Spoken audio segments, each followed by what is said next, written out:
The Duchess at Prayer. Have you ever questioned the long shuttered front of an old Italian house? That motionless mask, smooth, mute, equivocal as the face of a priest behind which buzz the secrets of the confessional. Other houses declare the activities they shelter.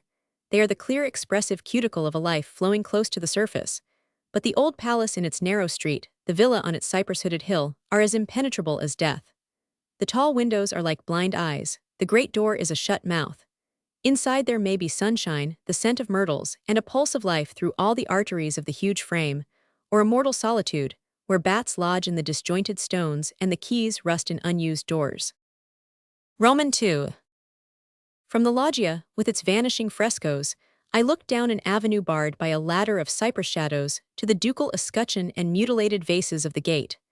Flat noon lay on the gardens, on fountains, porticos, and grottos. Below the terrace, where a chrome-colored lichen had sheeted the balustrade as with fine laminae of gold, vineyards stooped to the rich valley clasped in hills. The lower slopes were strewn with white villages like stars spangling a summer dusk, and beyond these, fold on fold of blue mountain, clear as gauze against the sky. The August air was lifeless, but it seemed light and vivifying after the atmosphere of the shrouded rooms through which I had been led.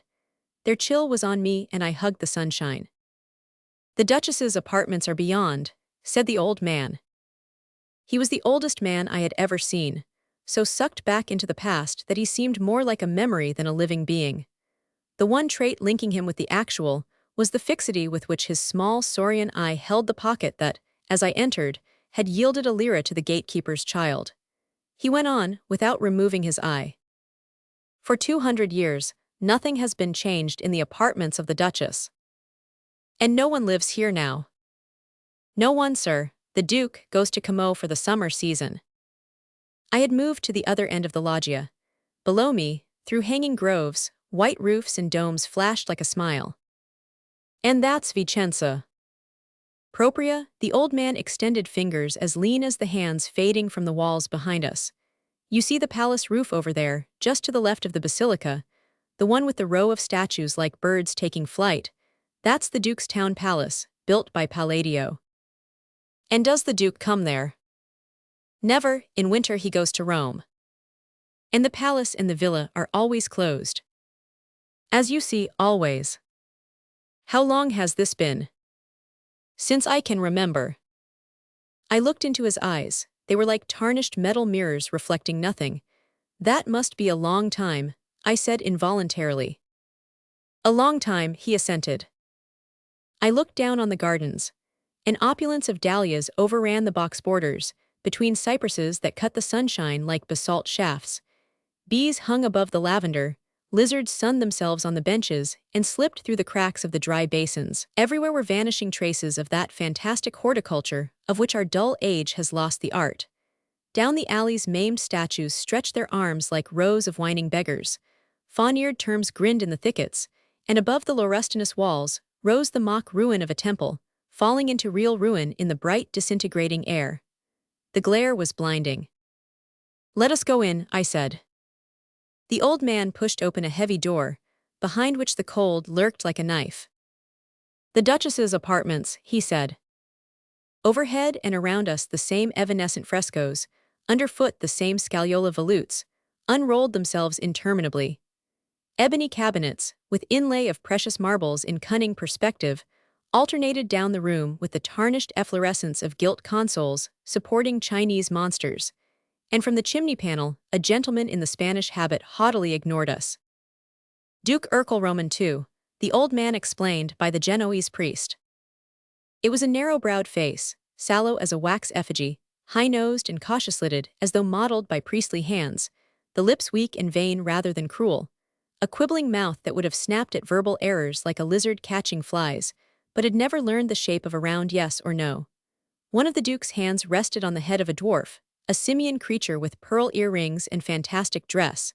The other turned the pages of a folio propped on a skull. "Beyond is the Duchess's bedroom," the old man reminded me. Here the shutters admitted but two narrow shafts of light, gold bars deepening the subaqueous gloom. On a dais the bedstead, grim, nuptial, official, lifted its baldachin. A yellow Christ agonized between the curtains, and across the room a lady smiled at us from the chimney breast. The old man unbarred a shutter, and the light touched her face. Such a face it was, with a flicker of laughter over it like the wind on a June meadow, and a singular tender pliancy of mien, as though one of Tiepolo's lenient goddesses had been busked into the stiff sheath of a 17th-century dress. "No one has slept here," said the old man, "since the Duchess Violante." And she was. The lady there, first Duchess of Duke Urkel Roman II. He drew a key from his pocket and unlocked a door at the farther end of the room. "The chapel," he said. "This is the Duchess's balcony." As I turned to follow him, the Duchess tossed me a sidelong smile. I stepped into a grated tribune above a chapel festooned with stucco. Pictures of bituminous saints mouldered between the pilasters. The artificial roses in the altar vases were gray with dust and age, and under the cobwebby rosettes of the vaulting, a bird's nest clung. Before the altar stood a row of tattered armchairs, and I drew back at sight of a figure kneeling near them. "The Duchess," the old man whispered, "by the Cavaliere Bernini." It was the image of a woman in furred robes and spreading frays, her hand lifted, her face addressed to the tabernacle. There was a strangeness in the sight of that immovable presence locked in prayer before an abandoned shrine. Her face was hidden, and I wondered whether it were grief or gratitude that raised her hands and drew her eyes to the altar, where no living prayer joined her marble invocation. I followed my guide down the tribune steps, impatient to see what mystic version of such terrestrial graces the ingenious artist had found. The Cavaliere was master of such arts. The Duchess's attitude was one of transport, as though heavenly airs fluttered her laces and the love-locks escaping from her coif. I saw how admirably the sculptor had caught the poise of her head, the tender slope of the shoulder.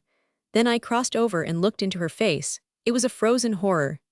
Never have hate, revolt, and agony so possessed a human countenance. The old man crossed himself and shuffled his feet on the marble.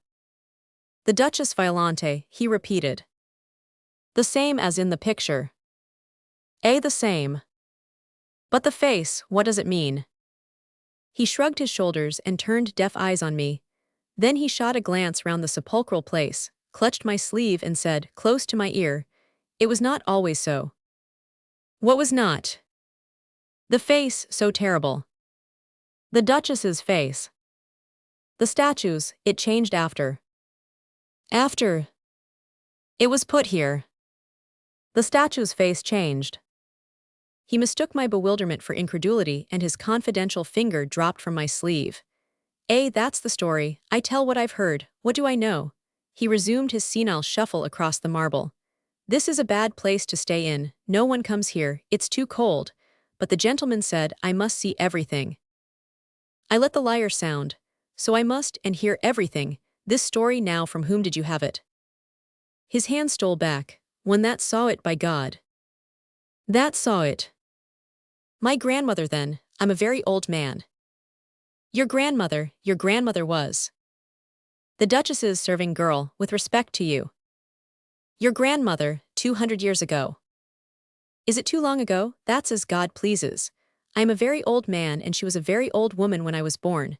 When she died she was as black as a miraculous virgin, and her breath whistled like the wind in a keyhole. She told me the story when I was a little boy. She told it to me out there in the garden, on a bench by the fish pond, one summer night of the year she died. It must be true, for I can show you the very bench we sat on." Roman 3. Noon lay heavier on the gardens, not our live humming warmth but the stale exhalation of dead summers.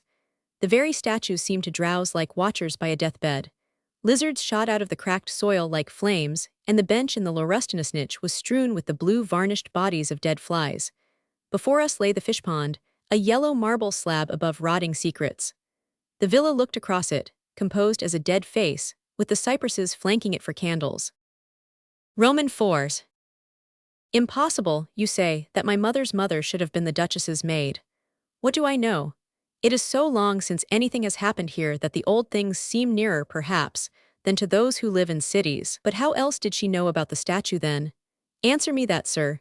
That she saw with her eyes, I can swear to, and never smiled again, so she told me, till they put her first child in her arms. For she was taken to wife by the steward's son, Antonio, the same who had carried the letters. But where am I? Ah well, she was a mere slip, you understand, my grandmother, when the Duchess died, a niece of the upper maid, Nencia, and suffered about the Duchess because of her pranks and the funny songs she knew. It's possible, you think, she may have heard from others what she afterward fancied she had seen herself. How that is, it's not for an unlettered man to say, though indeed I myself seem to have seen many of the things she told me. This is a strange place. No one comes here, nothing changes, and the old memories stand up as distinct as the statues in the garden. It began the summer after they came back from the Brenta. Duke Urkel had married the lady from Venice. You must know. It was a gay city then, I'm told, with laughter and music on the water, and the days slipped by like boats running with the tide. Well, to humor her, he took her back the first autumn to the Brenta. Her father, it appears, had a grand palace there, with such gardens, bowling alleys, grottos, and casinos as never were. Gondolas bobbing at the water gates, a stable full of gilt coaches, a theater full of players, and kitchens and offices full of cooks and lackeys to serve up chocolate all day long to the fine ladies in masks, and furbelows with their pet dogs and their blackamoors and their abates. I know it all as if I'd been there, for Nencia, you see, my grandmother's aunt, travelled with the Duchess, and came back with her eyes round as platters, and not a word to say for the rest of the year to any of the lads who'd courted her here in Vicenza. What happened there I don't know. My grandmother could never get at the rights of it, for Nencia was mute as a fish where her lady was concerned. But when they came back to Vicenza, the Duke ordered the villa set in order, and in the spring he brought the Duchess here and left her. She looked happy enough, my grandmother said, and seemed no object for pity. Perhaps, after all, it was better than being shut up in Vicenza, in the tall painted rooms where priests came and went as softly as cats prowling for birds, and the Duke was forever closeted in his library, talking with learned men. The Duke was a scholar. You noticed he was painted with a book. Well, those that can read 'em make out that they're full of wonderful things. As a man that's been to a fair across the mountains will always tell his people at home, it was beyond anything they'll ever see. As for the Duchess, she was all for music, play-acting, and young company. The Duke was a silent man, stepping quietly with his eyes down, as though he'd just come from confession. When the Duchess's lapdog yapped at his heels, he danced like a man in a swarm of hornets. When the Duchess laughed, he winced as if you'd drawn a diamond across a window pane. And the Duchess was always laughing. When she first came to the villa, she was very busy laying out the gardens, designing grottos, planting groves, and planning all manner of agreeable surprises in the way of water jets that drenched you unexpectedly, and hermits in caves, and wild men that jumped at you out of thickets. She had a very pretty taste in such matters, but after a while she tired of it, and there being no one for her to talk to but her maids and the chaplain, a clumsy man deep in his books, why, she would have strolling players out from Vicenza, mountebanks and fortune-tellers from the marketplace, traveling doctors and astrologers and all manner of trained animals. Still, it could be seen that the poor lady pined for company, and her waiting women, who loved her, were glad when the Cavaliere Ascanio, the Duke's cousin, came to live at the vineyard across the valley. You see the pinkish house over there in the mulberries, with a red roof and a pigeon cote. The Cavaliere Ascanio was a cadet of one of the great Venetian houses, Pezzi Grossi of the Golden Book. He had been meant for the church, I believe, but what? He set fighting above praying and cast in his lot with the captain of the Duke of Mantua's Bravi, himself a Venetian of good standing, but a little at odds with the law. Well, the next I know, the Cavaliere was in Venice again, perhaps not in good odor on account of his connection with the gentleman I speak of. Some say he tried to carry off a nun from the convent of Santa Croce. How that may be I can't say, but my grandmother declared he had enemies there, and the end of it was that on some pretext or other the 10 banished him to Vicenza. There, of course, the Duke, being his kinsman, had to show him a civil face, and that was how he first came to the villa.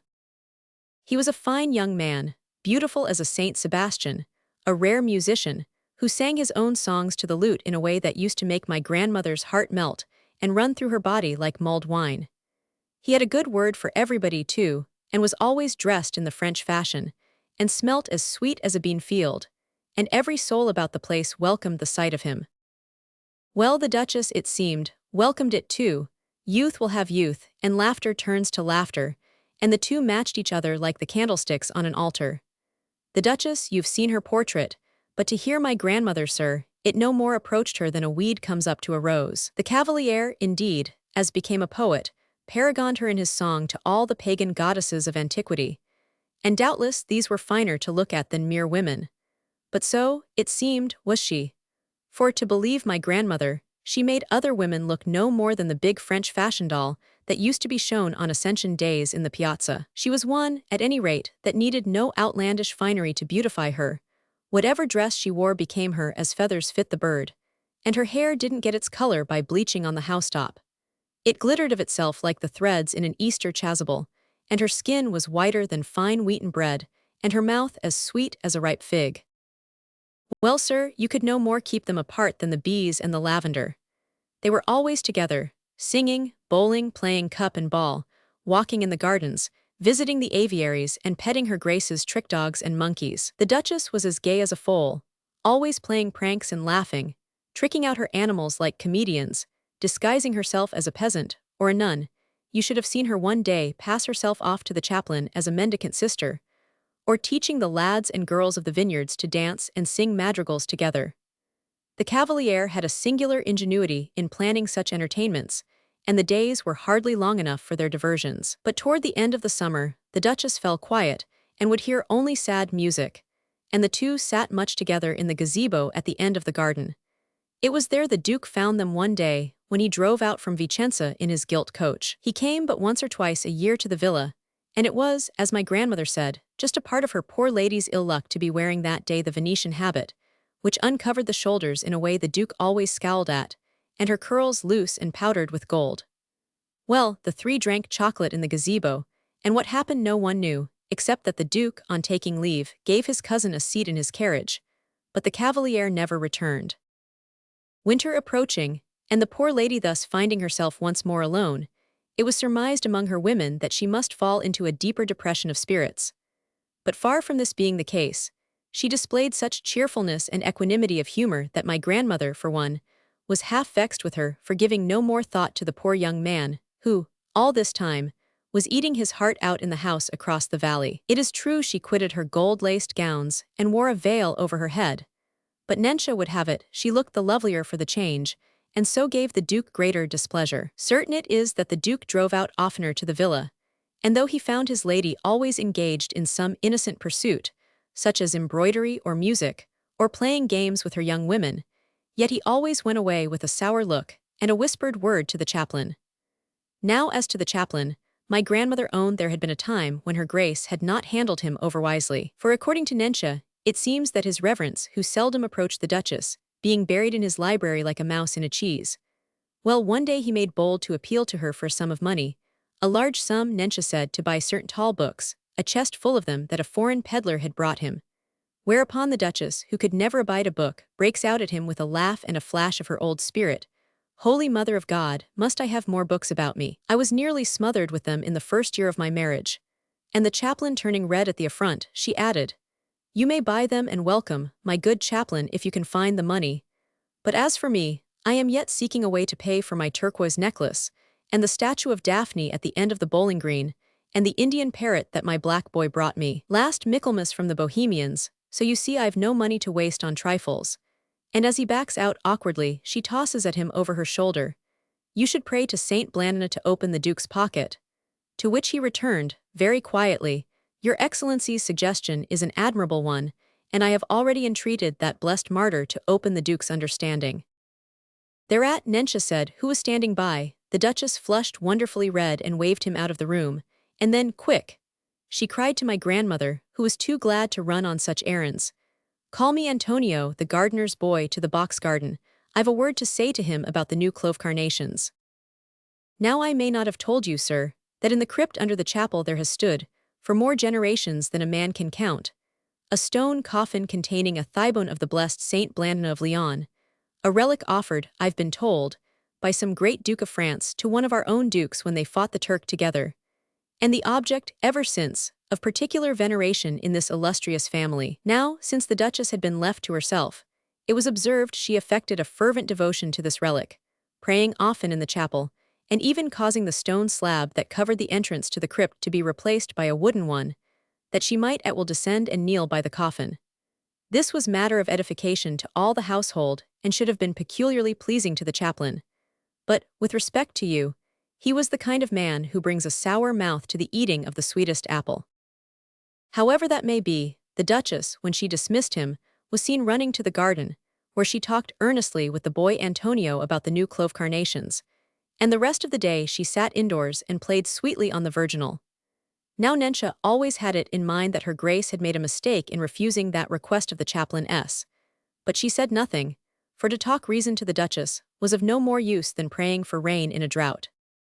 Winter came early that year. There was snow on the hills by All Souls, the wind stripped the gardens, and the lemon trees were nipped in the lemon house. The Duchess kept her room in this black season, sitting over the fire, embroidering, reading books of devotion, which was a thing she had never done, and praying frequently in the chapel. As for the chaplain, it was a place he never set foot in but to say Mass in the morning, with the Duchess overhead in the tribune, and the servants aching with rheumatism on the marble floor. The chaplain himself hated the cold, and galloped through the Mass like a man with witches after him. The rest of the day he spent in his library, over a brazier, with his eternal books. You'll wonder, sir, if I'm ever to get to the gist of the story, and I've gone slowly, I own, for fear of what's coming. Well, the winter was long and hard.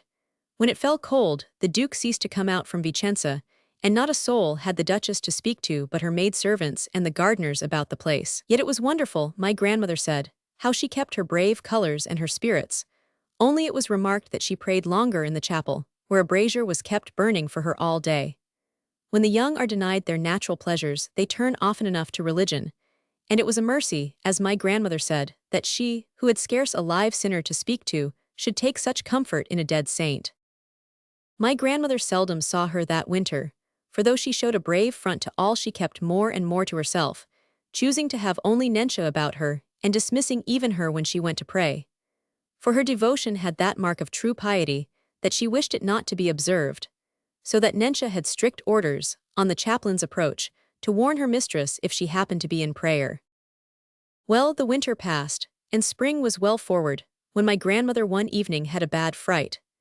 That it was her own fault I won't deny, for she'd been down the lime walk with Antonio when her aunt fancied her to be stitching in her chamber, and seeing a sudden light in Nensha's window, she took fright lest her disobedience be found out, and ran up quickly through the laurel grove to the house. Her way lay by the chapel, and as she crept past it, meaning to slip in through the scullery, and groping her way, for the dark had fallen and the moon was scarce up, she heard a crash close behind her, as though someone had dropped from a window of the chapel. The young fool's heart turned over, but she looked round as she ran, and there, sure enough, was a man scuttling across the terrace, and as he doubled the corner of the house my grandmother swore she caught the whisk of the chaplain's skirts. Now that was a strange thing, certainly, for why should the chaplain be getting out of the chapel window when he might have passed through the door?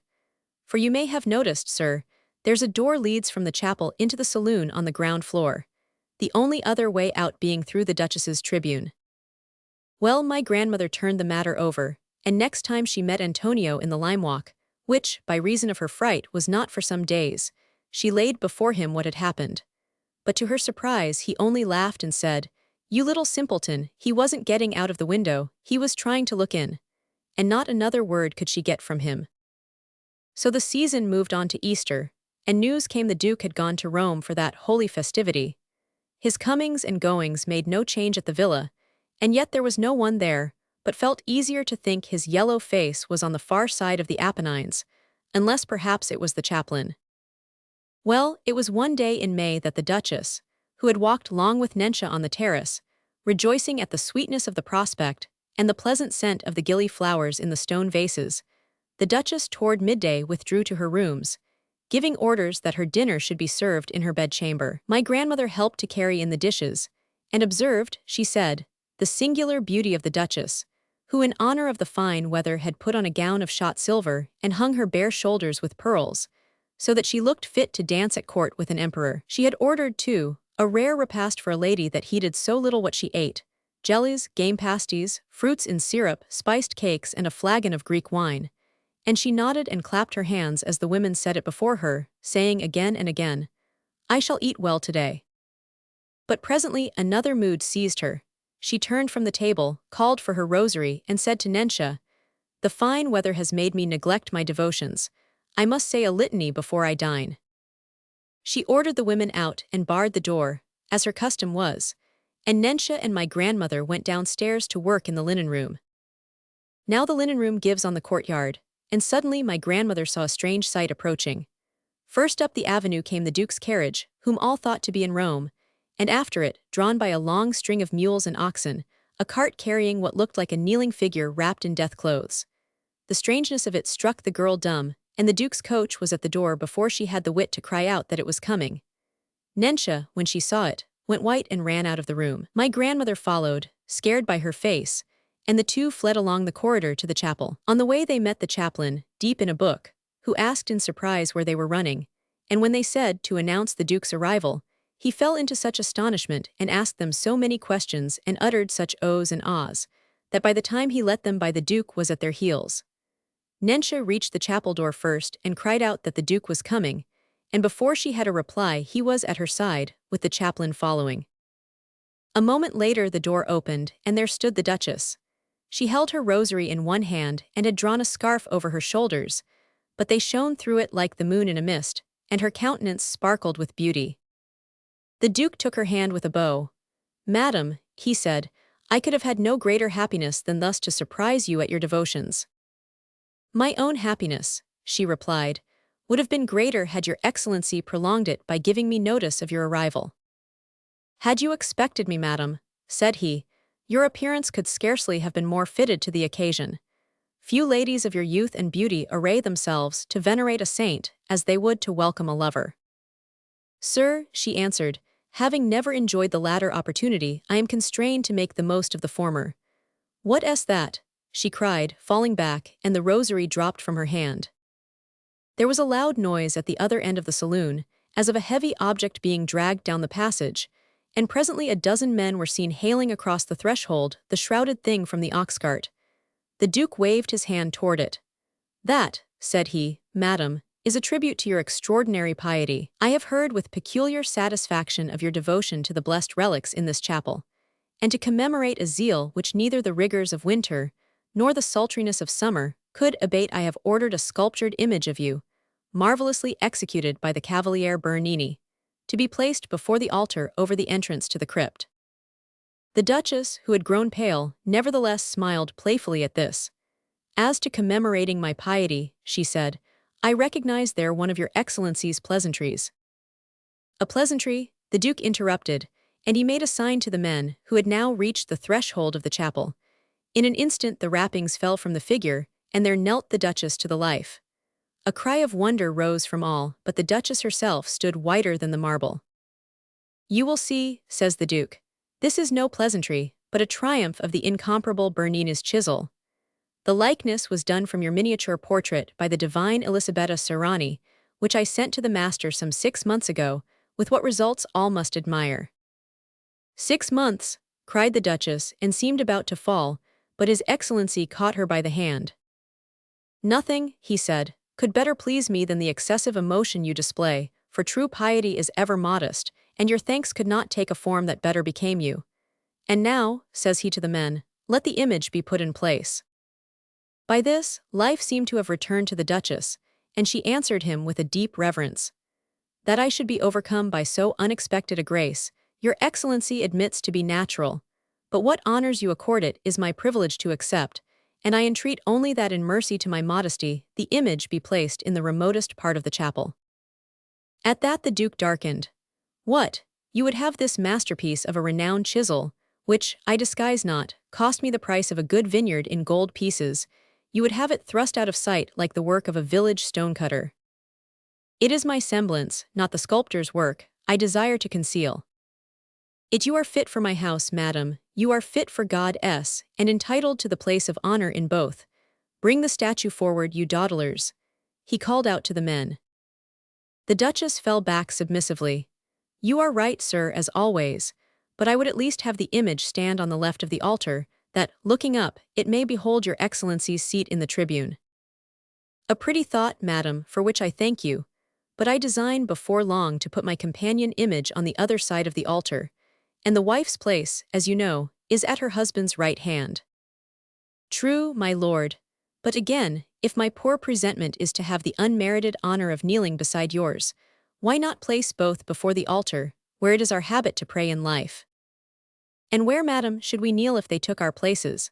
Besides," says the Duke, still speaking very blandly, I have a more particular purpose in placing your image over the entrance to the crypt.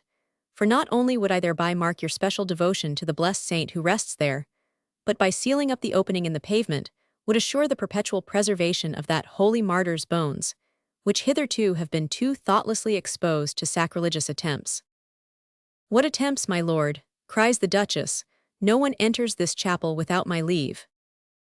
So I have understood, and can well believe from what I have learned of your piety. Yet at night a malefactor might break in through a window, madam, and your excellency not know it. I'm a light sleeper, said the Duchess. The Duke looked at her gravely. Indeed, said he, a bad sign at your age. I must see that you are provided with a sleeping draught. The Duchess's eyes filled. You would deprive me, then, of the consolation of visiting those venerable relics. I would have you keep eternal guard over them, knowing no one to whose care they may more fittingly be entrusted. By this the image was brought close to the wooden slab that covered the entrance to the crypt, when the Duchess, springing forward, placed herself in the way. Sir, let the statue be put in place tomorrow, and suffer me tonight to say a last prayer beside those holy bones. The Duke stepped instantly to her side. Well thought, madam, I will go down with you now, and we will pray together. Sir, your long absences have, alas, given me the habit of solitary devotion, and I confess that any presence is distracting. Madam, I accept your rebuke. Hitherto, it is true, the duties of my station have constrained me to long absences, but henceforward I remain with you while you live. Shall we go down into the crypt together? No, for I fear for your excellency's ague. The air there is excessively damp. The more reason you should no longer be exposed to it, and to prevent the intemperance of your zeal, I will at once make the place inaccessible. The Duchess at this fell on her knees on the slab, weeping excessively and lifting her hands to heaven. Oh, she cried, you are cruel, sir, to deprive me of access to the sacred relics that have enabled me to support with resignation the solitude to which your excellency's duties have condemned me. And if prayer and meditation give me any authority to pronounce on such matters, suffer me to warn you, sir, that I fear the blessed Saint Blandina will punish us for thus abandoning her venerable remains. The Duke at this seemed to pause, for he was a pious man, and my grandmother thought she saw him exchange a glance with the chaplain, who, stepping timidly forward with his eyes on the ground, said, There is indeed much wisdom in her excellency's words, but I would suggest, sir, that her pious wish might be met, and the saint more conspicuously honored, by transferring the relics from the crypt to a place beneath the altar. True, cried the Duke, and it shall be done at once. But thereat the Duchess rose to her feet with a terrible look. No, she cried, by the body of God, for it shall not be said that, after your excellency has chosen to deny every request I address to him, I owe his consent to the solicitation of another. The chaplain turned red and the Duke yellow, and for a moment neither spoke. Then the Duke said, Here are words enough, madam. Do you wish the relics brought up from the crypt? I wish nothing that I owe to another's intervention. Put the image in place then, says the Duke furiously, and handed her grace to a chair. She sat there, my grandmother said, straight as an arrow, her hands locked, her head high, her eyes on the Duke, while the statue was dragged to its place. Then she stood up and turned away. As she passed by Nencia, Call me Antonio, she whispered, but before the words were out of her mouth the Duke stepped between them. Madam, says he, all smiles now, I have traveled straight from Rome to bring you the sooner this proof of my esteem. I lay last night at Moncelis and have been on the road since daybreak. Will you not invite me to supper? Surely, my lord, said the Duchess. It shall be laid in the dining parlor within the hour. Why not in your chamber, and at once, madam, since I believe it is your custom to sup there? In my chamber, says the Duchess, in disorder. Have you anything against it? He asked. Assuredly not, sir, if you will give me time to prepare myself. I will wait in your cabinet, said the Duke. At that, said my grandmother, the Duchess gave one look, as the souls in hell may have looked when the gates closed on our Lord. Then she called Nencia and passed to her chamber. What happened there my grandmother could never learn, but that the Duchess, in great haste, dressed herself with extraordinary splendor, powdering her hair with gold, painting her face and bosom, and covering herself with jewels till she shone like Our Lady of Loreto, And hardly were these preparations complete when the Duke entered from the cabinet, followed by the servants carrying supper. Thereupon the Duchess dismissed Nensha, and what follows my grandmother learned from a pantry lad who brought up the dishes and waited in the cabinet, for only the Duke's body servant entered the bedchamber.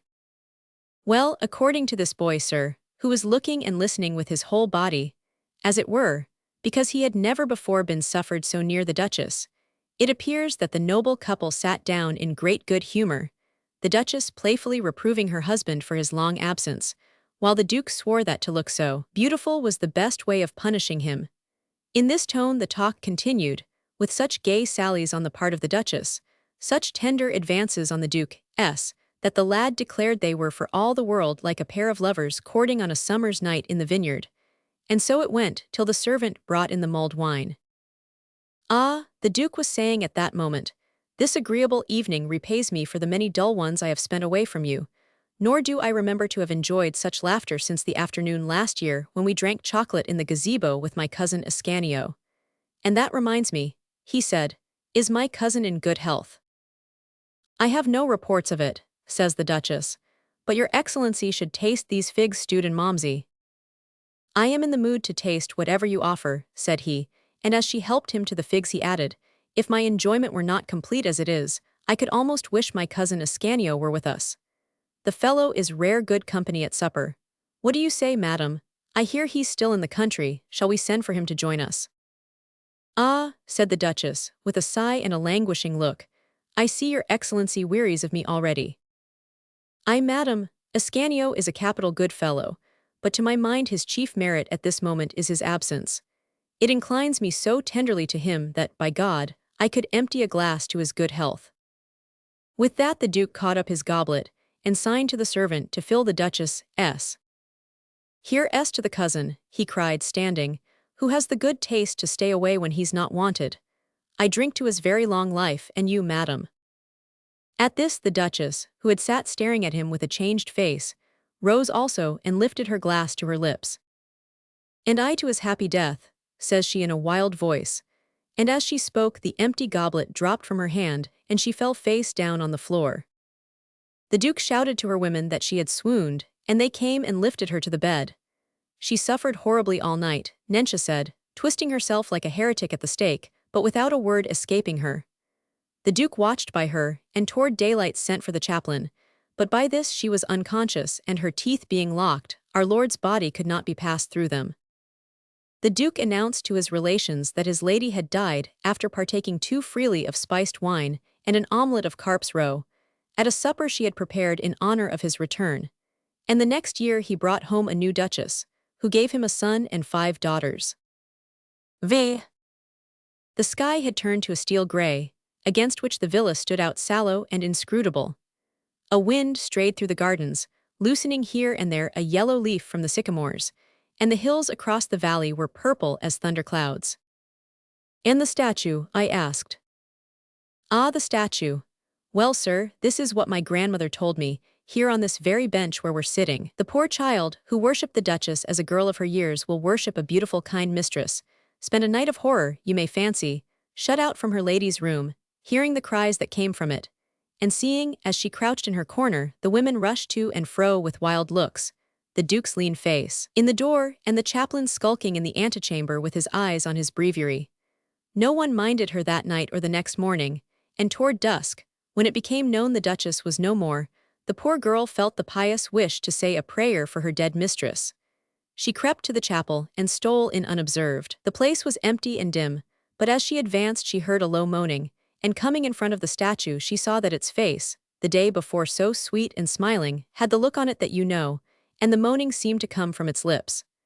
My grandmother turned cold, but something, she said afterward, kept her from calling or shrieking out, and she turned and ran from the place. In the passage she fell in a swoon, and when she came to her senses in her own chamber, she heard that the Duke had locked the chapel door and forbidden any to set foot there. The place was never opened again till the Duke died, some 10 years later, and then it was that the other servants, going in with the new heir, saw for the first time the horror that my grandmother had kept in her bosom. And the crypt, I asked, has it never been opened? Heaven forbid, sir, cried the old man, crossing himself. Was it not the Duchess's express wish that the relics should not be disturbed? The angel at the grave. The house stood a few yards back from the elm-shaded village street, in that semi-publicity sometimes cited as a democratic protest against old-world standards of domestic exclusiveness. This candid exposure to the public eye is more probably a result of the gregariousness which, in the New England bosom, oddly coexists with a shrinking from direct social contact. Most of the inmates of such houses preferring that furtive intercourse which is the result of observations through shuttered windows and a categorical acquaintance with the neighboring clotheslines. The house, however, faced its public with a difference.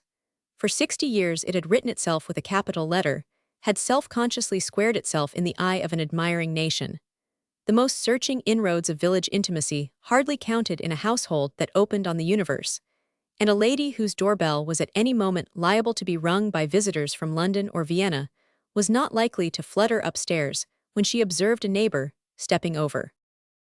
The solitary inmate of the Anson house owed this induration of the social texture to the most conspicuous accident in her annals, the fact that she was the only granddaughter of the great Orestes Anson. She had been born, as it were, into a museum, and cradled in a glass case with a label, the first foundations of her consciousness being built on the rock of her grandfather's celebrity. To a little girl who acquires her earliest knowledge of literature through a reader embellished with fragments of her ancestors' prose, that personage necessarily fills an heroic space in the foreground of life. To communicate with one's past through the impressive medium of print, to have, as it were, a footing in every library in the country, and an acknowledged kinship with that world-diffused clan, the descendants of the great, was to be pledged to a standard of manners that amazingly simplified the lesser relations of life. The village street on which Paulina Anson's youth looked out led to all the capitals of Europe, and over the roads of intercommunication, unseen caravans bore back to the elm-shaded house the tribute of an admiring world. Fate seemed to have taken a direct share in fitting Paulina for her part as the custodian of this historic dwelling. It had long been secretly regarded as a visitation by the great man's family that he had left no son, and that his daughters were not intellectual. The ladies themselves were the first to lament their deficiency, to own that nature had denied them the gift of making the most of their opportunities. A profound veneration for their parent, and an unswerving faith in his doctrines, had not amended their congenital incapacity to understand what he had written. Laura, who had her moments of mute rebellion against destiny, had sometimes thought how much easier it would have been if their progenitor had been a poet, for she could recite, with feeling, portions of the Culprit Fay and of the poems of Mrs. Hemans, and Phoebe, who was more conspicuous for memory than imagination, kept an album filled with selections. But the great man was a philosopher, and to both daughters' respiration was difficult on the cloudy heights of metaphysic. The situation would have been intolerable, but for the fact that, while Phoebe and Laura were still at school, their father's fame had passed from the open ground of conjecture to the chill privacy of certitude. Dr. Anson had in fact achieved one of those anticipated immortalities not uncommon at a time when people were apt to base their literary judgments on their emotions, and when to affect plain food and despise England went a long way toward establishing a man's intellectual preeminence. Thus, when the daughters were called on to strike a filial attitude about their parents' pedestal, there was little to do but to pose gracefully and point upward. And there are spines to which the immobility of worship is not a strain. A legend had by this time crystallized about the great Orestes, and it was of more immediate interest to the public to hear what brand of tea he drank, and whether he took off his boots in the hall, than to rouse the drowsy echo of his dialectic. A great man never draws so near his public as when it has become unnecessary to read his books, and is still interesting to know what he eats for breakfast. As recorders of their parents' domestic habits, as pious scavengers of his waste-paper basket, the Misses Anson were unexcelled. They always had an interesting anecdote to impart to the literary pilgrim, and the tact with which, in later years, they intervened between the public and the growing inaccessibility of its idol, sent away many an enthusiast satisfied to have touched the veil before the sanctuary. Still it was felt, especially by old Mrs. Anson, who survived her husband for some years, that Phoebe and Laura were not worthy of their privileges. There had been a third daughter so unworthy of hers that she had married a distant cousin, who had taken her to live in a new Western community where the works of Orestes Anson had not yet become a part of the civic consciousness.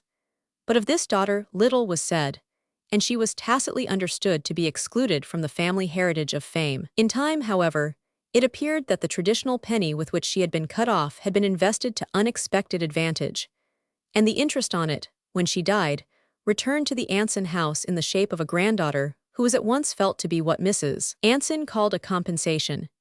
It was Mrs. Anson's firm belief that the remotest operations of nature were governed by the centripetal force of her husband's greatness, and that Paulina's exceptional intelligence could be explained only on the ground that she was designed to act as the guardian of the family temple. The house, by the time Paulina came to live in it, had already acquired the publicity of a place of worship, not the perfumed chapel of a romantic idolatry, but the cold, clean, empty meeting-house of ethical enthusiasms. The ladies lived on its outskirts, as it were, in cells that left the central fane undisturbed. The very position of the furniture had come to have a ritual significance. The sparse ornaments were the offerings of kindred intellects. The steel engravings by Raphael Morgan marked the via sacra of a European tour, and the black walnut desk with its bronze inkstand modeled on the Pantheon was the altar of this bleak temple of thought. To a child compact of enthusiasms, and accustomed to pasture them on the scanty herbage of a new social soil, the atmosphere of the old house was full of floating nourishment. In the compressed perspective of Paulina's outlook, it stood for a monument of ruined civilizations, and its white portico opened on legendary distances. Its very aspect was impressive to eyes that had first surveyed life from the jigsaw residence of a raw-edged western town. The high-ceilinged rooms, with their paneled walls, their polished mahogany, their portraits of triple-stocked ancestors and of ringleted females in crayon, furnished the child with the historic scenery against which a young imagination constructs its vision of the past. To other eyes, the cold, spotless, thinly furnished interior might have suggested the shuttered mind of a maiden lady who associates fresh air and sunlight with dust and discoloration. But it is the eye which supplies the coloring matter, and Paulina's brimmed with the richest hues. Nevertheless, the house did not immediately dominate her. She had her confused outreachings toward other centers of sensation, her vague intuition of a heliocentric system, but the attraction of habit, the steady pressure of example, gradually fixed her roving allegiance, and she bent her neck to the yoke. Vanity had a share in her subjugation, for it had early been discovered that she was the only person in the family who could read her grandfather's works. The fact that she had perused them with delight at an age when, even presupposing a metaphysical bias, it was impossible for her to understand them, seemed to her aunts and grandmother sure evidence of predestination. Paulina was to be the interpreter of the oracle, and the philosophically fumes so vertiginous to meaner minds would throw her into the needed condition of clairvoyance. Nothing could have been more genuine than the emotion on which this theory was based. Paulina, in fact, delighted in her grandfather's writings. His sonorous periods, his mystic vocabulary, his bold flights into the rarefied air of the abstract, were thrilling to a fancy unhampered by the need of definitions. This purely verbal pleasure was supplemented later by the excitement of gathering up crumbs of meaning from the rhetorical board. What could have been more stimulating than to construct the theory of a girlish world out of the fragments of this titanic cosmogony?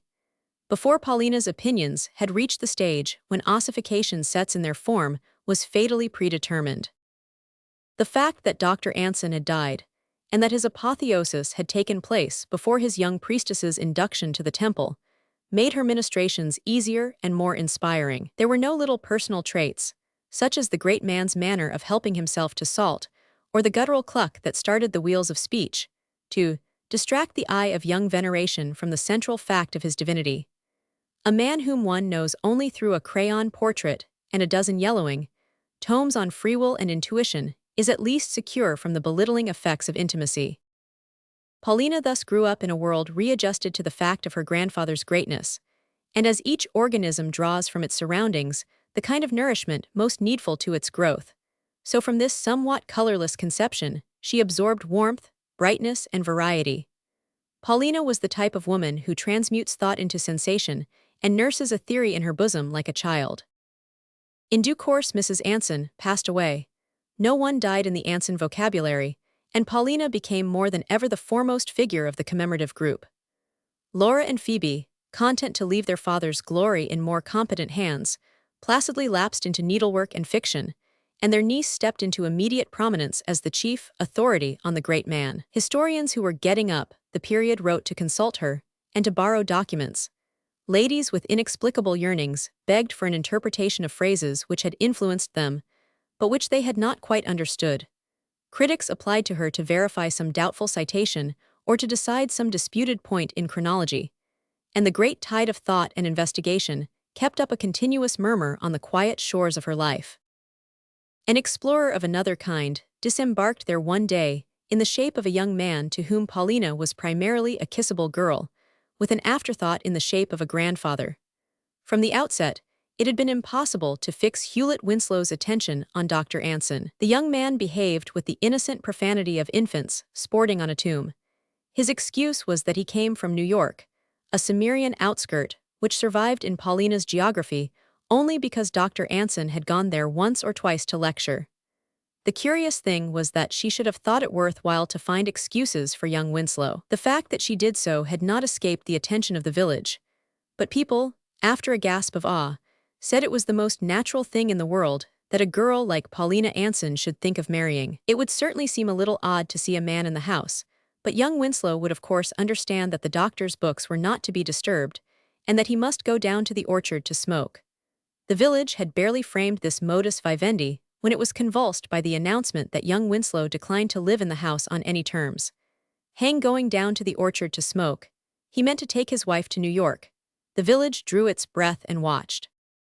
Did Persephone, snatched from the warm fields of Enna, peer half-consentingly down the abyss that opened at her feet? Paulina, it must be owned, hung a moment over the black gulf of temptation. She would have found it easy to cope with a deliberate disregard of her grandfather's rights. But young Winslow's unconsciousness of that shadowy claim was as much a natural function as the falling of leaves on a grave. His love was an embodiment of the perpetual renewal which to some tender spirits seems a crueler process than decay. On women of Paulina's mold this piety toward implicit demands, toward the ghosts of dead duties walking unappeased among usurping passions, has a stronger hold than any tangible bond. People said that she gave up young Winslow because her aunts disapproved of her leaving them, but such disapproval as reached her was an emanation from the walls of the house, from the bare desk, the faded portraits, the dozen yellowing tomes that no hand but hers ever lifted from the shelf. Roman 2. After that the house possessed her. As if conscious of its victory, it imposed a conqueror's claims. It had once been suggested that she should write a life of her grandfather, and the task from which she had shrunk as from a too oppressive privilege now shaped itself into a justification of her course. In a burst of filial pantheism, she tried to lose herself in the vast ancestral consciousness. Her one refuge from skepticism was a blind faith in the magnitude and the endurance of the idea to which she had sacrificed her life, and with a passionate instinct of self-preservation, she labored to fortify her position. The preparations for the life led her through byways that the most scrupulous of the previous biographers had left unexplored. She accumulated her material with a blind animal patience, unconscious of fortuitous risks. The years stretched before her like some vast blank page spread out to receive the record of her toil, and she had a mystic conviction that she would not die till her work was accomplished. The aunts, sustained by no such high purpose, withdrew in turn to their respective divisions of the Anson plot, and Paulina remained alone with her task. She was 40 when the book was completed. She had traveled little in her life, and it had become more and more difficult to her to leave the house even for a day. But the dread of entrusting her document to a strange hand made her decide to carry it herself to the publisher. On the way to Boston, she had a sudden vision of the loneliness to which this last parting condemned her. All her youth, all her dreams, all her renunciations lay in that neat bundle on her knee. It was not so much her grandfather's life as her own that she had written, and the knowledge that it would come back to her in all the glorification of print was of no more help than, to a mother's grief, the assurance that the lad she must part with will return with epaulets. She had naturally addressed herself to the firm which had published her grandfather's works. Its founder, a personal friend of the philosopher, had survived the Olympian group of which he had been a subordinate member, long enough to bestow his octogenarian approval on Paulina's pious undertaking. But he had died soon afterward, and Miss Anson found herself confronted by his grandson, a person with a brisk commercial view of his trade, who was said to have put new blood into the firm. This gentleman listened attentively, fingering her manuscript as though literature were a tactile substance. Then, with a confidential twist of his revolving chair, he emitted the verdict. "We ought to have had this 10 years sooner." Miss Anson took the words as an allusion to the repressed avidity of her readers. "It has been a long time for the public to wait," she solemnly assented. The publisher smiled. "They haven't waited," he said. She looked at him strangely. "Haven't waited?" "No, they've gone off, taken another train. Literature's like a big railway station now, you know. There's a train starting every minute. People are not going to hang round the waiting room. If they can't get to a place when they want to, they go somewhere else." The application of this parable cost Miss Anson several minutes of throbbing silence. At length she said, "Then I am to understand that the public is no longer interested in my grandfather." She felt as though heaven must blast the lips that risked such a conjecture. "Well, it's this way. He's a name still, of course. People don't exactly want to be caught not knowing who he is, but they don't want to spend $2 finding out, when they can look him up for nothing in any biographical dictionary." Miss Anson's world reeled. She felt herself adrift among mysterious forces, and no more thought of prolonging the discussion than of opposing an earthquake with argument. She went home carrying the manuscript like a wounded thing. On the return journey, she found herself traveling straight toward a fact that had lurked for months in the background of her life, and that now seemed to await her on the very threshold: the fact that fewer visitors came to the house. She owned to herself that for the last 4 or 5 years the number had steadily diminished. Engrossed in her work, she had noted the change only to feel thankful that she had fewer interruptions. There had been a time when, at the traveling season, the bell rang continuously, and the ladies of the house lived in a chronic state of best silks and expectancy. It would have been impossible then to carry on any consecutive work, and she now saw that the silence which had gathered round her task had been the hush of death. Not of his death. The very walls cried out against the implication. It was the world's enthusiasm, the world's faith, the world's loyalty that had died. A corrupt generation that had turned aside to worship the brazen serpent. Her heart yearned with a prophetic passion over the lost sheep straying in the wilderness. But all great glories had their interlunar period, and in due time her grandfather would once more flash full-orbed upon a darkling world. The few friends to whom she confided her adventure reminded her with tender indignation that there were other publishers less subject to the fluctuations of the market, but much as she had braved for her grandfather, she could not again brave that particular probation. She found herself, in fact, incapable of any immediate effort. She had lost her way in a labyrinth of conjecture where her worst dread was that she might put her hand upon the clue. She locked up the manuscript and sat down to wait. If a pilgrim had come just then, the priestess would have fallen on his neck, but she continued to celebrate her rites alone. It was a double solitude, for she had always thought a great deal more of the people who came to see the house than of the people who came to see her. She fancied that the neighbors kept a keen eye on the path to the house, and there were days when the figure of a stranger strolling past the gate seemed to focus upon her the scorching sympathies of the village. For a time she thought of traveling, of going to Europe, or even to Boston, but to leave the house now would have seemed like deserting her post. Gradually, her scattered energies centered themselves in the fierce resolve to understand what had happened. She was not the woman to live long in an unmapped country, or to accept as final her private interpretation of phenomena. Like a traveler in unfamiliar regions, she began to store for future guidance the minutest natural signs. Unflinchingly, she noted the accumulating symptoms of indifference that marked her grandfather's descent toward posterity. She passed from the heights on which he had been grouped with the sages of his day to the lower level where he had come to be the friend of Emerson, the correspondent of Hawthorne, or later still, the Dr. Anson mentioned in their letters. The change had taken place as slowly and imperceptibly as a natural process. She could not say that any ruthless hand had stripped the leaves from the tree. It was simply that, among the evergreen glories of his group, her grandfather's had proved deciduous. She had still to ask herself why. If the decay had been a natural process, was it not the very pledge of renewal? It was easier to find such arguments than to be convinced by them. Again and again she tried to drug her solicitude with analogies, but at last she saw that such expedients were but the expression of a growing incredulity. The best way of proving her faith in her grandfather was not to be afraid of his critics. She had no notion where these shadowy antagonists lurked, for she had never heard of the great man's doctrine being directly combated. Oblique assaults there must have been, however, Parthian shots at the giant that none dared face, and she thirsted to close with such assailants. The difficulty was to find them. She began by rereading the works.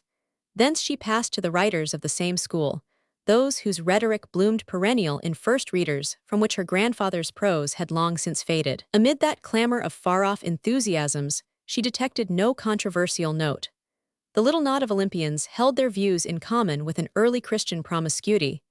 They were continually proclaiming their admiration for each other, the public joining as chorus in this guileless antiphon of praise, and she discovered no traitor in their midst.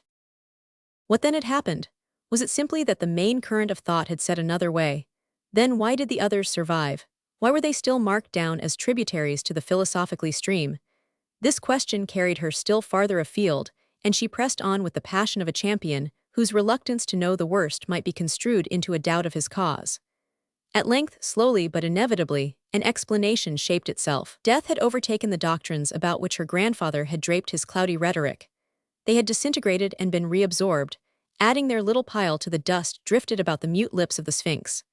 The great man's contemporaries had survived not by reason of what they taught, but of what they were.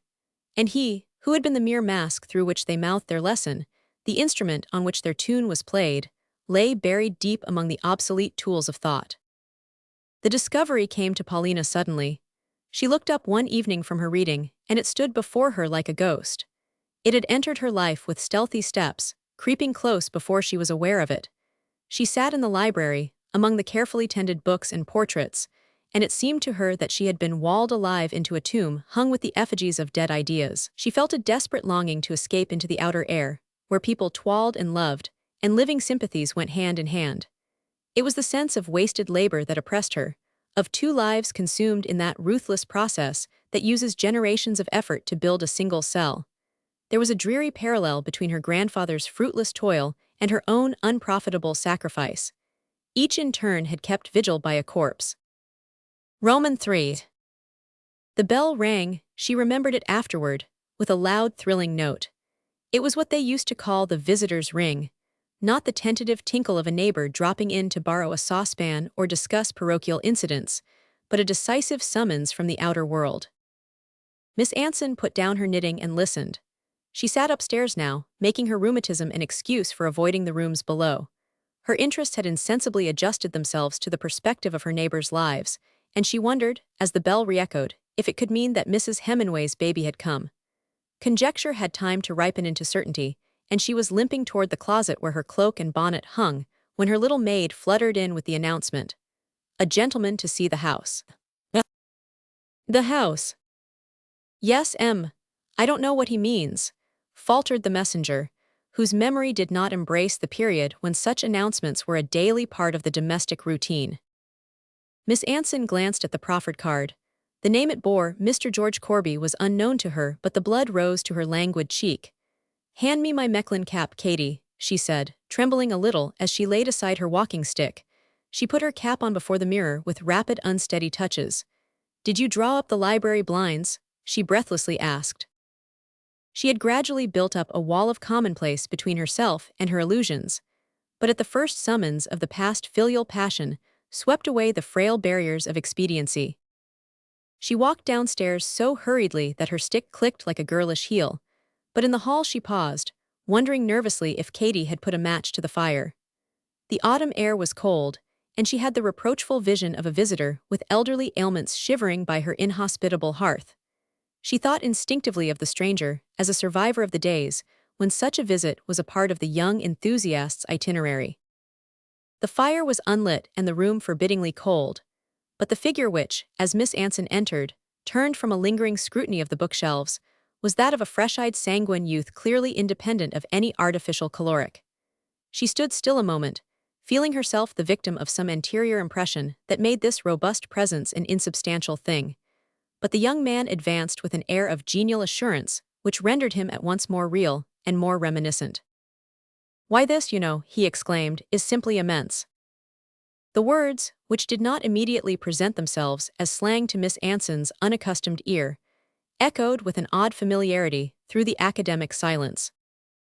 "The room, He explained with a comprehensive gesture.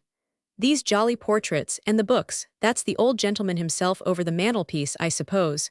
And the elms outside and the whole business. I do like a congruous background, don't you? His hostess was silent.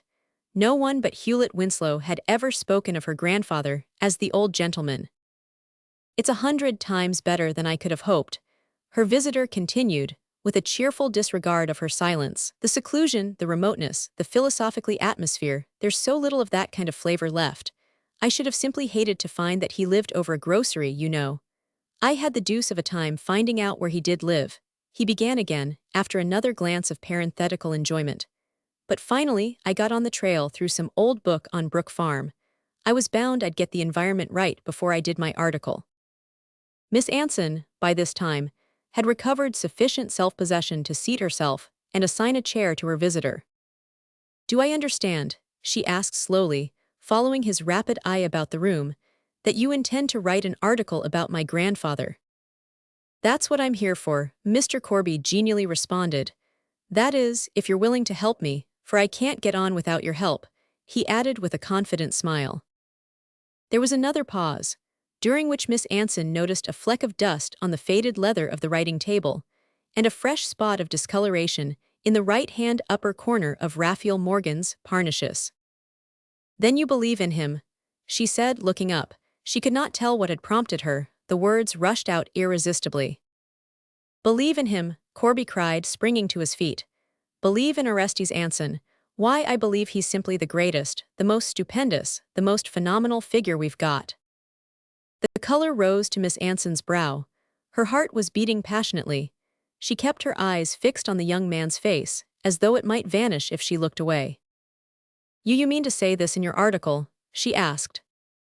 "Say it, why the facts will say it," he exulted. "The baldest kind of a statement would make it clear, when a man is as big as that he doesn't need a pedestal." Miss Anson sighed. "People used to say that when I was young," she murmured. "But now?" Her visitor stared. "When you were young, but how did they know, when the thing hung fire as it did, when the whole edition was thrown back on his hands?" "The whole edition, what edition?" It was Miss Anson's turn to stare. "Why, of his pamphlet, the one thing that counts, that survives, that makes him what he is. For heaven's sake," he tragically adjured her, "don't tell me there isn't a copy of it left." Miss Anson was trembling slightly. "I don't think I understand what you mean," she faltered, less bewildered by his vehemence than by the strange sense of coming on an unexplored region in the very heart of her dominion. His account of the Amphioxus, of course. You can't mean that his family didn't know about it, that you don't know about it. I came across it by the merest accident myself, in a letter of vindication that he wrote in 1830 to an old scientific paper. But I understood there were journals, early journals, there must be references to it somewhere in the 20s. He must have been at least 10 or 12 years ahead of Yarrell, and he saw the whole significance of it, too. He saw where it led to. As I understand it, he actually anticipated in his pamphlet Saint Hilaire's theory of the universal type, and supported the hypothesis by describing the notochord of the Amphioxus as a cartilaginous vertebral column. The specialists of the day jeered at him, of course, as the specialists in Goethe's time jeered at the plant metamorphosis. As far as I can make out, the anatomists and zoologists were down on Dr. Anson to a man. That was why his cowardly publishers went back on their bargain. But the pamphlet must be here somewhere. He writes as though, in his first disappointment, he had destroyed the whole edition. But surely there must be at least one copy left. His scientific jargon was as bewildering as his slang, and there were even moments in his discourse when Miss Anson ceased to distinguish between them. But the suspense with which he continued to gaze on her acted as a challenge to her scattered thoughts. "The Amphioxus," she murmured, half rising. "It's an animal, isn't it? A fish. Yes, I think I remember." She sank back with the inward look of one who retraces some lost line of association. Gradually the distance cleared, the details started into life. In her researches for the biography, she had patiently followed every ramification of her subject, and one of these overgrown paths now led her back to the episode in question. The great Orestes's title of doctor had in fact not been merely the spontaneous tribute of a national admiration. He had actually studied medicine in his youth, and his diaries, as his granddaughter now recalled, showed that he had passed through a brief phase of anatomical ardor before his attention was diverted to supersensual problems. It had indeed seemed to Paulina, as she scanned those early pages, that they revealed a spontaneity, a freshness of feeling somehow absent from his later lucubrations, as though this one emotion had reached him directly, the others through some intervening medium.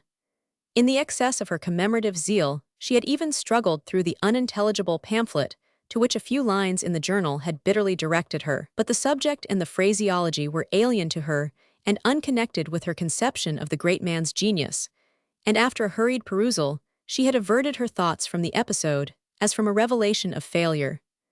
At length, she rose a little unsteadily, supporting herself against the writing table. She looked hesitatingly about the room, then she drew a key from her old-fashioned reticule and unlocked a drawer beneath one of the bookcases. Young Corby watched her breathlessly. With a tremulous hand, she turned over the dusty documents that seemed to fill the drawer. "Is this it?" she said, holding out a thin, discolored volume. He seized it with a gasp. "Oh, by George," he said, dropping into the nearest chair. She stood observing him strangely, as his eye devoured the moldy pages. "Is this the only copy left?" he asked at length, looking up for a moment as a thirsty man lifts his head from his glass. "I think it must be. I found it long ago, among some old papers that my aunts were burning up after my grandmother's death. They said it was of no use, that he'd always meant to destroy the whole edition, and that I ought to respect his wishes. But it was something he had written. To burn it was like shutting the door against his voice, against something he had once wished to say, and that nobody had listened to.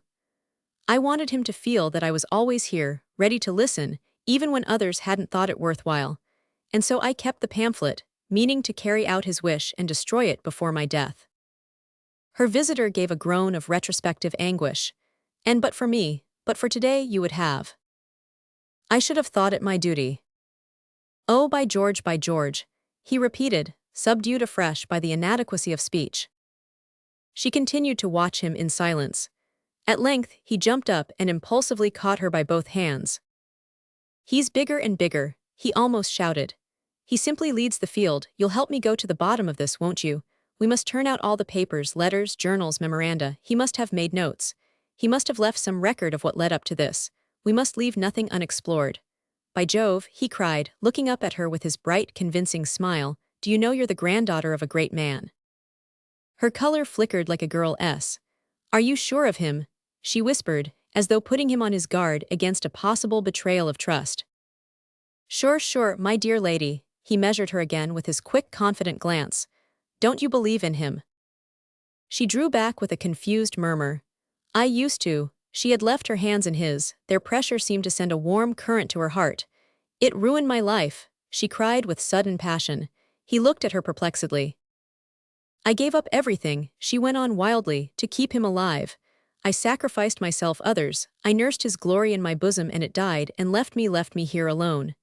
She paused and gathered her courage with a gasp. "Don't make the same mistake," she warned him. He shook his head, still smiling. "No danger of that. You're not alone, my dear lady. He's here with you. He's come back to you today. Don't you see what's happened? Don't you see that it's your love that has kept him alive? If you'd abandoned your post for an instant, let things pass into other hands, if your wonderful tenderness hadn't perpetually kept guard, this must have been irretrievably lost." He laid his hand on the pamphlet. "And then he would have been dead." "Oh," she said, "don't tell me too suddenly," and she turned away and sank into a chair. The young man stood watching her in an odd silence. For a long time she sat motionless, with her face hidden, and he thought she must be weeping. At length he said, almost shyly, "You'll let me come back then, you'll help me work this thing out." She rose calmly and held out her hand. "I'll help you," she declared. "I'll come tomorrow then. Can we get to work early?" "As early as you please." "At 8 o'clock then," he said briskly. "You'll have the papers ready." "I'll have everything ready," she added with a half-playful hesitancy, "and the fire shall be lit for you." He went out with his bright nod. She walked to the window and watched his buoyant figure hastening down the elm-shaded street. When she turned back into the empty room, she looked as though youth had touched her on the lips. The recovery. To the visiting stranger, Hilbridge's first question was, "Have you seen Keniston's things?" Keniston took precedence of the colonial state house. the Gilbert Stuart Washington, and the Ethnological Museum. Nay, he ran neck and neck with the president of the university, a prehistoric relic who had known Emerson, and who was still sent about the country in cotton wool to open educational institutions with a toothless oration on Brook Farm. Keniston was sent about the country too. He opened art exhibitions, laid the foundation of academies, and acted in a general sense as the spokesman and apologist of art. Hillbridge was proud of him in his peripatetic character, but his fellow townsmen let it be understood that to know Keniston one must come to Hillbridge. Never was work more dependent for its effect on atmosphere, on milieu. Hillbridge was Keniston's milieu, and there was one lady, a devotee of his art, who went so far as to assert that once, at an exhibition in New York, she had passed a Keniston without recognizing it. It simply didn't want to be seen in such surroundings. It was hiding itself under an incognito, she declared. It was a source of special pride to Hillbridge that it contained all the artist's best works. Strangers were told that Hillbridge had discovered him. The discovery had come about in the simplest manner. Professor Driffert, who had a reputation for collecting, had one day hung a sketch on his drawing-room wall, and thereafter Mrs. Driffert's visitors, always a little flurried by the sense that it was the kind of house in which one might be suddenly called upon to distinguish between a dry point and an etching, or between Raphael Mengs and Raphael Sanzio, were not infrequently subjected to the professor's offhand inquiry, "By the way, have you seen my Keniston?" The visitors, perceptibly awed, would retreat to a critical distance and murmur the usual guarded generalities, while they tried to keep the name in mind long enough to look it up in the encyclopedia. The name was not in the encyclopedia, but as a compensating fact, it became known that the man himself was in Hillbridge. Hillbridge, then, owned an artist whose celebrity it was the proper thing to take for granted. Someone else, emboldened by the thought, bought a Keniston, and the next year, on the occasion of the President's Golden Jubilee, the faculty, by unanimous consent, presented him with a Keniston. 2 years later there was a Keniston exhibition, to which the art critics came from New York and Boston, and not long afterward, a well-known Chicago collector vainly attempted to buy Professor Driffert's sketch, which the art journals cited as a rare example of the painter's first or silvery manner. Thus there gradually grew up a small circle of connoisseurs, known in artistic circles as men who collected Kenistons. Professor Wildmarsh, of the chair of Fine Arts and Archaeology, was the first critic to publish a detailed analysis of the master's methods and purpose. The article was illustrated by engravings, which, though they had cost the magazine a fortune, were declared by Professor Wildmarsh to give but an imperfect suggestion of the esoteric significance of the originals. The professor, with a tact that contrived to make each reader feel himself included among the exceptions, went on to say that Keniston's work would never appeal to any but exceptional natures, and he closed with the usual assertion that to apprehend the full meaning of the master's message, it was necessary to see him in the surroundings of his own home at Hillbridge. Professor Wildmarsh's article was read one spring afternoon by a young lady just speeding eastward on her first visit to Hillbridge, and already flushed with anticipation of the intellectual opportunities awaiting her.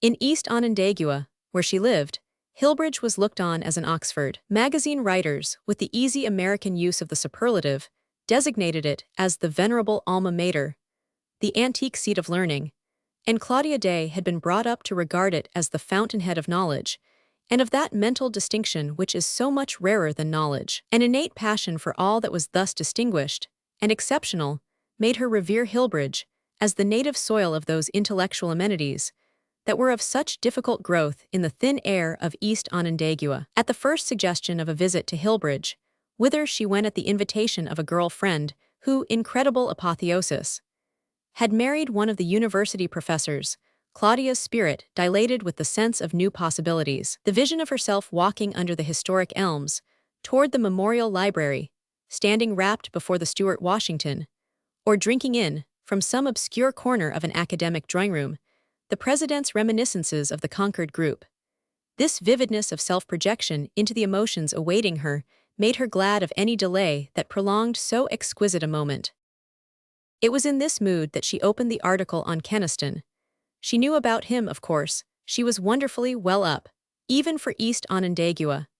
She had read of him in the magazines. She had met, on a visit to New York, a man who collected Kenistons, and a photogravure of a Keniston in an artistic frame hung above her writing table at home. But Professor Wildmarsh's article made her feel how little she really knew of the master, and she trembled to think of the state of relative ignorance in which, but for the timely purchase of the magazine, she might have entered Hillbridge. She had, for instance, been densely unaware that Keniston had already had 3 manors, and was showing symptoms of a 4th. She was equally ignorant of the fact that he had founded a school and created a formula, and she learned with a thrill that no one could hope to understand him who had not seen him in his studio at Hillbridge, surrounded by his own works. The man and the art interpret each other, their exponent declared, and Claudia Day, bending a brilliant eye on the future, wondered if she were ever to be admitted to the privilege of that double initiation. Keniston, to his other claims to distinction, added that of being hard to know. His friends always hastened to announce the fact to strangers, adding after a pause of suspense that they would see what they could do. Visitors in whose favor he was induced to make an exception were further warned that he never spoke unless he was interested, so that they mustn't mind if he remained silent. It was under these reassuring conditions that, some 10 days after her arrival at Hillbridge, Miss Day was introduced to the master's studio. She found him a tall, listless-looking man, who appeared middle-aged to her youth, and who stood before his own pictures with a vaguely interrogative gaze, leaving the task of their interpretation to the lady who had courageously contrived the visit. The studio, to Claudia's surprise, was bare and shabby. It formed a rambling addition to the small, cheerless house in which the artist lived with his mother and a widowed sister. For Claudia, it added the last touch to his distinction to learn that he was poor, and that what he earned was devoted to the maintenance of the 2 limp women who formed a neutral-tinted background to his impressive outline. His pictures, of course, fetched high prices, but he worked slowly, painfully, as his devotees preferred to phrase it, with frequent intervals of ill health and inactivity, and the circle of Keniston connoisseurs was still as small as it was distinguished. The girl's fancy instantly hailed in him that favorite figure of imaginative youth, the artist who would rather starve than paint a pot boiler. It is known to comparatively few that the production of successful pot boilers is an art in itself, and that such heroic abstentions as Keniston's are not always purely voluntary. On the occasion of her first visit, the artist said so little that Claudia was able to indulge to the full the harrowing sense of her inadequacy. No wonder she had not been one of the few that he cared to talk to. Every word she uttered must so obviously have diminished the inducement. She had been cheap, trivial, conventional, at once gushing and inexpressive, eager and constrained. She could feel him counting the minutes till the visit was over, and as the door finally closed on the scene of her discomfiture, she almost shared the hope with which she confidently credited him, that they might never meet again. Roman 2. Mrs. Davant glanced reverentially about the studio. "I have always said," she murmured, "that they ought to be seen in Europe." Mrs. Davant was young, credulous, and emotionally extravagant. She reminded Claudia of her earlier self, the self that 10 years before had first set an awestruck foot on that very threshold. Not for his sake, Mrs. Davant continued, but for Europe's. Claudia smiled. She was glad that her husband's pictures were to be exhibited in Paris.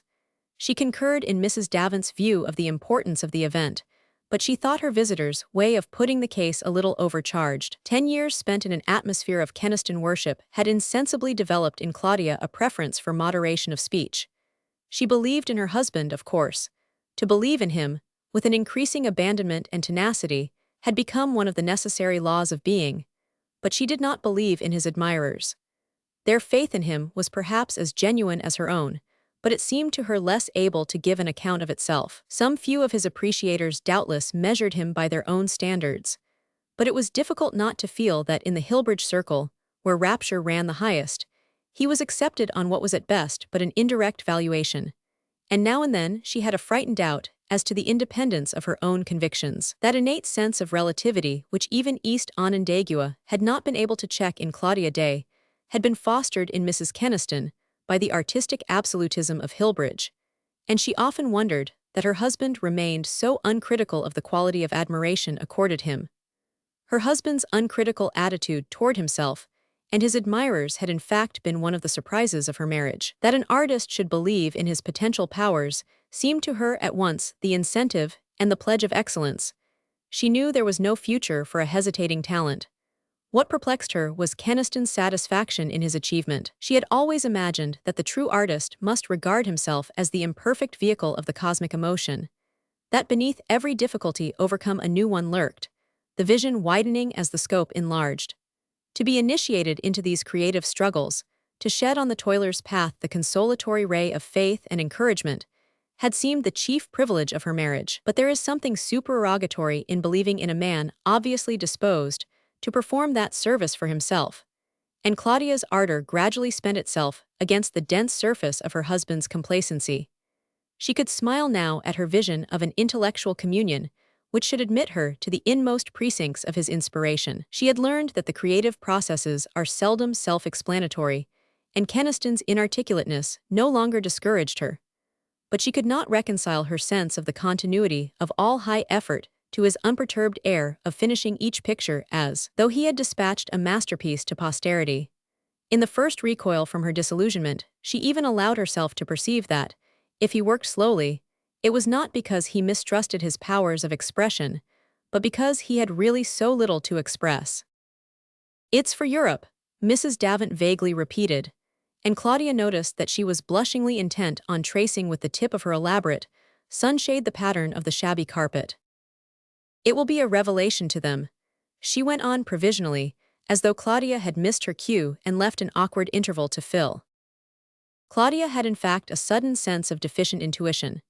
She felt that her visitor had something to communicate which required, on her own part, an intelligent cooperation, but what it was her insight failed to suggest. She was, in truth, a little tired of Mrs. Davant, who was Keniston's latest worshipper, who ordered pictures recklessly, who paid for them regally in advance, and whose gallery was, figuratively speaking, crowded with the artist's unpainted masterpieces. Claudia's impatience was perhaps complicated by the uneasy sense that Mrs. Davant was too young, too rich, too inexperienced, that somehow she ought to be warned. Warned of what? That some of the pictures might never be painted. Scarcely that, since Keniston, who was scrupulous in business transactions, might be trusted not to take any material advantage of such evidence of faith. Claudia's impulse remained undefined. She merely felt that she would have liked to help Mrs. Davant, and that she did not know how. "You'll be there to see them?" she asked, as her visitor lingered. "In Paris," Mrs. Davant's blush deepened. "We must all be there together." Claudia smiled. "My husband and I mean to go abroad some day, but I don't see any chance of it at present." "But he ought to go, you ought both to go this summer," Mrs. Davant persisted. "I know Professor Wildmarsh and Professor Driffert and all the other critics think that Mr. Keniston's never having been to Europe has given his work much of its wonderful individuality, its peculiar flavor and meaning. But now that his talent is formed, that he has full command of his means of expression." Claudia recognized one of Professor Driffert's favorite formulas. "They all think he ought to see the work of the other great masters, that he ought to visit the home of his ancestors, as Professor Wildmarsh says." She stretched an impulsive hand to Claudia. "You ought to let him go, Mrs. Keniston." Claudia accepted the admonition with the philosophy of the wife, who is used to being advised on the management of her husband. "I shan't interfere with him," she declared, and Mrs. Davant instantly caught her up with a cry of, "Oh, it's too lovely of you to say that." With this exclamation she left Claudia to a silent renewal of wonder. A moment later Keniston entered. To a mind curious in combinations, it might have occurred that he had met Mrs. Davant on the doorstep. In one sense he might, for all his wife cared, have met 50 Mrs. Davants on the doorstep. It was long since Claudia had enjoyed the solace of resenting such coincidences. Her only thought now was that her husband's first words might not improbably explain Mrs. Davant's last, and she waited for him to speak. He paused with his hands in his pockets before an unfinished picture on the easel. Then, as his habit was, he began to stroll tourist-like from canvas to canvas, standing before each in a musing ecstasy of contemplation that no readjustment of view ever seemed to disturb. Her eye instinctively joined his in its inspection. It was the one point where their natures merged. Thank God, there was no doubt about the pictures. She was what she had always dreamed of being, the wife of a great artist. Keniston dropped into an armchair and filled his pipe. "How should you like to go to Europe?" he asked. His wife looked up quickly. "When?" "Now this spring, I mean." He paused to light the pipe. "I should like to be over there while these things are being exhibited." Claudia was silent. Well, he repeated after a moment. How can we afford it? She asked. Keniston had always scrupulously fulfilled his duty to the mother and sister whom his marriage had dislodged. And Claudia, who had the atoning temperament which seeks to pay for every happiness by making it a source of fresh obligations, had from the outset accepted his ties with an exaggerated devotion. Any disregard of such a claim would have vulgarized her most delicate pleasures, and her husband's sensitiveness to it in great measure extenuated the artistic obtuseness that often seemed to her like a failure of the moral sense. His loyalty to the dull women who depended on him was, after all, compounded of finer tissues than any mere sensibility to ideal demands. Oh, I don't see why we shouldn't, he rejoined. I think we might manage it. At Mrs. Davant's expense, leaped from Claudia. She could not tell why she had said it. Some inner barrier seemed to have given way under a confused pressure of emotions. He looked up at her with frank surprise. Well, she has been very jolly about it, why not? She has a tremendous feeling for art, the keenest I ever knew in a woman. Claudia imperceptibly smiled. She wants me to let her pay in advance for the 4 panels she has ordered for the memorial library. That would give us plenty of money for the trip, and my having the panels to do is another reason for my wanting to go abroad just now. Another reason. Yes, I've never worked on such a big scale. I want to see how those old chaps did the trick. I want to measure myself with the big fellows over there. An artist ought to, once in his life. She gave him a wondering look. For the first time, his words implied a sense of possible limitation, but his easy tone seemed to retract what they conceded. What he really wanted was fresh food for his self-satisfaction. He was like an army that moves on after exhausting the resources of the country.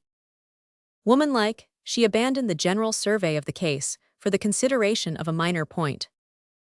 Are you sure you can do that kind of thing? She asked. What kind of thing? The panels. He glanced at her indulgently. His self-confidence was too impenetrable to feel the pinprick of such a doubt. Immensely sure, he said with a smile. And you don't mind taking so much money from her in advance? He stared. Why should I? She'll get it back with interest. He laughed and drew at his pipe. It will be an uncommonly interesting experience. I shouldn't wonder if it freshened me up a bit. She looked at him again. This second hint of self-distrust struck her as the sign of a quickened sensibility. What if, after all, he was beginning to be dissatisfied with his work? The thought filled her with a renovating sense of his sufficiency. Roman 3. They stopped in London to see the National Gallery. It was thus that, in their inexperience, they had narrowly put it. But in reality, every stone of the streets, every trick of the atmosphere, had its message of surprise for their virgin sensibilities. The pictures were simply the summing up, the final interpretation, of the cumulative pressure of an unimagined world, and it seemed to Claudia that long before they reached the doors of the gallery, she had some intuitive revelation of what awaited them within. They moved about from room to room without exchanging a word. The vast, noiseless spaces seemed full of sound, like the roar of a distant multitude heard only by the inner ear. Had their speech been articulate, their language would have been incomprehensible, and even that far-off murmur of meaning pressed intolerably on Claudia's nerves. Keniston took the onset without outward sign of disturbance. Now and then he paused before a canvas, or prolonged from one of the benches his silent communion with some miracle of line or color, but he neither looked at his wife nor spoke to her.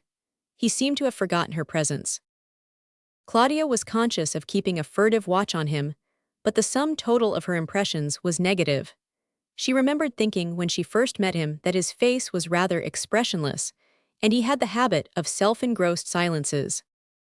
All that evening, at the hotel, they talked about London, and he surprised her by an acuteness of observation that she had sometimes inwardly accused him of lacking.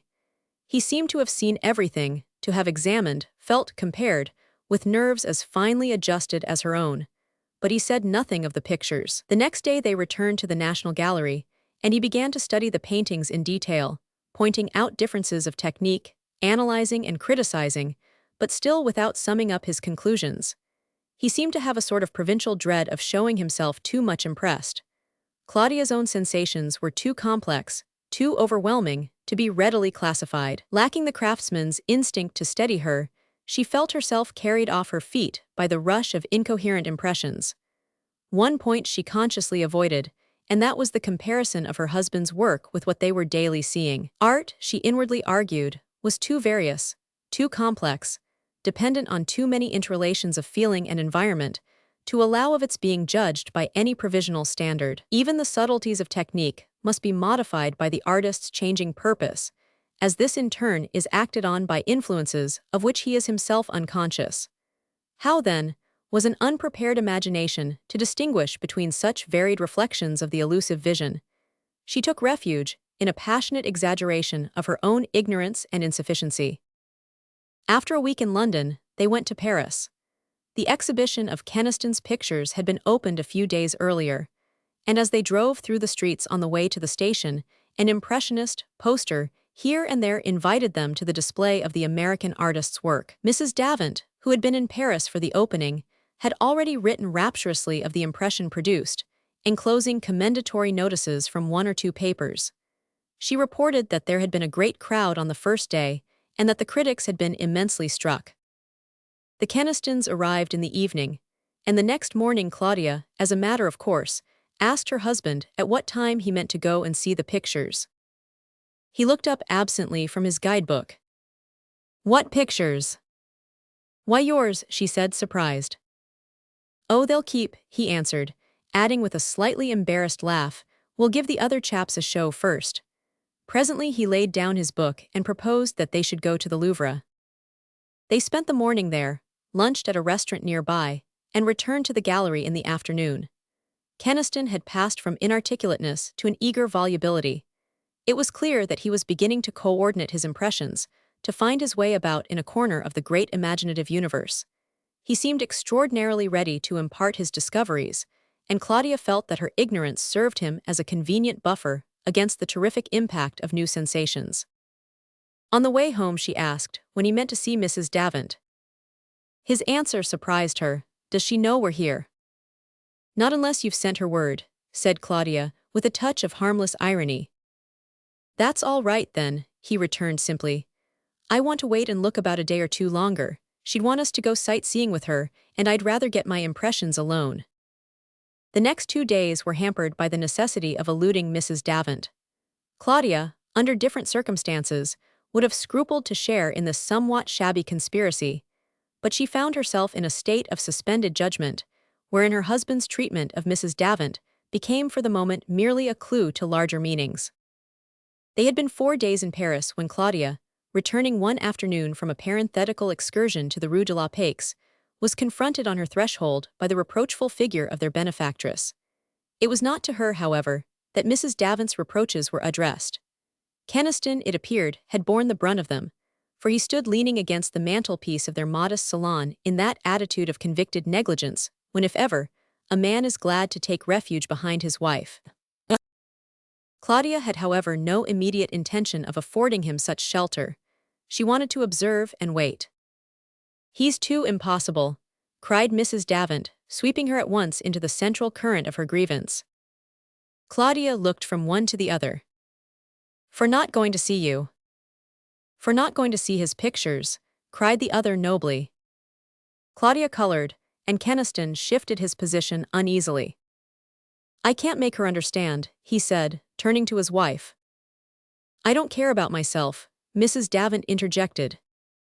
"I do then, it's the only thing I do care about," he hurriedly protested.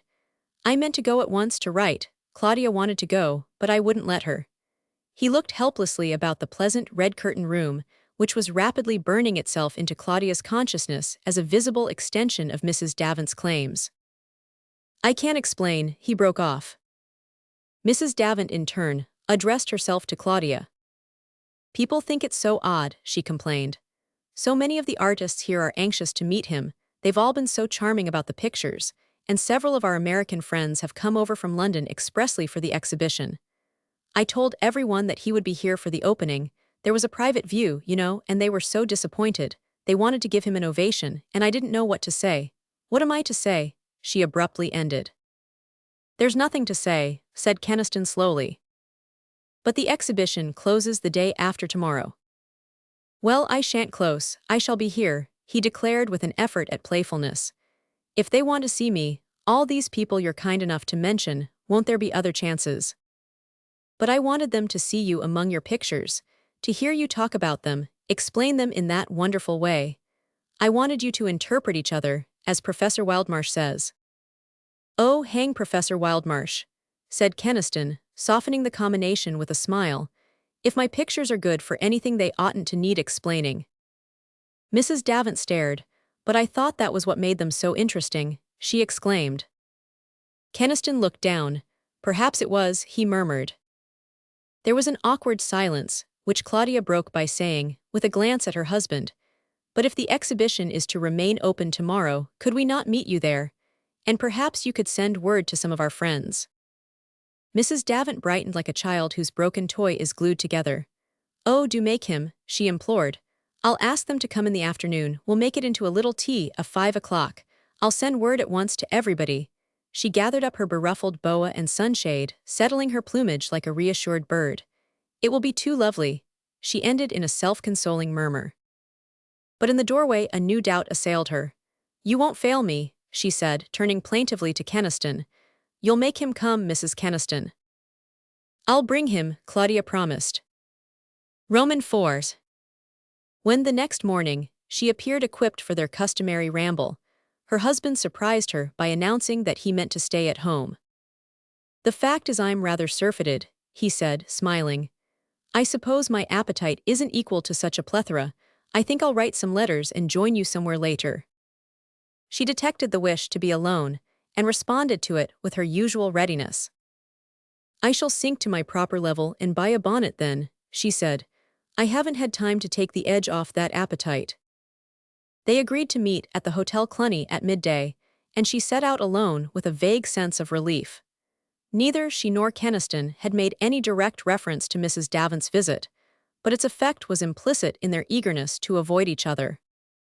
Claudia accomplished some shopping in the spirit of perfunctoriness that robs even new bonnets of their bloom, and this business dispatched, she turned aimlessly into the wide, inviting brightness of the streets.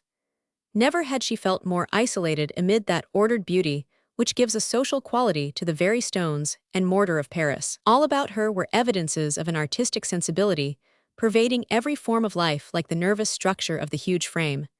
A sensibility so delicate, alert, and universal, that it seemed to leave no room for obtuseness or error. In such a medium, the faculty of plastic expression must develop as unconsciously as any organ in its normal surroundings. To be artistic must cease to be an attitude and become a natural function. To Claudia, the significance of the whole vast revelation was centered in the light it shed on one tiny spot of consciousness, the value of her husband's work. There are moments when to the groping soul the world's accumulated experiences are but stepping stones across a private difficulty. She stood hesitating on a street corner. It was barely 11, and she had an hour to spare before going to the Hotel Cluny. She seemed to be letting her inclination float as it would on the cross-currents of suggestion emanating from the brilliant complex scene before her. But suddenly, in obedience to an impulse that she became aware of only in acting on it, she called a cab and drove to the gallery where her husband's pictures were exhibited. A magnificent official in gold braids sold her a ticket and pointed the way up the empty crimson-carpeted stairs.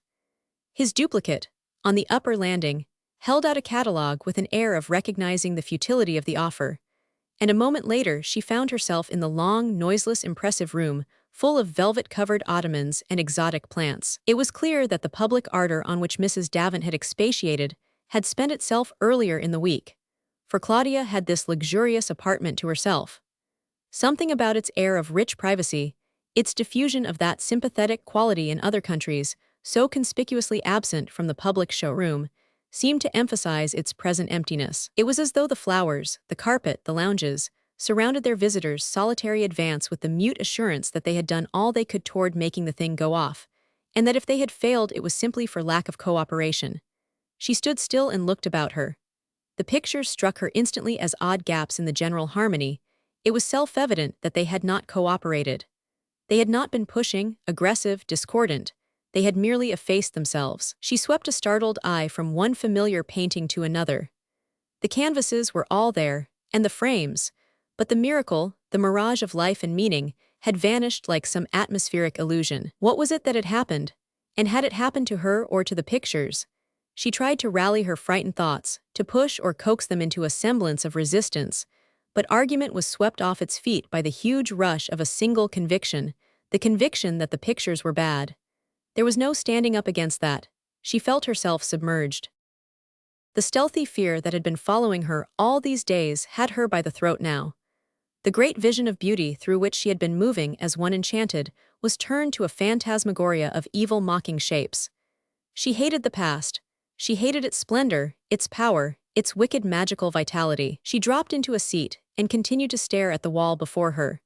Gradually, as she stared, there stole out to her from the dimmed, humbled canvases a reminder of what she had once seen in them, a spectral appeal to her faith to call them back to life. What proof had she that her present estimate of them was less subjective than the other? The confused impressions of the last few days were hardly to be pleaded as a valid theory of art. How, after all, did she know that the pictures were bad?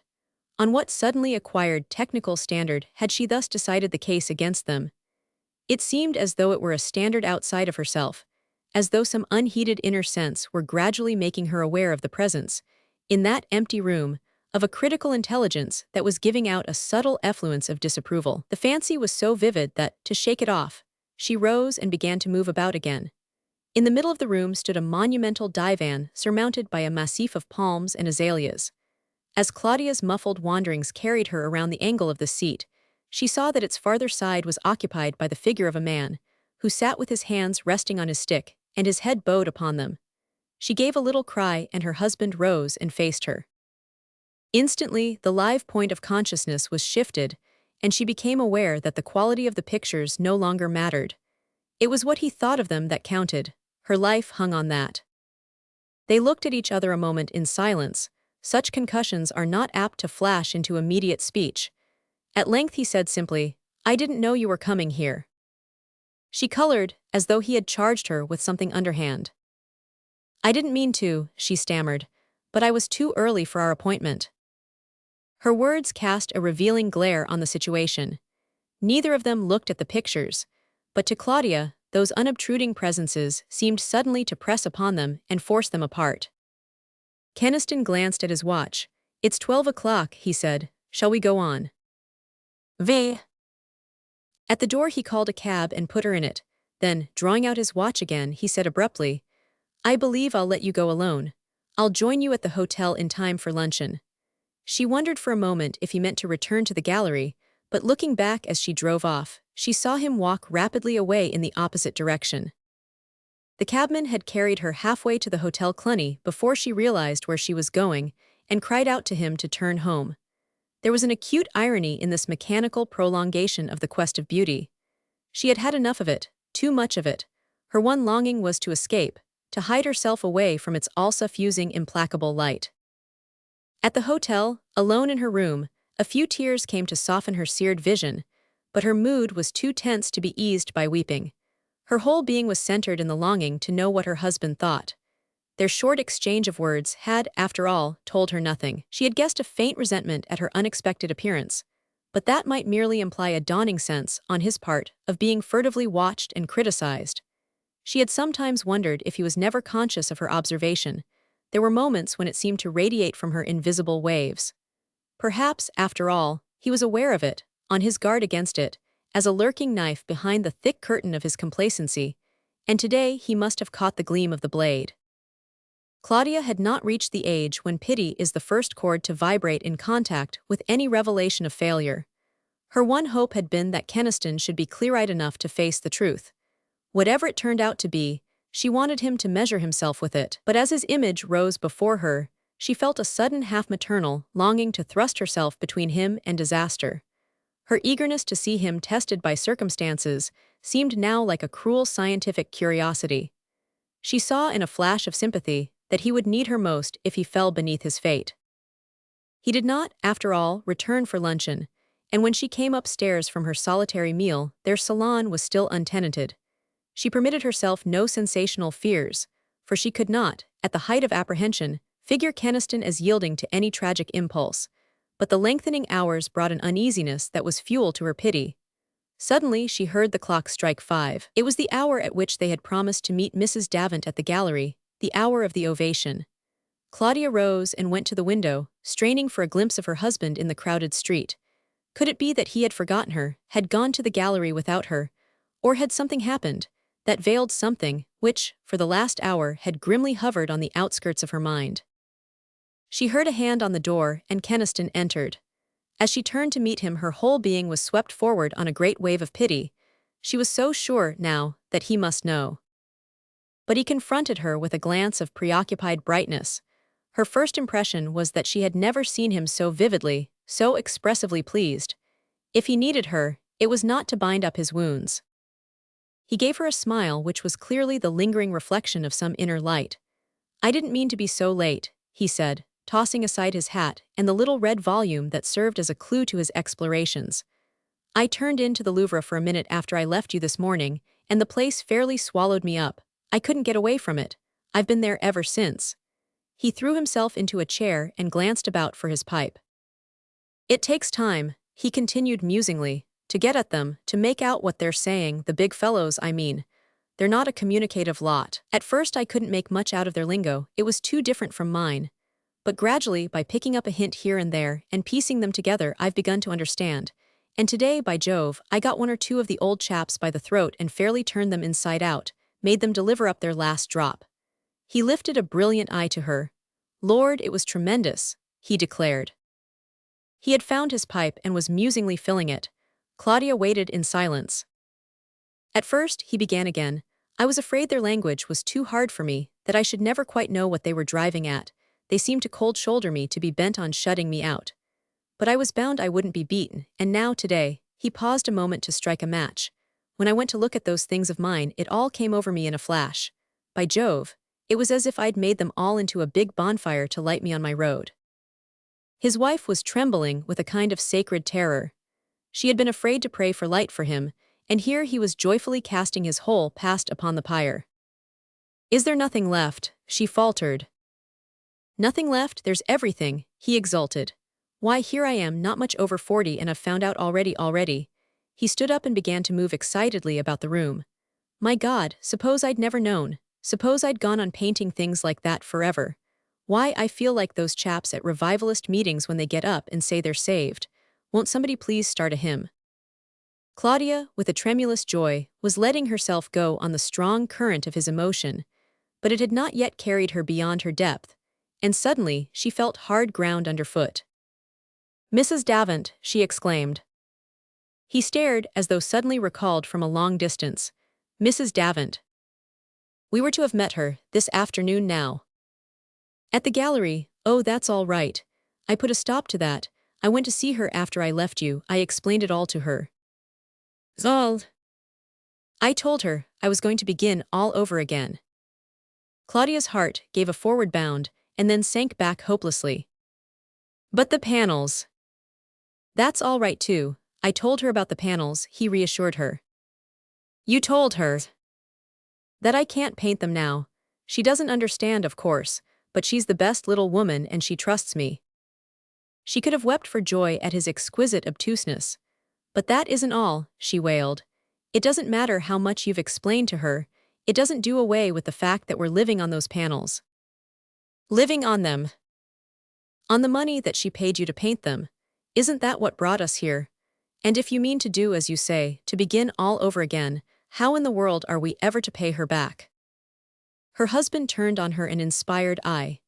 "There's only one way that I know of," he imperturbably declared, "and that's to stay out here till I learn how to paint them."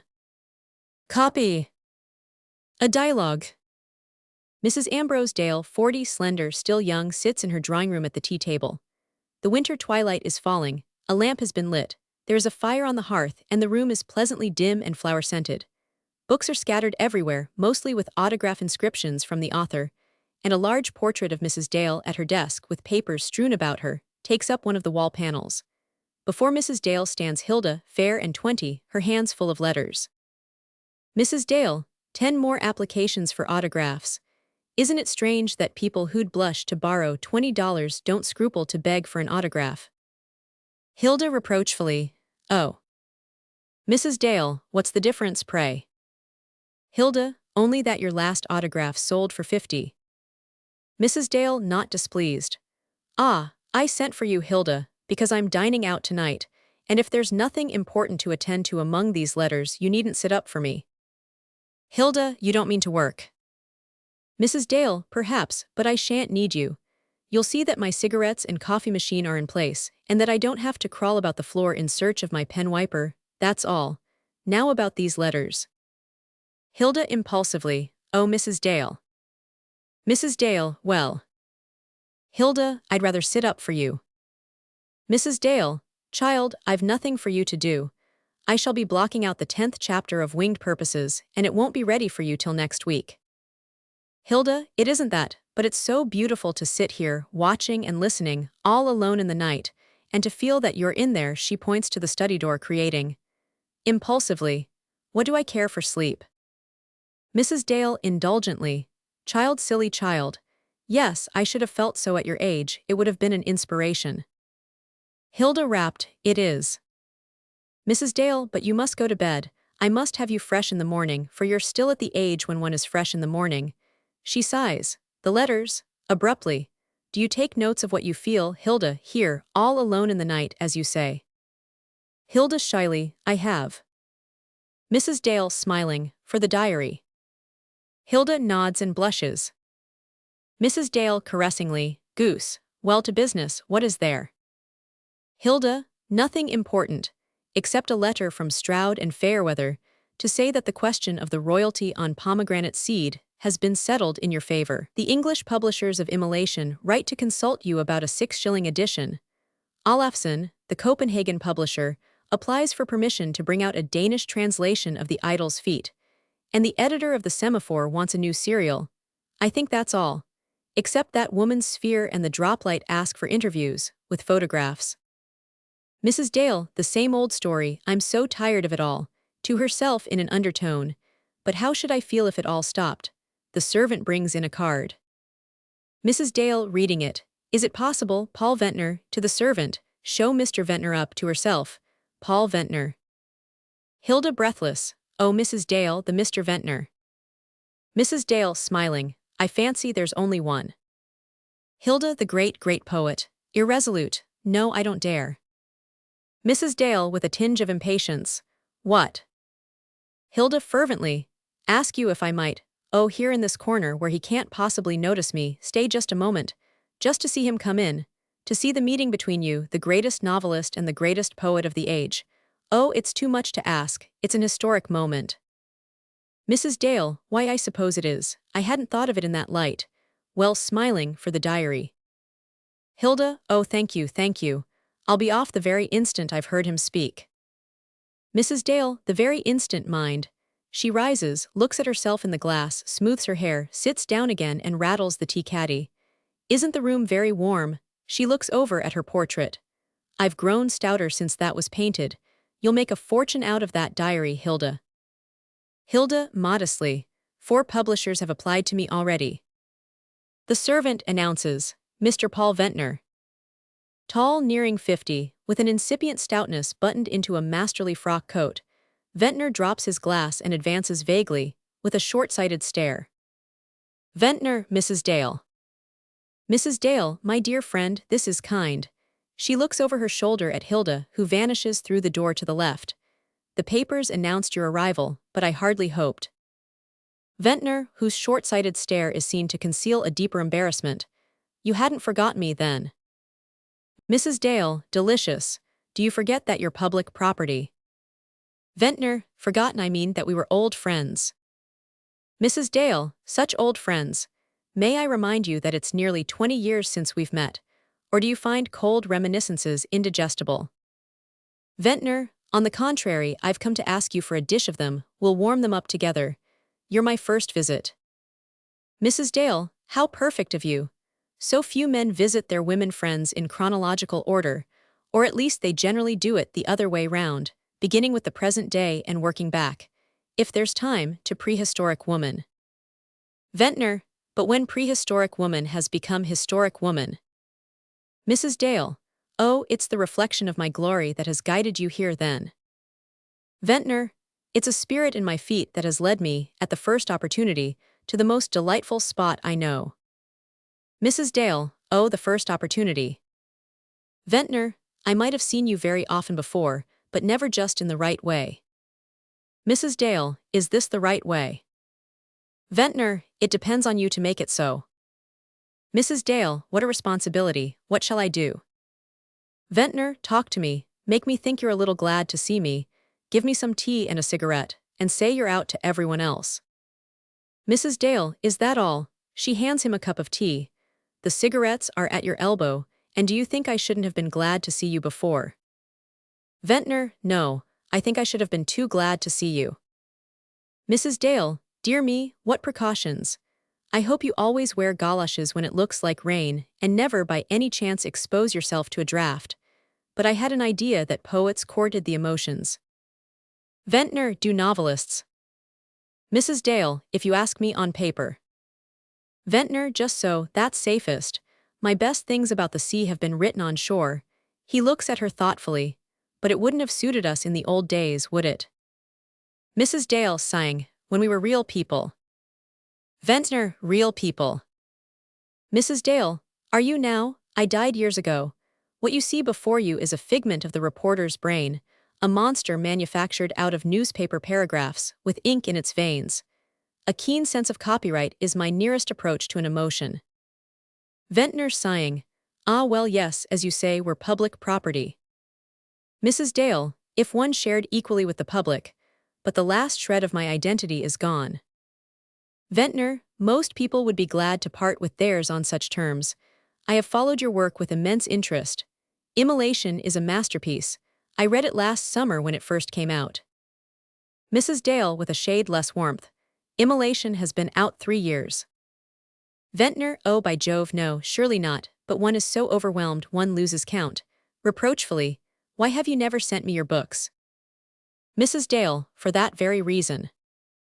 Ventnor, deprecatingly, you know I didn't mean it for you, and my first book, Do You Remember, was dedicated to you.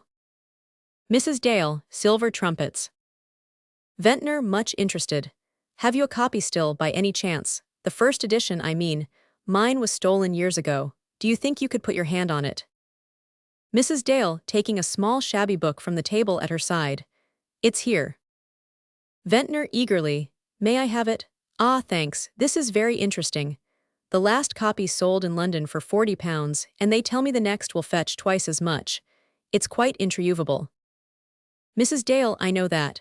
A pause, she takes the book from him, opens it and reads, half to herself. How much we two have seen together. Of other eyes unwist. Dear as in days of leafless weather. The willow's saffron mist. Strange as the hour when Hesper swings. A sea in beryl green. While overhead on dalliant wings. The daylight hangs serene. And thrilling as a meteor's fall. Through depths of lonely sky. When each to each 2 watchers call. I saw it, so did I. Ventnor, thin, thin, the troubadour tinkle. Odd how little promise there is in first volumes. Mrs. Dale, with irresistible emphasis. I thought there was a distinct promise in this. Ventnor, seeing his mistake. Ah, the one you would never let me fulfill. Sentimentally. How inexorable you were, you never dedicated a book to me. Mrs. Dale, I hadn't begun to write when we were dedicating things to each other. Ventnor, not for the public, but you wrote for me, and wonderful as you are, you've never written anything since that I care for half as much as. Mrs. Dale, interested, well. Ventnor, your letters. Mrs. Dale, in a changed voice. My letters, do you remember them? Ventnor, when I don't, I reread them. Mrs. Dale, incredulous, you have them still. Ventnor, unguardedly, you haven't mine then. Mrs. Dale, playfully, oh, you were a celebrity already, of course I kept them. Smiling, think what they are worth now, I always keep them locked up in my safe over there. She indicates a cabinet. Ventnor, after a pause, I always carry yours with me. Mrs. Dale, laughing, you. Ventnor, wherever I go, a longer pause, she looks at him fixedly. I have them with me now. Mrs. Dale, agitated, you have them with you now. Ventnor, embarrassed, why not, one never knows. Mrs. Dale, never knows. Ventnor, humorously, Gad, when the bank examiner may come round. You forget I'm a married man. Mrs. Dale, ah yes. Ventnor sits down beside her. I speak to you as I couldn't to anyone else without deserving a kicking. You know how it all came about. A pause. You'll bear witness that it wasn't till you denied me all hope. Mrs. Dale, a little breathless. Yes, yes. Ventnor, till you sent me from you. Mrs. Dale, it's so easy to be heroic when one is young. One doesn't realize how long life is going to last afterward. Musing, nor what weary work it is gathering up the fragments. Ventnor, but the time comes when one sends for the china mender, and has the bits riveted together, and turns the cracked side to the wall. Mrs. Dale, and denies that the article was ever damaged. Ventnor, well, the great thing, you see, is to keep one's self out of reach of the housemaid's brush. A pause. If you're married you can't, always. Smiling. Don't you hate to be taken down and dusted? Mrs. Dale, with intention. You forget how long ago my husband died. It's 15 years since I've been an object of interest to anybody but the public. Ventnor, smiling. The only one of your admirers to whom you've ever given the least encouragement. Mrs. Dale, say rather the most easily pleased. Ventnor, or the only one you cared to please. Mrs. Dale, ah, you haven't kept my letters. Ventnor, gravely. Is that a challenge? Look here then. He drams a packet from his pocket and holds it out to her. Mrs. Dale, taking the packet and looking at him earnestly. Why have you brought me these? Ventnor, I didn't bring them, they came because I came, that's all. Tentatively. Are we unwelcome? Mrs. Dale, who has undone the packet and does not appear to hear him. The very first I ever wrote you, the day after we met at the concert. How on earth did you happen to keep it? She glances over it. How perfectly absurd. Well, it's not a compromising document. Ventnor, I'm afraid none of them are. Mrs. Dale, quickly. Is it to that they owe their immunity, because one could leave them about like safety matches? Ah, here's another I remember. I wrote that the day after we went skating together for the first time. She reads it slowly. How odd, how very odd. Ventnor, what? Mrs. Dale, why, it's the most curious thing. I had a letter of this kind to do the other day, in the novel I'm at work on now. The letter of a woman who is just beginning. Ventnor, yes, just beginning. Mrs. Dale, and do you know, I find the best phrase in it, the phrase I somehow regarded as the fruit of, well, of all my subsequent discoveries, is simply plagiarized word for word from this. Ventnor, eagerly, I told you so, you were all there. Mrs. Dale, critically, but the rest of it's poorly done, very poorly, reads the letter over. I didn't know how to leave off. It takes me forever to get out of the door. Ventnor, gaily, perhaps I was there to prevent you. After a pause, I wonder what I said in return. Mrs. Dale, interested, shall we look? She rises. Shall we really? I have them all here, you know. She goes toward the cabinet. Ventnor, following her with repressed eagerness. Oh, all. Mrs. Dale throws open the door of the cabinet, revealing a number of packets. Don't you believe me now? Ventnor, good heavens, how I must have repeated myself, but then you were so very deaf. Mrs. Dale takes out a packet and returns to her seat. Ventnor extends an impatient hand for the letters. No, wait, I want to find your answer to the one I was just reading. After a pause. Here it is, yes, I thought so. Ventnor, what did you think? Mrs. Dale, triumphantly. I thought it was the one in which you quoted Epipsychidion. Ventnor, mercy, did I quote things? I don't wonder you were cruel. Mrs. Dale, ah, and here's the other, the one I didn't answer for a long time. Do you remember? Ventnor, with emotion. Do I remember? I wrote it the morning after we heard Isolde. Mrs. Dale, disappointed. No, that wasn't the one I didn't answer. Here, this is the one I mean. Ventnor takes it curiously. This is very like unrolling a mummy. He glances at her, with a live grain of wheat in it, perhaps. Oh, by Jove. Mrs. Dale, what? Ventnor, why, this is the one I made a sonnet out of afterward. By Jove, I'd forgotten where that idea came from. You may know the lines, perhaps. They're in the 4th volume of my complete edition. It's the thing beginning. Love came to me with unrelenting eyes. One of my best, I rather fancy. Of course, here it's very crudely put, The values aren't brought out. Ah, this touch is good though, very good. I dare say there might be other material. He glances toward the cabinet. Mrs. Dale, dryly, the live grain of wheat, as you said. Ventnor, ah well, my first harvest was sown on rocky ground, now I plant for the fowls of the air. Rising and walking toward the cabinet. When can I come and carry off all this rubbish? Mrs. Dale, carry it off. Ventnor, embarrassed. My dear lady, surely between you and me explicitness is a burden. You must see that these letters of ours can't be left to take their chance like an ordinary correspondence. You said yourself we were public property. Mrs. Dale, to take their chance. Do you suppose that in my keeping your letters take any chances? Suddenly, do mine in yours.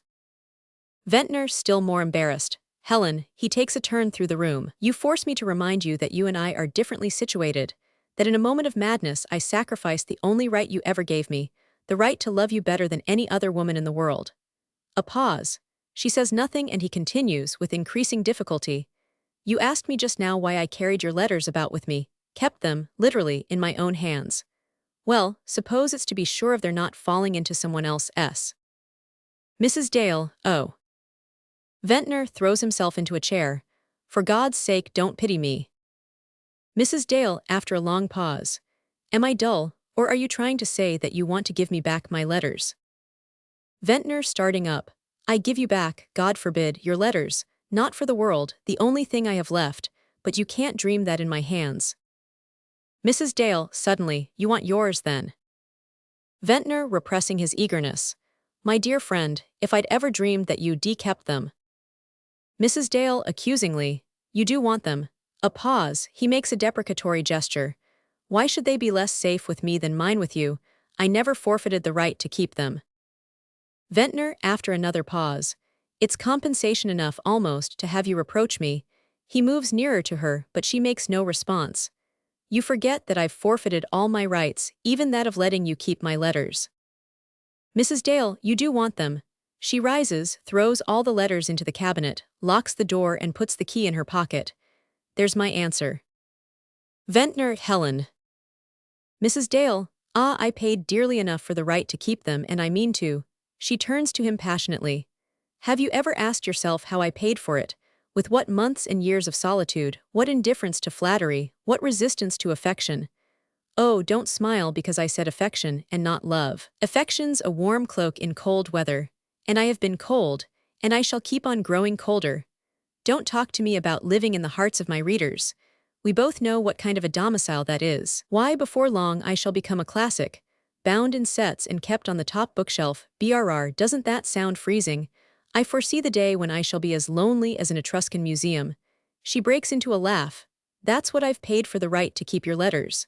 She holds out her hand. And now give me mine. Ventnor, yours. Mrs. Dale, haughtily, yes, I claim them. Ventnor, in the same tone, on what ground? Mrs. Dale, hear the man, because I wrote them, of course. Ventnor, but it seems to me that, under your inspiration, I admit, I also wrote mine. Mrs. Dale, oh, I don't dispute their authenticity, it's yours I deny. Ventnor, mine. Mrs. Dale, you voluntarily ceased to be the man who wrote me those letters, you've admitted as much. You traded paper for flesh and blood. I don't dispute your wisdom, only you must hold to your bargain. The letters are all mine. Ventnor, groping between two tones, your arguments are as convincing as ever. He hazards a faint laugh. You're a marvelous dialectician, but if we're going to settle the matter in the spirit of an arbitration treaty, why, there are accepted conventions in such cases. It's an odious way to put it, but since you won't help me, one of them is. Mrs. Dale, one of them is. Ventnor, that it is usual, that technically I mean the letter belongs to its writer. Mrs. Dale, after a pause, such letters as these. Ventnor, such letters especially. Mrs. Dale, but you couldn't have written them if I hadn't been willing to read them. Surely there's more of myself in them than of you. Ventnor, surely there's nothing in which a man puts more of himself than in his love letters. Mrs. Dale, with emotion, but a woman's love letters are like her child, they belong to her more than to anybody else. Ventnor, and a man's. Mrs. Dale, with sudden violence, are all he risks. There, take them. She flings the key of the cabinet at his feet and sinks into a chair. Ventnor starts as though to pick up the key, then approaches and bends over her. Helen, oh Helen. Mrs. Dale, she yields her hands to him, murmuring, Paul. Suddenly she straightens herself and draws back illuminated. What a fool I am, I see it all now. You want them for your memoirs. Ventnor disconcerted, Helen. Mrs. Dale agitated. Come, come, the rule is to unmask when the signal's given. You want them for your memoirs. Ventnor with a forced laugh. What makes you think so? Mrs. Dale, triumphantly, because I want them for mine. Ventnor in a changed tone. Ah, he moves away from her and leans against the mantelpiece.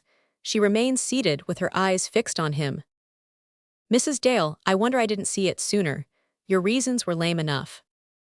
Ventnor ironically. Yours were masterly. You're the more accomplished actor of the two. I was completely deceived. Mrs. Dale, oh, I'm a novelist. I can keep up that sort of thing for 500 pages. Ventnor, I congratulate you. A pause. Mrs. Dale, moving to her seat behind the tea table. I've never offered you any tea. She bends over the kettle. Why don't you take your letters? Ventnor, because you've been clever enough to make it impossible for me. He picks up the key and hands it to her. Then abruptly, was it all acting, just now? Mrs. Dale, by what right do you ask? Ventnor, by right of renouncing my claim to my letters. Keep them and tell me. Mrs. Dale, I give you back your claim, and I refuse to tell you. Ventnor sadly. Ah, Helen, if you deceived me, you deceived yourself also. Mrs. Dale, what does it matter now that we're both undeceived? I played a losing game, that's all.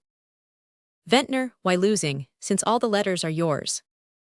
Mrs. Dale, the letters. Slowly, I'd forgotten the letters. Ventnor exultant. Ah, I knew you'd end by telling me the truth. Mrs. Dale, the truth, where is the truth? Half to herself. I thought I was lying when I began, but the lies turned into truth as I uttered them. She looks at Ventnor. I did want your letters for my memoirs. I did think I'd kept them for that purpose, and I wanted to get mine back for the same reason. But now, she puts out her hand and picks up some of her letters, which are lying scattered on the table near her. How fresh they seem, and how they take me back to the time when we lived instead of writing about life. Ventnor, smiling. The time when we didn't prepare our impromptu effects beforehand and copyright our remarks about the weather. Mrs. Dale, or keep our epigrams in cold storage and our adjectives under lock and key. Ventnor, when our emotions weren't worth 10 cents a word and a signature wasn't an autograph. Ah, Helen, after all, there's nothing like the exhilaration of spending one's capital. Mrs. Dale, of wasting it, you mean. She points to the letters. Do you suppose we could have written a word of these if we'd known we were putting our dreams out at interest? She sits musing, with her eyes on the fire, and he watches her in silence. Paul, do you remember the deserted garden we sometimes used to walk in? Ventnor, the old garden with the high wall at the end of the village street. The garden with the ruined box borders and the broken-down arbor. Why, I remember every weed in the paths and every patch of moss on the walls. Mrs. Dale, well, I went back there the other day. The village is immensely improved. There's a new hotel with gas fires and a trolley in the main street, and the garden has been turned into a public park, where excursionists sit on cast-iron benches admiring the statue of an abolitionist. Ventnor, an abolitionist, how appropriate. Mrs. Dale, and the man who sold the garden has made a fortune that he doesn't know how to spend. Ventnor, rising impulsively. Helen, he approaches and lays his hand on her letters. Let's sacrifice our fortune and keep the excursionists out. Mrs. Dale, with a responsive movement. Paul, do you really mean it? Ventnor gaily. Mean it. Why, I feel like a landed proprietor already. It's more than a garden, it's a park. Mrs. Dale, it's more than a park, it's a world, as long as we keep it to ourselves. Ventnor, ah yes, even the pyramids look small when one sees a Cook's tourist on top of them. He takes the key from the table, unlocks the cabinet and brings out his letters, which he lays beside hers. Shall we burn the key to our garden? Mrs. Dale, ah, then it will indeed be boundless, watching him while he throws the letters into the fire. Ventnor, turning back to her with a half-sad smile, but not too big for us to find each other in. Mrs. Dale, since we shall be the only people there. He takes both her hands and they look at each other a moment in silence. Then he goes out by the door to the right. As he reaches the door, she takes a step toward him, impulsively. Then turning back, she leans against the chimneypiece, quietly watching the letters burn. The Rembrandt. You're so artistic, my cousin Aliner Copt began. Of all Aliner's exordiums, it is the one I most dread. When she tells me I'm so clever I know this is merely the preamble to inviting me to meet the last literary obscurity of the moment. A trial to be evaded or endured, as circumstances dictate. Whereas her calling me artistic fatally connotes the request to visit, in her company, some distressed gentlewoman whose future hangs on my valuation of her old sacks, or of her grandfather's Marc Antonios. Time was when I attempted to resist these compulsions of Aliner's, but I soon learned that, short of actual flight, there was no refuge from her beneficent despotism. It is not always easy for the curator of a museum to abandon his post on the plea of escaping a pretty cousin's importunities, and Aliner, aware of my predicament, is none too magnanimous to take advantage of it. Magnanimity is, in fact, not in Aliner's line. The virtues, she once explained to me, are like bonnets. The very ones that look best on other people may not happen to suit one's own particular style. And she added, with a slight deflection of metaphor, that none of the ready-made virtues ever had fitted her. They all pinch somewhere, and she'd given up trying to wear them. Therefore, when she said to me, "You're so artistic," emphasizing the conjunction with a tap of her dripping umbrella, Aliner is out in all weathers. The elements are as powerless against her as man, I merely stipulated, it's not old sacks again. She shook her head reassuringly. A picture, a Rembrandt. Good Lord, why not a Leonardo? Well, she smiled, that of course depends on you. On me. On your attribution. I dare say Mrs. Fontage would consent to the change, though she's very conservative. A gleam of hope came to me and I pronounced, one can't judge of a picture in this weather. Of course not, I'm coming for you tomorrow. I've an engagement tomorrow. I'll come before or after your engagement.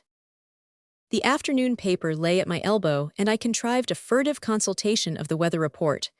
It said rain tomorrow, and I answered briskly, all right then, come at 10, rapidly calculating that the clouds on which I counted might lift by noon. My ingenuity failed of its due reward, for the heavens, as if in league with my cousin, emptied themselves before morning, and punctually at 10 Aliner and the sun appeared together in my office.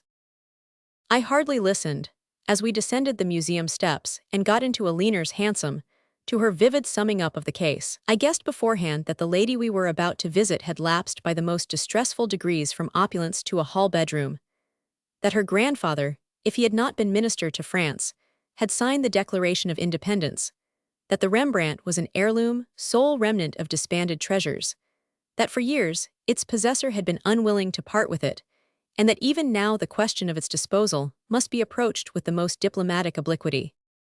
Previous experience had taught me that all Aliner's cases presented a harrowing similarity of detail. No circumstance tending to excite the spectator's sympathy and involve his action was omitted from the history of her beneficiaries. The lights and shades were indeed so skillfully adjusted that any impartial expression of opinion took on the hue of cruelty. I could have produced closetfuls of heirlooms in attestation of this fact, for it is one more mark of Aliner's competence that her friends usually pay the interest on her philanthropy. My one hope was that in this case the object, being a picture, might reasonably be rated beyond my means, and as our cab drew up before a blistered brownstone doorstep, I formed the self-defensive resolve to place an extreme valuation on Mrs. Fontage's Rembrandt. It is Aliner's fault if she is sometimes fought with her own weapons. The house stood in one of those shabby, provisional-looking New York streets that seem resignedly awaiting demolition. It was the kind of house that, in its high days, must have had a bow window with a bronze in it. The bow window had been replaced by a plumber's devanture, and one might conceive the bronze to have gravitated to the limbo where Mexican onyx tables and bric-a-brac in buffalo horn await the first signs of our next aesthetic reaction. Aliner swept me through a hall that smelled of poverty, up unlit stairs to a bare slit of a room. And she must leave this in a month, she whispered across her knock.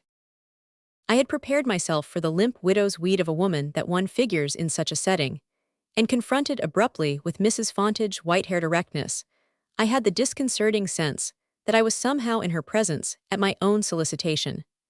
I instinctively charged Alina with this reversal of the situation, but a moment later, I saw it must be ascribed to a something about Mrs. Fontage that precluded the possibility of her asking anyone a favor. It was not that she was of forbidding or even majestic demeanor, but that one guest, under her aquiline prettiness, a dignity nervously on guard against the petty betrayal of her surroundings. The room was unconcealably poor. The little faded relics, the high-stocked ancestral silhouettes, the steel engravings after Raphael and Correggio, grouped in a vain attempt to hide the most obvious stains on the wallpaper, served only to accentuate the contrast of a past evidently diversified by foreign travel and the enjoyment of the arts. Even Mrs. Fontage's dress had the air of being a last expedient, the ultimate outcome of a much-taxed ingenuity in darning and turning. One felt that all the poor lady's barriers were falling, save that of her impregnable manner. To this manner, I found myself conveying my appreciation of being admitted to a view of the Rembrandt. Mrs. Fontage's smile took my homage for granted. "It is always," she conceded, "a privilege to be in the presence of the great masters." Her slim, wrinkled hand waved me to a dusky canvas near the window. "It's so interesting, dear Mrs. Fontage," I heard Alina exclaiming, "and my cousin will be able to tell you exactly." Alina, in my presence, always admits that she knows nothing about art, but she gives the impression that this is merely because she hasn't had time to look into the matter and has had me to do it for her. Mrs. Fontage seated herself without speaking, as though fearful that a breath might disturb my communion with the masterpiece. I felt that she thought Alina's reassuring ejaculations ill-timed, and in this I was of one mind with her, for the impossibility of telling her exactly what I thought of her Rembrandt had become clear to me at a glance. My cousin's vivacities began to languish, and the silence seemed to shape itself into a receptacle for my verdict. I stepped back, affecting a more distant scrutiny, and as I did so my eye caught Mrs. Fontage's profile. Her lids trembled slightly. I took refuge in the familiar expedient of asking the history of the picture, and she waved me brightly to a seat. This was indeed a topic on which she could dilate. The Rembrandt, it appeared, had come into Mr. Fontage's possession many years ago, while the young couple were on their wedding tour, and under circumstances so romantic that she made no excuse for relating them in all their parenthetic fullness. The picture belonged to an old Belgian countess of redundant quarterings, whom the extravagances of an ungovernable nephew had compelled to part with her possessions, in the most private manner, about the time of the Fontages' arrival. By a really remarkable coincidence, it happened that their courier, an exceptionally intelligent and superior man, was an old servant of the Countess S., and had thus been able to put them in the way of securing the Rembrandt under the very nose of an English duke, whose agent had been sent to Brussels to negotiate for its purchase. Mrs. Fontage could not recall the duke's name, but he was a great collector and had a famous Highland castle, where somebody had been murdered, and which she herself had visited by moonlight, when she had traveled in Scotland as a girl. The episode had in short been one of the most interesting experiences of a tour, almost chromolithographic in vivacity of impression, and they had always meant to go back to Brussels for the sake of reliving so picturesque a moment. Circumstances, of which the narrator's surroundings declared the nature, had persistently interfered with the projected return to Europe, and the picture had grown doubly valuable as representing the high-water mark of their artistic emotions. Mrs. Fontage's moist eye caressed the canvas. "There is only," she added with a perceptible effort, "one slight drawback: the picture is not signed. But for that the Countess, of course, would have sold it to a museum. All the connoisseurs who have seen it pronounce it an undoubted Rembrandt in the artist's best manner, but the museums," she arched her brows in smiling recognition of a well-known weakness, "give the preference to signed examples." Mrs. Fontage's words evoked so touching a vision of the young tourists of 50 years ago, entrusting to an accomplished and versatile courier the direction of their helpless zeal for art, that I lost sight for a moment of the point at issue.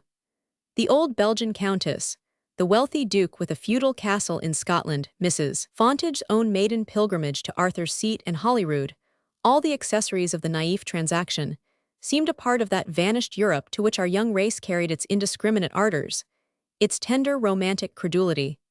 The legendary castellated Europe of keepsakes, brigands, and old masters, that compensated by one such experience as Mrs. Fontage's for an afterlife of aesthetic privation. I was restored to the present by Aline's looking at her watch. The action mutely conveyed that something was expected of me. I risked the temporizing statement that the picture was very interesting, but Mrs. Fontage's polite assent revealed the poverty of the expedient. Aline's impatience overflowed. "You would like my cousin to give you an idea of its value," she suggested. Mrs. Fontage grew more erect. "No one," she corrected with great gentleness, "can know its value quite as well as I, who live with it." We murmured our hasty concurrence. "But it might be interesting to hear," she addressed herself to me, "as a mere matter of curiosity, what estimate would be put on it from the purely commercial point of view, if such a term may be used in speaking of a work of art." I sounded a note of deprecation.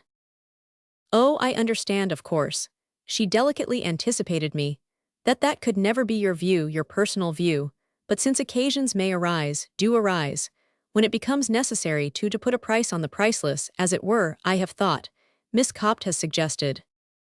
"Some day," Elinor encouraged her, "you might feel that the picture ought to belong to someone who has more opportunity of showing it, letting it be seen by the public for educational reasons."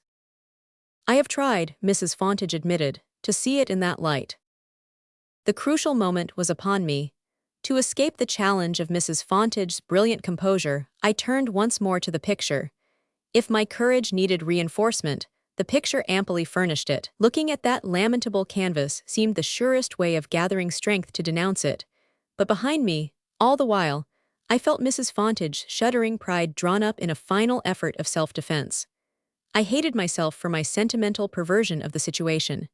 Reason argued that it was more cruel to deceive Mrs. Fontage than to tell her the truth, but that merely proved the inferiority of reason to instinct in situations involving any concession to the emotions.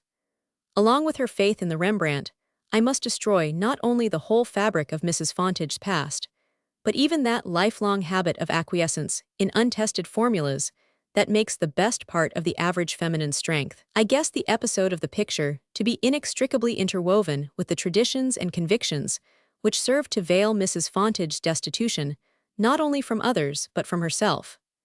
Viewed in that light, the Rembrandt had perhaps been worth its purchase money, and I regretted that works of art do not commonly sell on the merit of the moral support they may have rendered. From this unavailing flight, I was recalled by the sense that something must be done. To place a fictitious value on the picture was at best a provisional measure, while the brutal alternative of advising Mrs. Fontage to sell it for $100 at least afforded an opening to the charitably disposed purchaser. I intended, if other resources failed, to put myself forward in that light, but delicacy of course forbade my coupling my unflattering estimate of the Rembrandt with an immediate offer to buy it. All I could do was to inflict the wound. The healing unguent must be withheld for later application. I turned to Mrs. Fontage, who sat motionless, her finely lined cheeks touched with an expectant color, her eyes averted from the picture which was so evidently the one object they beheld. "My dear madam," I began. Her vivid smile was like a light held up to dazzle me.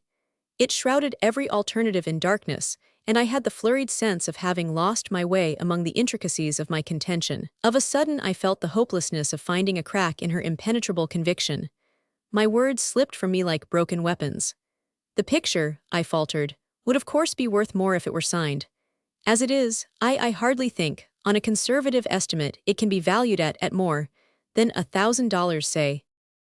My deflected argument ran on somewhat aimlessly, till it found itself plunging full tilt against the barrier of Mrs. Fontage's silence. She sat as impassive as though I had not spoken. Elinor loosed a few fluttering words of congratulation and encouragement, but their flight was suddenly cut short. Mrs. Fontage had risen with a certain solemnity. "I could never," she said gently, her gentleness was adamantine, "under any circumstances whatever, consider, for a moment even, the possibility of parting with the picture at such a price." Roman 2. Within 3 weeks, a tremulous note from Mrs. Fontage requested the favor of another visit. If the writing was tremulous, however, the writer's tone was firm. She named her own day and hour, without the conventional reference to her visitor's convenience. My first impulse was to turn the note over to a leaner. I had acquitted myself of my share in the ungrateful business of coming to Mrs. Fontage's aid, and if, as her letter denoted, she had now yielded to the closer pressure of need, the business of finding a purchaser for the Rembrandt might well be left to my cousin's ingenuity. But here conscience put in the uncomfortable reminder that it was I who, in putting a price on the picture, had raised the real obstacle in the way of Mrs. Fontage's rescue. No one would give $1,000 for the Rembrandt, but to tell Mrs. Fontage so had become as unthinkable as murder. I had, in fact, on returning from my first inspection of the picture, refrained from imparting to a leaner my opinion of its value. A leaner is porous, and I knew that sooner or later the unnecessary truth would exude through the loose texture of her dissimulation. Not infrequently, she thus creates the misery she alleviates, and I have sometimes suspected her of paining people in order that she might be sorry for them. I had, at all events, cut off retreat in a leaner's direction, and the remaining alternative carried me straight to Mrs. Fontage. She received me with the same commanding sweetness. The room was even barer than before. I believe the carpet was gone, but her manner built up about her a palace to which I was welcomed with high state, and it was as a mere incident of the ceremony that I was presently made aware of her decision to sell the Rembrandt. My previous unsuccess in planning how to deal with Mrs. Fontage had warned me to leave my farther course to chance, and I listened to her explanation with complete detachment. She had resolved to travel for her health. Her doctor advised it, and as her absence might be indefinitely prolonged, she had reluctantly decided to part with the picture in order to avoid the expense of storage and insurance. Her voice drooped at the admission, and she hurried on, detailing the vague itinerary of a journey that was to combine long-promised visits to impatient friends with various interesting opportunities, less definitely specified. The poor lady's skill in rearing a screen of verbiage about her enforced avowal had distracted me from my own share in the situation, and it was with dismay that I suddenly caught the drift of her assumptions. She expected me to buy the Rembrandt for the museum. She had taken my previous valuation as a tentative bid, and when I came to my senses, she was in the act of accepting my offer. Had I had $1,000 of my own to dispose of, the bargain would have been concluded on the spot. But I was in the impossible position of being materially unable to buy the picture and morally unable to tell her that it was not worth acquiring for the museum. I dashed into the first evasion in sight. I had no authority, I explained, to purchase pictures for the museum without the consent of the committee. Mrs. Fontage coped for a moment in silence with the incredible fact that I had rejected her offer. Then she ventured, with a kind of pale precipitation, "But I understood. Miss Copp tells me that you practically decide such matters for the committee." I could guess what the effort had cost her. My cousin is given to generalizations. My opinion may have some weight with the committee. "Well then," she timidly prompted. "For that very reason I can't buy the picture," she said with a drooping note. "I don't understand." "Yet you told me," I reminded her, "that you knew museums didn't buy unsigned pictures." "Not for what they are worth, everyone knows that, but I understood the price you named." Her pride shuddered back from the abasement. "It's a misunderstanding then," she faltered. To avoid looking at her, I glanced desperately at the Rembrandt. Could I? But reason rejected the possibility. Even if the committee had been blind, and they all were but Crozier, I simply shouldn't have dared to do it. I stood up, feeling that to cut the matter short was the only alleviation within reach. Mrs. Fontage had summoned her indomitable smile, but its brilliancy dropped as I opened the door, like a candle blown out by a draught. "If there's anyone else, if you knew anyone who would care to see the picture, I should be most happy." She kept her eyes on me, and I saw that, in her case, it hurt less than to look at the Rembrandt. "I shall have to leave here, you know," she panted, "if nobody cares to have it." Roman 3. That evening at my club, I had just succeeded in losing sight of Mrs. Fontage in the fumes of an excellent cigar, when a voice at my elbow evoked her harassing image. "I want to talk to you," the speaker said, "about Mrs. Fontage's Rembrandt." "There isn't any," I was about to growl, but looking up I recognized the confiding countenance of Mr. Jefferson Rose. Mr. Rose was known to me chiefly as a young man, suffused with a vague enthusiasm for virtue, and my cousin a leaner. One glance at his glossy exterior conveyed the assurance that his morals were as immaculate as his complexion and his linen. Goodness exuded from his moist eye, his liquid voice, the warm, damp pressure of his trustful hand. He had always struck me as one of the most uncomplicated organisms I had ever met. His ideas were as simple and inconsecutive as the propositions in a primer, and he spoke slowly, with a kind of uniformity of emphasis that made his words stand out like the raised type for the blind. An obvious incapacity for abstract conceptions made him peculiarly susceptible to the magic of generalization, and one felt he would have been at the mercy of any cause that spelled itself with a capital letter. It was hard to explain how, with such a superabundance of merit, he managed to be a good fellow. I can only say that he performed the astonishing feat as naturally as he supported an invalid mother and two sisters on the slender salary of a banker's clerk. He sat down beside me with an air of bright expectancy. "It's a remarkable picture, isn't it?" he said. "You've seen it." "I've been so fortunate. Miss Copt was kind enough to get Mrs. Fontage's permission. We went this afternoon." I inwardly wished that Alina had selected another victim, unless indeed the visit were part of a plan whereby some third person, better equipped for the cultivation of delusions, was to be made to think the Rembrandt remarkable. Knowing the limitations of Mr. Rose's resources, I began to wonder if he had any rich aunts. "And her buying it in that way, too," he went on with his limpid smile, "from that old countess in Brussels, makes it all the more interesting, doesn't it? Miss Copt tells me it's very seldom old pictures can be traced back for more than a generation. I suppose the fact of Mrs. Fontage knowing its history must add a good deal to its value." Uncertain as to his drift, I said, "In her eyes it certainly appears to." Implications are lost on Mr. Rose, who glowingly continued, "That's the reason why I wanted to talk to you about it, to consult you. Miss Copt tells me you value it at $1,000. There was no denying this, and I grunted a reluctant assent.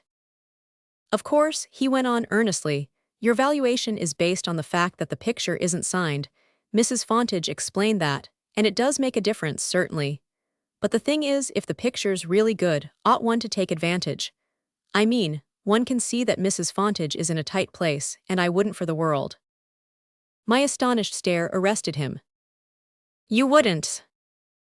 "I mean, you see, it's just this way." He coughed and blushed. "I can't give more than $1,000 myself. It's as big a sum as I can manage to scrape together. But before I make the offer, I want to be sure I'm not standing in the way of her getting more money." My astonishment lapsed to dismay. "You're going to buy the picture for $1,000? His blush deepened. "Why, yes, it sounds rather absurd, I suppose. It isn't much in my line, of course. I can see the picture's very beautiful, but I'm no judge. It isn't the kind of thing, naturally, that I could afford to go in for, but in this case I'm very glad to do what I can. The circumstances are so distressing, and knowing what you think of the picture, I feel it's a pretty safe investment." "I don't think," I blurted out. "I don't think the picture's worth $1,000. I don't think it's worth 10 cents. I simply lied about it, that's all." Mr. Rose looked as frightened as though I had charged him with the offense. "Hang it, man, can't you see how it happened? I saw the poor woman's pride and happiness hung on her faith in that picture. I tried to make her understand that it was worthless, but she wouldn't. I tried to tell her so, but I couldn't. I behaved like a maudlin ass, but you shan't pay for my infernal bungling. You mustn't buy the picture." Mr. Rose sat silent, tapping one glossy boot tip with another. Suddenly he turned on me a glance of stored intelligence. "But you know," he said good-humoredly, "I rather think I must." "You haven't, already?" "Oh no, the offer's not made." "Well then." His look gathered a brighter significance. "But if the picture's worth nothing, nobody will buy it." I groaned. "Except," he continued, "some fellow like me who doesn't know anything. I think it's lovely, you know. I mean to hang it in my mother's sitting room." He rose and clasped my hand in his adhesive pressure. "I'm awfully obliged to you for telling me this, but perhaps you won't mind my asking you not to mention our talk to Miss Copt. It might bother her, you know, to think the picture isn't exactly up to the mark, and it won't make a rap of difference to me." Roman 4. Mr. Rose left me to a sleepless night. The next morning my resolve was formed, and it carried me straight to Mrs. Fontage's. She answered my knock by stepping out on the landing, and as she shut the door behind her, I caught a glimpse of her devastated interior. She mentioned, with a careful avoidance of the note of pathos on which our last conversation had closed, that she was preparing to leave that afternoon, and the trunks obstructing the threshold showed that her preparations were nearly complete. They were, I felt certain, the same trunks that, strapped behind a rattling vetera, had accompanied the bride and groom on that memorable voyage of discovery of which the booty had till recently adorned her walls.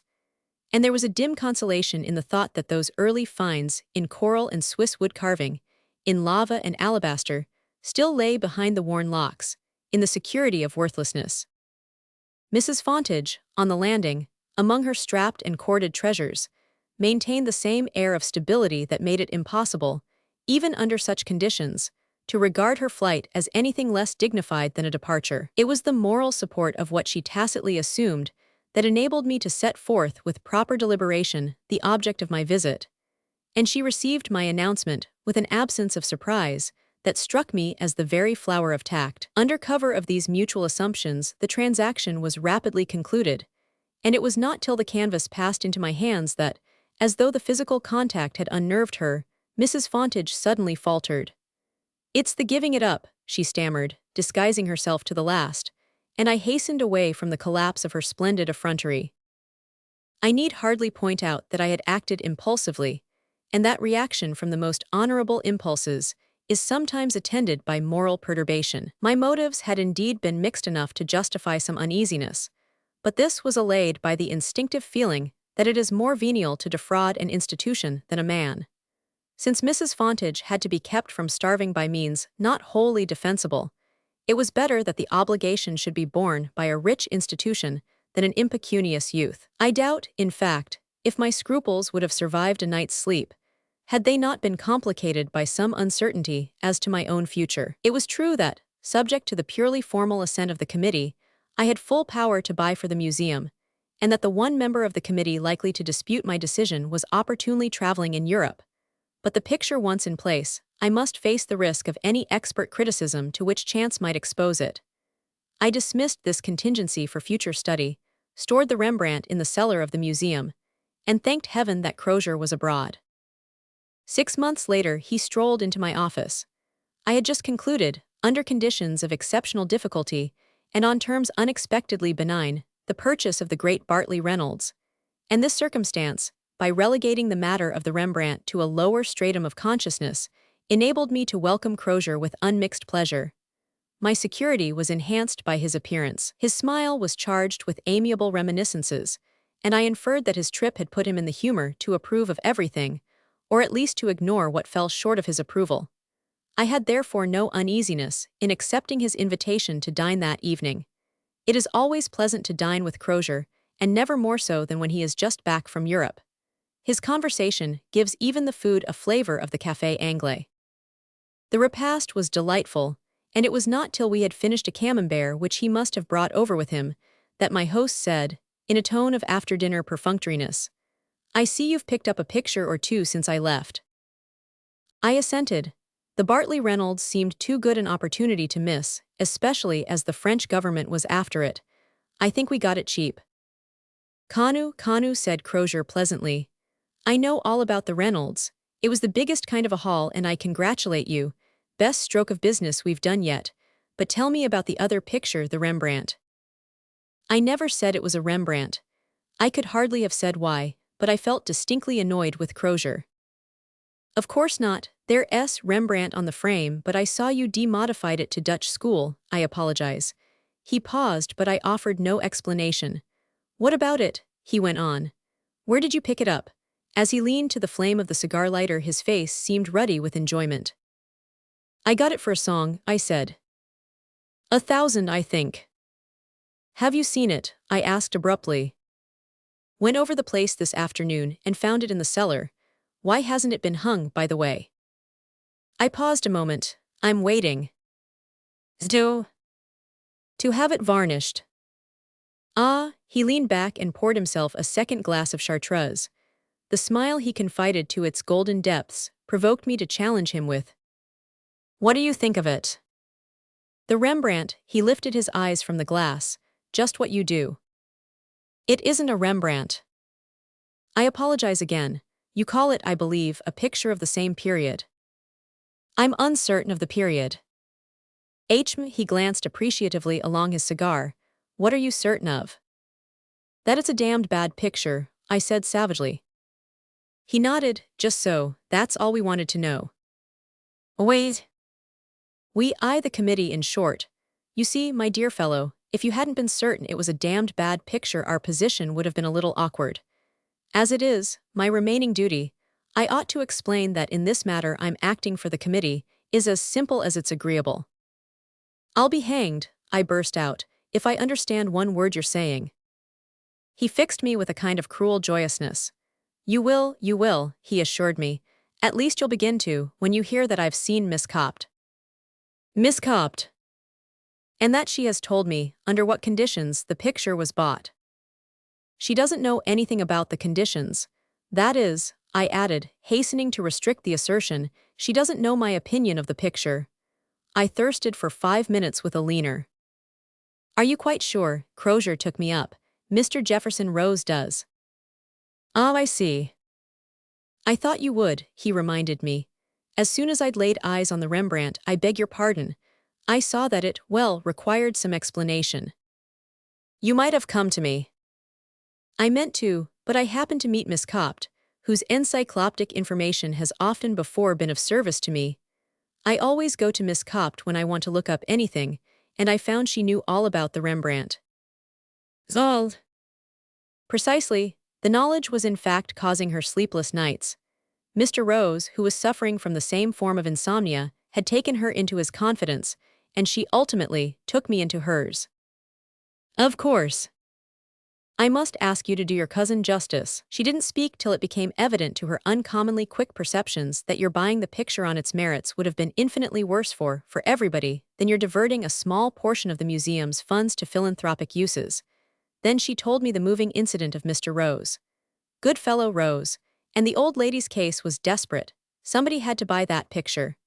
I moved uneasily in my seat. Wait a moment, will you? I haven't finished my cigar. There's a little head of Il Fiammingo's that you haven't seen, by the way.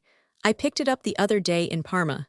We'll go in and have a look at it presently. But meanwhile, what I want to say is that I've been charged, in the most informal way, to express to you the committee's appreciation of your admirable promptness and energy in capturing the Bartley Reynolds. We shouldn't have got it at all if you hadn't been uncommonly wide awake, and to get it at such a price is a double triumph. We'd have thought nothing of a few more thousands. I don't see, I impatiently interposed, that as far as I'm concerned that alters the case. The case of Mrs. Fontage's Rembrandt. I bought the picture because, as you say, the situation was desperate and I couldn't raise 1,000 myself. What I did was of course indefensible, but the money shall be refunded tomorrow. Crozier raised a protesting hand. Don't interrupt me when I'm talking ex cathedra. The money's been refunded already. The fact is, the museum has sold the Rembrandt. I stared at him wildly. Sold it to whom? Why, to the committee. Hold on a bit, please. Won't you take another cigar? Then perhaps I can finish what I've got to say. Why, my dear fellow, the committee's under an obligation to you. That's the way we look at it. I've investigated Mrs. Fontage's case, and the picture had to be bought. She's eating meat now, I believe, for the first time in a year. And they'd have turned her out into the street that very day, your cousin tells me. Something had to be done at once. And you've simply given a number of well-to-do and self-indulgent gentlemen the opportunity of performing, at very small individual expense, a meritorious action in the nick of time.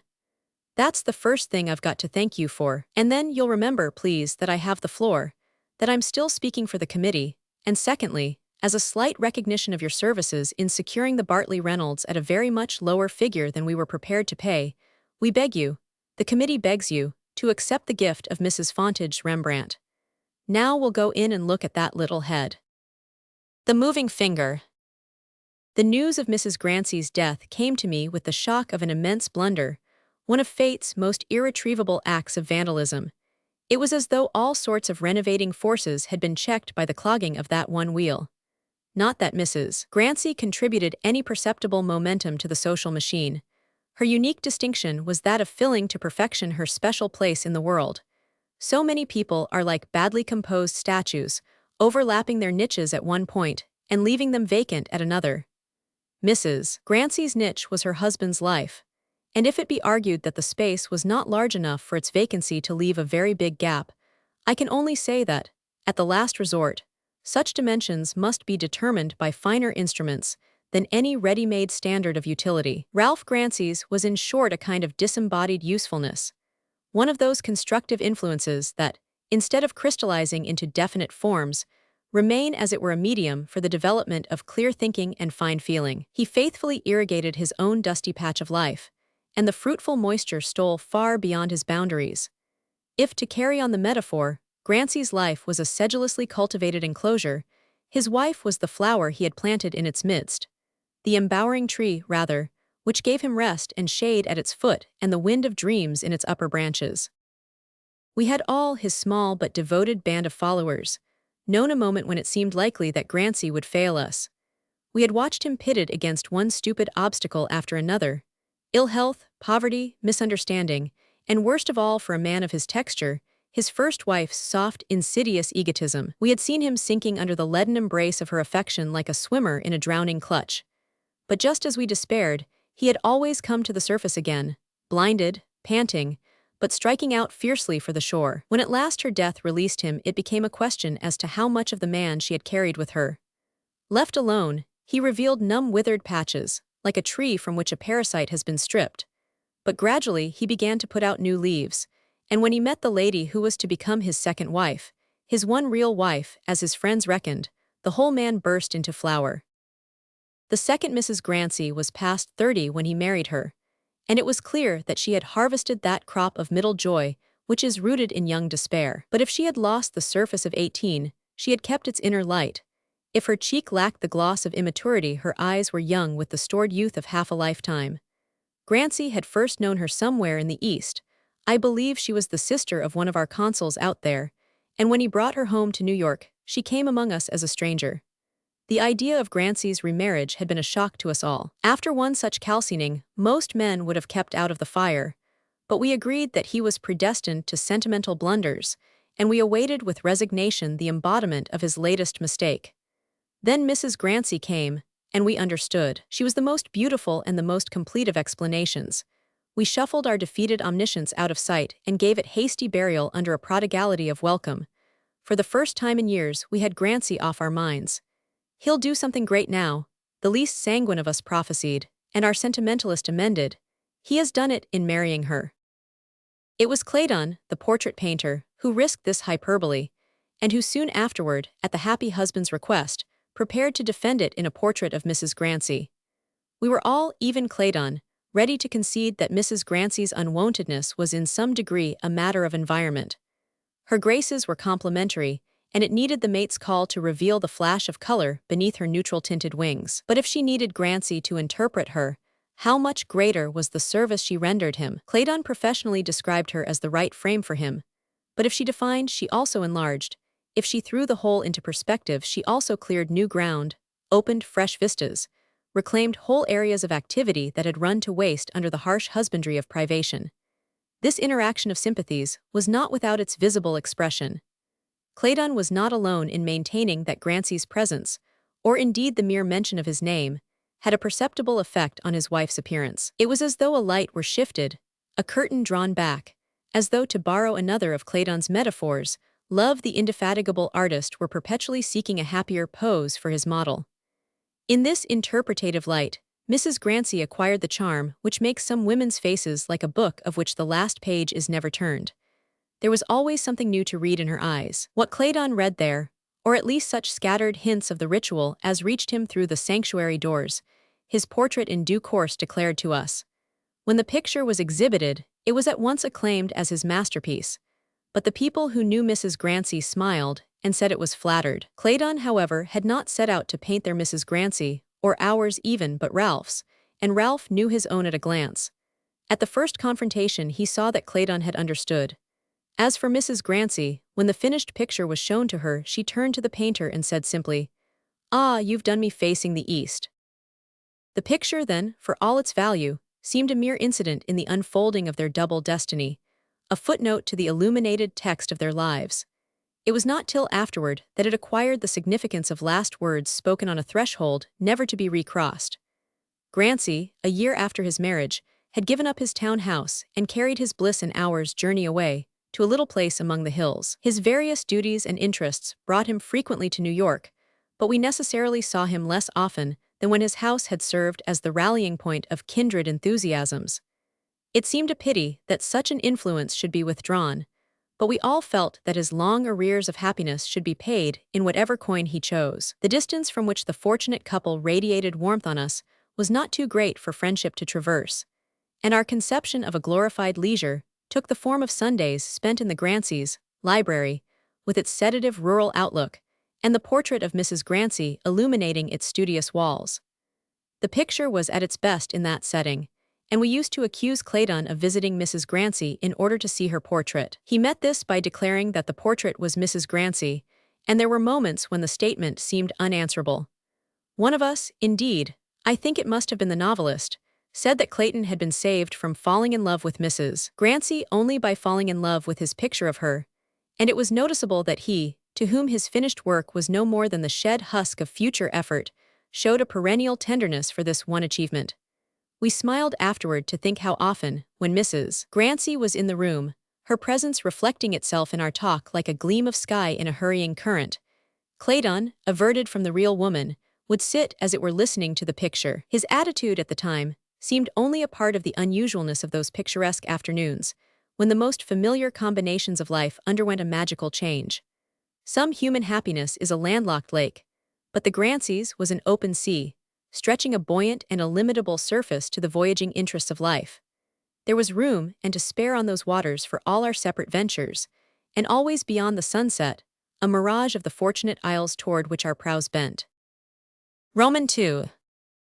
It was in Rome that, 3 years later, I heard of her death. The notice said suddenly, I was glad of that.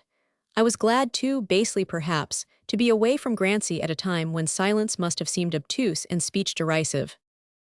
I was still in Rome when, a few months afterward, he suddenly arrived there. He had been appointed Secretary of Legation at Constantinople and was on the way to his post. He had taken the place, he said frankly, to get away. Our relations with the port held out a prospect of hard work, and that, he explained, was what he needed. He could never be satisfied to sit down among the ruins. I saw that, like most of us in moments of extreme moral tension, he was playing a part, behaving as he thought it became a man to behave in the eye of disaster. The instinctive posture of grief is a shuffling compromise between defiance and prostration, and pride feels the need of striking a worthier attitude in face of such a foe. Grancy, by nature musing and retrospective, had chosen the role of the man of action, who answers blow for blow and opposes a mailed front to the thrusts of destiny, and the completeness of the equipment testified to his inner weakness. We talked only of what we were not thinking of, and parted, after a few days, with a sense of relief that proved the inadequacy of friendship to perform, in such cases, the office assigned to it by tradition. Soon afterward my own work called me home, but Grancy remained several years in Europe. International diplomacy kept its promise of giving him work to do, and during the year in which he acted as charge d'affaires he acquitted himself, under trying conditions, with conspicuous zeal and discretion. A political redistribution of matter removed him from office just as he had proved his usefulness to the government, and the following summer I heard that he had come home and was down at his place in the country. On my return to town, I wrote him, and his reply came by the next post. He answered as it were in his natural voice, urging me to spend the following Sunday with him, and suggesting that I should bring down any of the old set who could be persuaded to join me. I thought this a good sign, and yet, shall I own it? I was vaguely disappointed. Perhaps we are apt to feel that our friends' sorrows should be kept like those historic monuments from which the encroaching ivy is periodically removed. That very evening at the club I ran across Claydon. I told him of Grancy's invitation and proposed that we should go down together, but he pleaded an engagement. I was sorry, for I had always felt that he and I stood nearer Ralph than the others, and if the old Sundays were to be renewed, I should have preferred that we two should spend the first alone with him. I said as much to Claydon and offered to fit my time to his, but he met this by a general refusal. I don't want to go to Grancy's, he said bluntly. I waited a moment, but he appended no qualifying clause. You've seen him since he came back. I finally ventured. Claydon nodded. And is he so awfully bad? Bad? No, he's all right. All right, how can he be, unless he's changed beyond all recognition? Oh, you'll recognize him, said Claydon, with a puzzling deflection of emphasis. His ambiguity was beginning to exasperate me, and I felt myself shut out from some knowledge to which I had as good a right as he. You've been down there already, I suppose. Yes, I've been down there. And you've done with each other, the partnership is dissolved. Done with each other? I wish to God we had. He rose nervously and tossed aside the review from which my approach had diverted him. Look here, he said, standing before me, Ralph's the best fellow going and there's nothing under heaven I wouldn't do for him, short of going down there again. And with that he walked out of the room. Claydon was incalculable enough for me to read a dozen different meanings into his words, but none of my interpretations satisfied me. I determined, at any rate, to seek no farther for a companion, and the next Sunday I traveled down to Grancy's alone. He met me at the station, and I saw at once that he had changed since our last meeting. Then he had been in fighting array, but now if he and grief still housed together it was no longer as enemies. Physically the transformation was as marked but less reassuring. If the spirit triumphed, the body showed its scars. At 45 he was grey and stooping, with the tired gait of an old man. His serenity, however, was not the resignation of age. I saw that he did not mean to drop out of the game. Almost immediately he began to speak of our old interests, not with an effort, as at our former meeting, but simply and naturally, in the tone of a man whose life has flowed back into its normal channels. I remembered, with a touch of self-reproach, how I had distrusted his reconstructive powers, but my admiration for his reserved force was now tinged by the sense that, after all, such happiness as his ought to have been paid with his last coin. The feeling grew as we neared the house, and I found how inextricably his wife was interwoven with my remembrance of the place. How the whole scene was but an extension of that vivid presence. Within doors nothing was changed, and my hand would have dropped without surprise into her welcoming clasp. It was luncheon time, and Grancy led me at once to the dining room, where the walls, the furniture, the very plate and porcelain, seemed a mirror in which a moment since her face had been reflected. I wondered whether Grancy, under the recovered tranquility of his smile, concealed the same sense of her nearness, saw perpetually between himself and the actual her bright, unappeasable ghost. He spoke of her once or twice, in an easy, incidental way, and her name seemed to hang in the air after he had uttered it, like a chord that continues to vibrate. If he felt her presence, it was evidently as an enveloping medium, the moral atmosphere in which he breathed.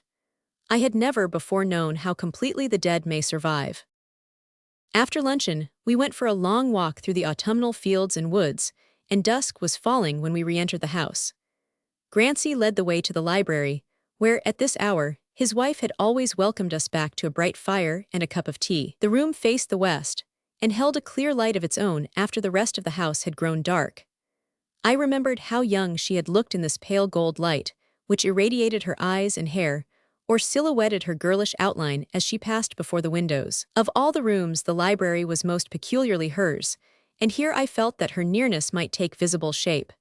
Then, all in a moment, as Grancy opened the door, the feeling vanished and a kind of resistance met me on the threshold. I looked about me. Was the room changed? Had some desecrating hand effaced the traces of her presence? No, here too the setting was undisturbed. My feet sank into the same deep-piled Daghestan, the bookshelves took the firelight on the same rows of rich subdued bindings, her armchair stood in its old place near the tea-table, and from the opposite wall her face confronted me. Her face, but was it hers? I moved nearer and stood looking up at the portrait. Grancy's glance had followed mine, and I heard him move to my side. "You see a change in it," he said. "What does it mean?" I asked. "It means that 5 years have passed." Overheard. "Why not? Look at me." He pointed to his gray hair and furrowed temples. "What do you think kept her so young? It was happiness, but now," he looked up at her with infinite tenderness. "I like her better so," he said. "It's what she would have wished." "Have wished?" "That we should grow old together.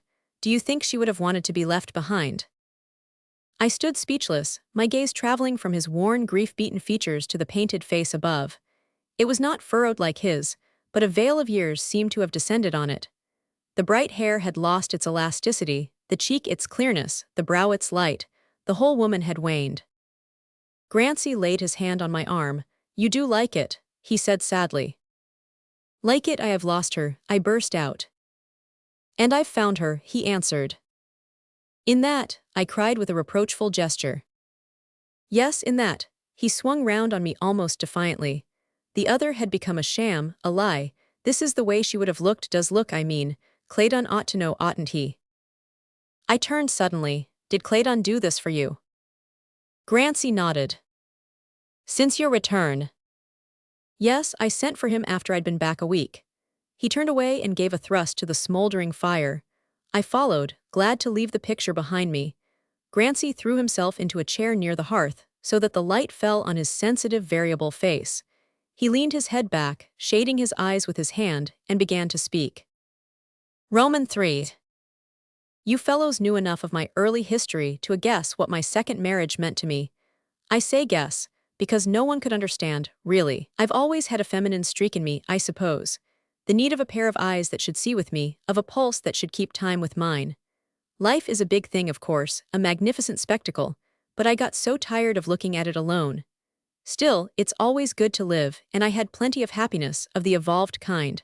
What I'd never had a taste of was the simple inconscient sort that one breathes in like the air. Well, I met her. It was like finding the climate in which I was meant to live. You know what she was. How indefinitely she multiplied one's points of contact with life. How she lit up the caverns and bridged the abysses. Well, I swear to you, though I suppose the sense of all that was latent in me, that what I used to think of on my way home at the end of the day, was simply that when I opened this door she'd be sitting over there, with the lamplight falling in a particular way on one little curl in her neck. When Claydon painted her, he caught just the look she used to lift to mine when I came in. I've wondered sometimes at his knowing how she looked when she and I were alone. How I rejoiced in that picture. I used to say to her, "You're my prisoner now, I shall never lose you. If you grew tired of me and left me, you'd leave your real self there on the wall." It was always one of our jokes that she was going to grow tired of me. 3 years of it, and then she died. It was so sudden that there was no change, no diminution.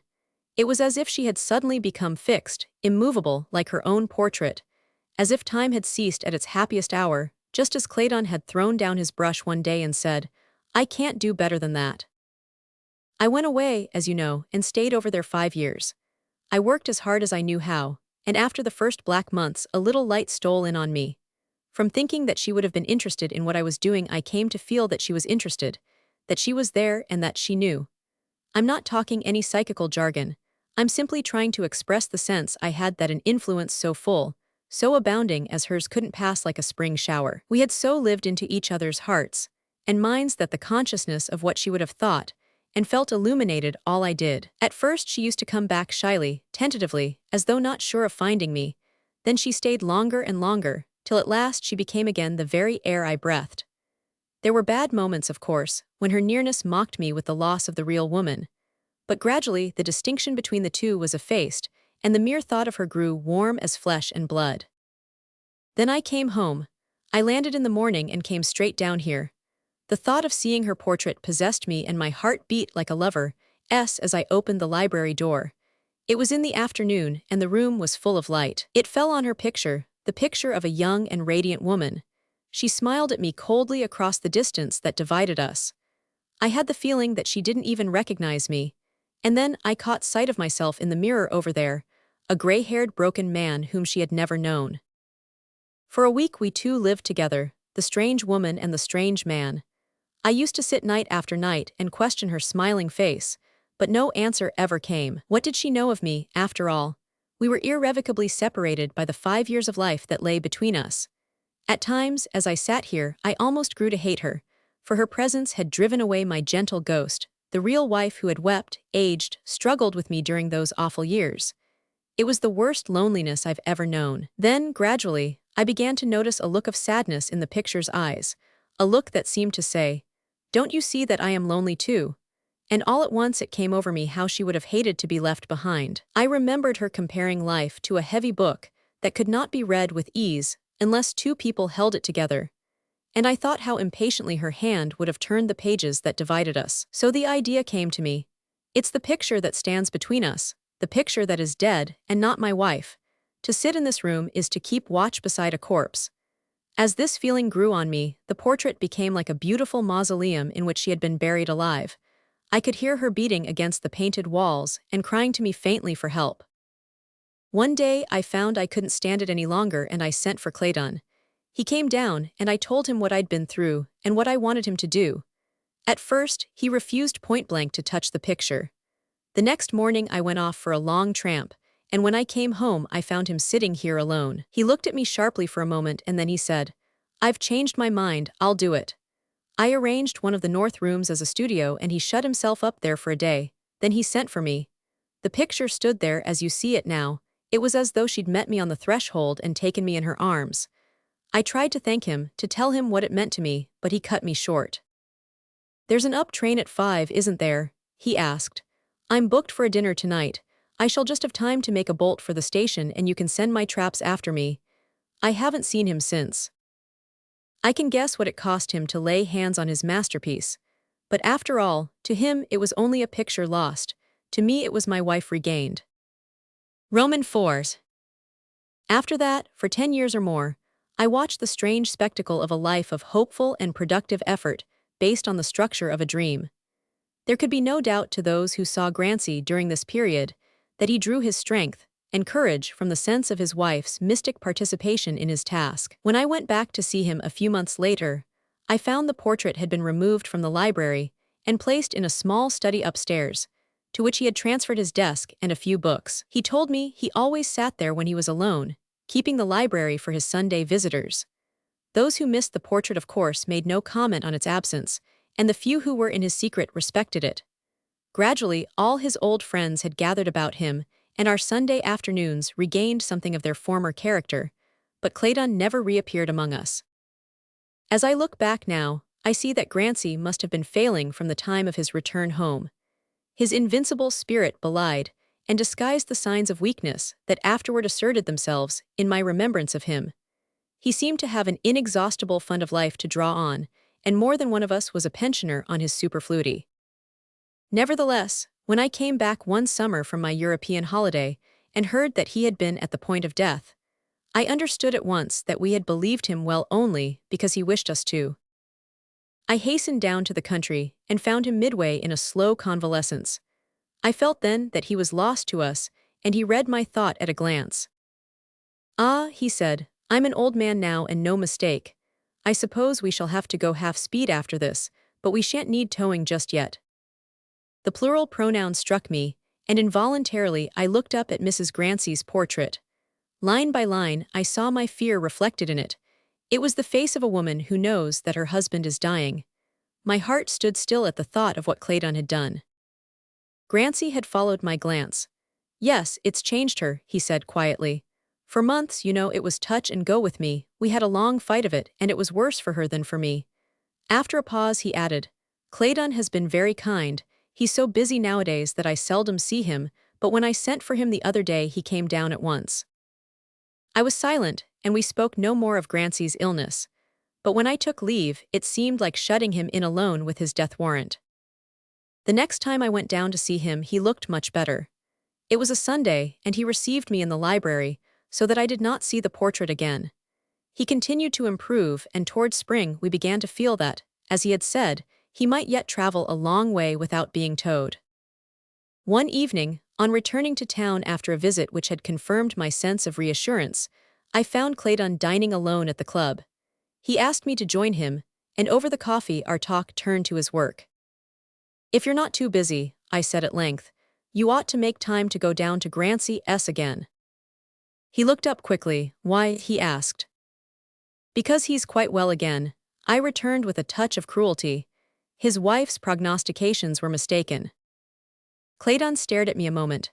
"Oh, she knows," he affirmed with a smile that chilled me. "You mean to leave the portrait as it is then?" I persisted. He shrugged his shoulders. "He hasn't sent for me yet." A waiter came up with the cigars and Claydon rose and joined another group. It was just a fortnight later that Grancy's housekeeper telegraphed for me. She met me at the station with the news that he had been taken bad, and that the doctors were with him. I had to wait for some time in the deserted library before the medical men appeared. They had the baffled manner of empirics who have been superseded by the great healer, and I lingered only long enough to hear that Grancy was not suffering and that my presence could do him no harm. I found him seated in his armchair in the little study. He held out his hand with a smile. "You see, she was right after all," he said. "She," I repeated, perplexed for the moment. "My wife," he indicated the picture. Of course I knew she had no hope from the first. I saw that. He lowered his voice, after Claydon had been here, but I wouldn't believe it at first. I caught his hands in mine. "For God's sake, don't believe it now," I adjured him. He shook his head gently. "It's too late," he said. "I might have known that she knew." "But Grancy, listen to me," I began, and then I stopped. What could I say that would convince him? There was no common ground of argument on which we could meet, and after all it would be easier for him to die feeling that she had known. Strangely enough, I saw that Claydon had missed his mark. Grancy's will named me as one of his executors, and my associate, having other duties on his hands, begged me to assume the task of carrying out our friend's wishes. This placed me under the necessity of informing Claydon that the portrait of Mrs. Grancy had been bequeathed to him, and he replied by the next post that he would send for the picture at once. I was staying in the deserted house when the portrait was taken away, and as the door closed on it, I felt that Grancy's presence had vanished too. Was it his turn to follow her now, and could one ghost haunt another? After that, for a year or two, I heard nothing more of the picture, and though I met Claydon from time to time, we had little to say to each other.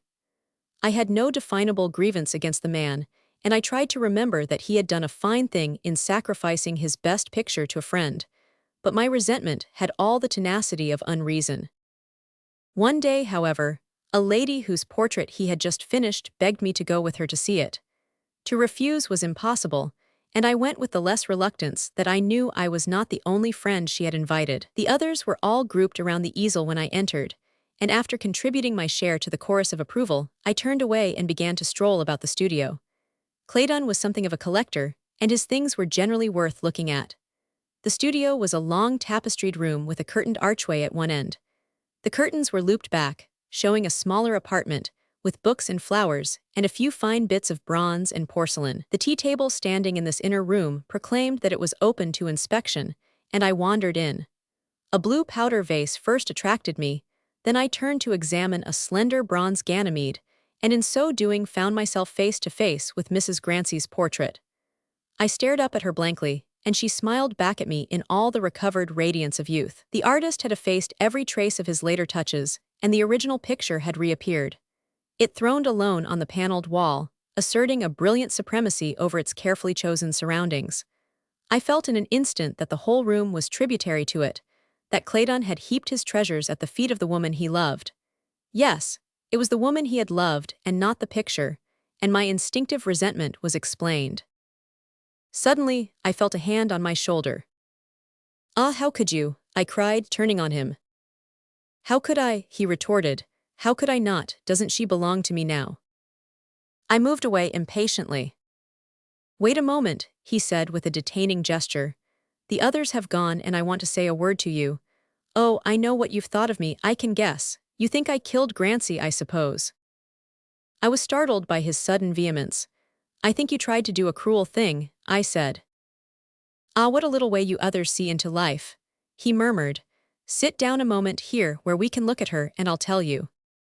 He threw himself on the ottoman beside me and sat gazing up at the picture, with his hands clasped about his knee. "Pygmalion," he began slowly, "turned his statue into a real woman. I turned my real woman into a picture. Small compensation, you think, but you don't know how much of a woman belongs to you after you've painted her. Well, I made the best of it, at any rate. I gave her the best I had in me, and she gave me in return what such a woman gives by merely being. And after all, she rewarded me enough by making me paint as I shall never paint again. There was one side of her, though, that was mine alone, and that was her beauty, for no one else understood it. To Grancy even it was the mere expression of herself. What language is to thought? Even when he saw the picture he didn't guess my secret. He was so sure she was all his, as though a man should think he owned the moon because it was reflected in the pool at his door. Well, when he came home and sent for me to change the picture, it was like asking me to commit murder. He wanted me to make an old woman of her who had been so divinely, unchangeably young. As if any man who really loved a woman would ask her to sacrifice her youth and beauty for his sake. At first I told him I couldn't do it. But afterward, when he left me alone with the picture, something queer happened. I suppose it was because I was always so confoundedly fond of Grancy that it went against me to refuse what he asked. Anyhow, as I sat looking up at her, she seemed to say, "I'm not yours but his, and I want you to make me what he wishes." And so I did it. I could have cut my hand off when the work was done. I dare say he told you I never would go back and look at it. He thought I was too busy, he never understood. Well, and then last year he sent for me again, you remember. It was after his illness, and he told me he'd grown 20 years older and that he wanted her to grow older too. He didn't want her to be left behind. The doctors all thought he was going to get well at that time, and he thought so too, and so did I when I first looked at him. But when I turned to the picture, now I don't ask you to believe me, but I swear it was her face that told me he was dying and that she wanted him to know it. She had a message for him and she made me deliver it. He rose abruptly and walked toward the portrait. Then he sat down beside me again. Cruel, yes, it seemed so to me at first. And this time, if I resisted, it was for his sake and not for mine. But all the while I felt her eyes drawing me, and gradually she made me understand. If she'd been there in the flesh, she seemed to say, wouldn't she have seen before any of us that he was dying? Wouldn't he have read the news first in her face? And wouldn't it be horrible if now he should discover it instead in strange eyes? Well, that was what she wanted of me and I did it. I kept them together to the last. He looked up at the picture again. But now she belongs to me, he repeated. The confessional. When I was a young man, I thought a great deal of local color. At that time, it was still a pigment of recent discovery and supposed to have a peculiarly stimulating effect on the mental eye. As an aid to the imagination, its value was perhaps overrated. But as an object of pursuit to that vagrant faculty, it had all the merits claimed for it. I certainly never hunted any game better worth my powder. And to a young man with rare holidays and long working hours, its value was enhanced by the fact that one might bring it down at any turn, if only one kept one's eye alert and one's hand on the trigger. Even the large manufacturing city where, for some years, my young enthusiasms were chained to an accountant's desk, was not without its romantic opportunities. Many of the mill hands at Dunstable were Italians, and a foreign settlement had formed itself in that unsavory and unsanitary portion of the town known as the Point. The Point, like more aristocratic communities, had its residential and commercial districts, its church, its theater, and its restaurant.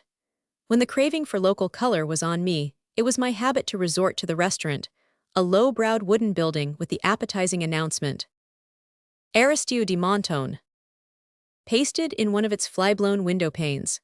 Here the consumption of tough macaroni, or of an ambiguous frittata, sufficed to transport me to the Cappello d'Oro in Venice, while my cup of coffee, and a wasp-waisted cigar with a straw in it, turned my greasy tablecloth into the marble top of one of the little round tables under the arcade of the Caff Pedrati at Padua. This feat of the imagination was materially aided by Agostino, the hollow-eyed and low-collared waiter, whose slimy napkin never lost its Latin flourish, and whose zeal for my comfort was not infrequently displayed by his testing the warmth of my soup with his finger. Through Agostino, I became acquainted with the inner history of the colony, heard the details of its feuds and vendettas, and learned to know by sight the leading characters in these domestic dramas. The restaurant was frequented by the chief personages of the community: the overseer of the Italian hands at the Meriton Mills, the doctor, his wife the levatrice, a plump Neapolitan with greasy ringlets, a plush picture hat, and a charm against the evil eye hanging in a crease of her neck, and lastly by Don Egidio, the parrocho of the little church across the street. The doctor and his wife came only on feast days, but the overseer and Don Egidio were regular patrons. The former was a quiet, saturnine-looking man, of accomplished manners but reluctant speech, and I depended for my diversion chiefly on Don Egidio, whose large, loosely hung lips were always ajar for conversation. The remarks issuing from them were richly tinged by the gutturals of the Bergamasque dialect, and it needed but a slight acquaintance with Italian types to detect the Lombard peasant under the priest's rusty cassock. This inference was confirmed by Don Egidio's telling me that he came from a village of Val Camonica, the Radiant Valley, which extends northward from the Lake of Iseo to the Adamelo glaciers. His stepfather had been a laborer on one of the fruit farms of a Milanese count who owned large estates in the Val Camonica, and that gentleman, taking a fancy to the lad, whom he had seen at work in his orchards, had removed him to his villa on the Lake of Iseo and had subsequently educated him for the church. It was doubtless to this picturesque accident that Don Egidio owed the mingling of ease and simplicity that gave an inimitable charm to his stout shabby presence. It was as though some wild mountain fruit had been transplanted to the Count's orchards and had mellowed under cultivation, without losing its sylvan flavor. I have never seen the social art carried farther without suggestion of artifice. The fact that Don Egidio's amenities were mainly exercised on the mill hands composing his parish proved the genuineness of his gift.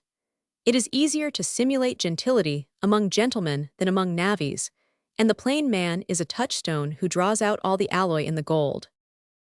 Among his parishioners, Don Egidio ruled with the cheerful despotism of the good priest.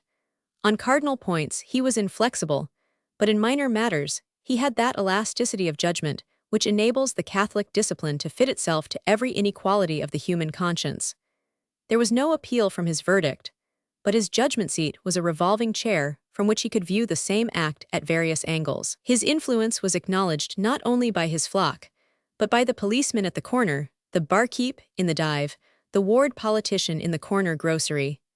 The general verdict of Dunstable was that the point would have been hell without the priest. It was perhaps not precisely heaven with him, but such light of the upper sky as pierced its murky atmosphere was reflected from Don Egidio's countenance. It is hardly possible for anyone to exercise such influence without taking pleasure in it, and on the whole the priest was probably a contented man, though it does not follow that he was a happy one. On this point, the first stages of our acquaintance yielded much food for conjecture. At first sight Don Egidio was the image of cheerfulness. He had all the physical indications of a mind at ease, the leisurely rolling gait, the ready laugh, the hospitable eye of the man whose sympathies are always on the latch. It took me some time to discover under his surface garrulity the impenetrable reticence of his profession, and under his enjoyment of trifles, a leveling melancholy which made all enjoyment trifling.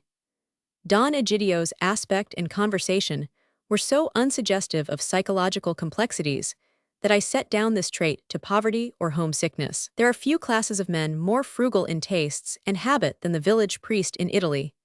But Don Egidio, by his own account, had been introduced, at an impressionable age, to a way of living that must have surpassed his wildest dreams of self-indulgence. To whatever privations his parochial work had since accustomed him, the influences of that earlier life were too perceptible in his talk not to have made a profound impression on his tastes, and he remained, for all his apostolic simplicity, the image of the family priest who has his seat at the rich man's table.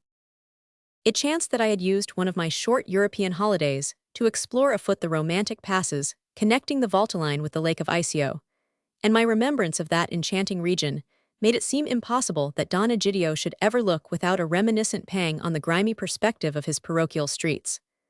The transition was too complete, too ironical, from those rich glades and Titianesque acclivities to the brick hovels and fissured sidewalks of the point. This impression was confirmed when Don Egidio, in response to my urgent invitation, paid his first visit to my modest lodgings. He called one winter evening, when a wood fire in its happiest humor was giving a factitious luster to my bookshelves, and bringing out the values of the one or two old prints and Chinese porcelains that accounted for the perennial shabbiness of my wardrobe. "Ah," said he with a murmur of satisfaction, as he laid aside his shiny hat and bulging umbrella, "it is a long time since I have been in a casa señorial." My remembrance of his own room, he lodged with the doctor and the levatrice, saved this epithet from the suggestion of irony, and kept me silent while he sank into my armchair with the deliberation of a tired traveler lowering himself gently into a warm bath. "Good, good," he repeated, looking about him. "Books, porcelains, objects of virtu, I am glad to see that there are still such things in the world," and he turned a genial eye on the glass of Marsala that I had poured out for him. Don Egidio was the most temperate of men, and never exceeded his one glass, but he liked to sit by the hour puffing at my cabanas, which I suspected him of preferring to the black weed of his native country. Under the influence of my tobacco, he became even more blandly garrulous, and I sometimes fancied that of all the obligations of his calling none could have placed such a strain on him as that of preserving the secrets of the confessional. He often talked of his early life at the Count's villa, where he had been educated with his patron's 2 sons, till he was of age to be sent to the seminary. And I could see that the years spent in simple and familiar intercourse with his benefactors had been the most vivid chapter in his experience. The Italian peasant's inarticulate tenderness for the beauty of his birthplace had been specialized in him by contact with cultivated tastes, and he could tell me not only that the Count had a stupendous collection of pictures, but that the chapel of the villa contained a sepulchral monument by Bambaja, and that the art critics were divided as to the authenticity of the Leonardo in the family palace at Milan. On all these subjects he was inexhaustibly voluble, but there was one point which he always avoided, and that was his reason for coming to America. I remember the round turn with which he brought me up when I questioned him. "A priest," said he, "is a soldier and must obey orders like a soldier." He set down his glass of Marsala and strolled across the room. "I had not observed," he went on, "that you have here a photograph of the Sposalizio of the Brera. What a picture, stupendo!" And he turned back to his seat and smilingly lit a fresh cigar. I saw at once that I had hit on a point where his native garrulity was protected by the chainmail of religious discipline that every Catholic priest wears beneath his cassock. I had too much respect for my friend to wish to penetrate his armor, and now and then, I almost fancied, he was grateful to me for not putting his reticence to the test. Don Egidio must have been past 60 when I made his acquaintance, but it was not till the close of an exceptionally harsh winter, some 5 or 6 years after our first meeting, that I began to think of him as an old man. It was as though the long-continued cold had cracked and shriveled him. He had grown bent and hollow-chested, and his lower lip shook like an unhinged door. The summer heat did little to revive him, and in September, when I came home from my vacation, I found him just recovering from an attack of pneumonia. That autumn he did not care to venture often into the night air, and now and then I used to go and sit with him in his little room, to which I had contributed the unheard-of luxuries of an easy chair and a gas stove. My engagements, however, made these visits infrequent, and several weeks had elapsed without my seeing the Paracco when, one snowy November morning, I ran across him in the railway station. I was on my way to New York for the day, and had just time to wave a greeting to him as I jumped into the railway carriage. But a moment later, to my surprise, I saw him stiffly clambering into the same train. I found him seated in the common car, with his umbrella between his knees and a bundle done up in a red cotton handkerchief on the seat at his side.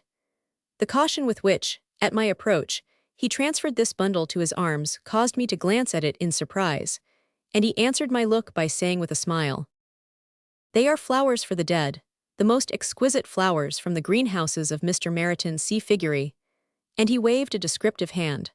"One of my lads, Gian Pietro, is employed by the gardener there, and every year on this day he brings me a beautiful bunch of flowers.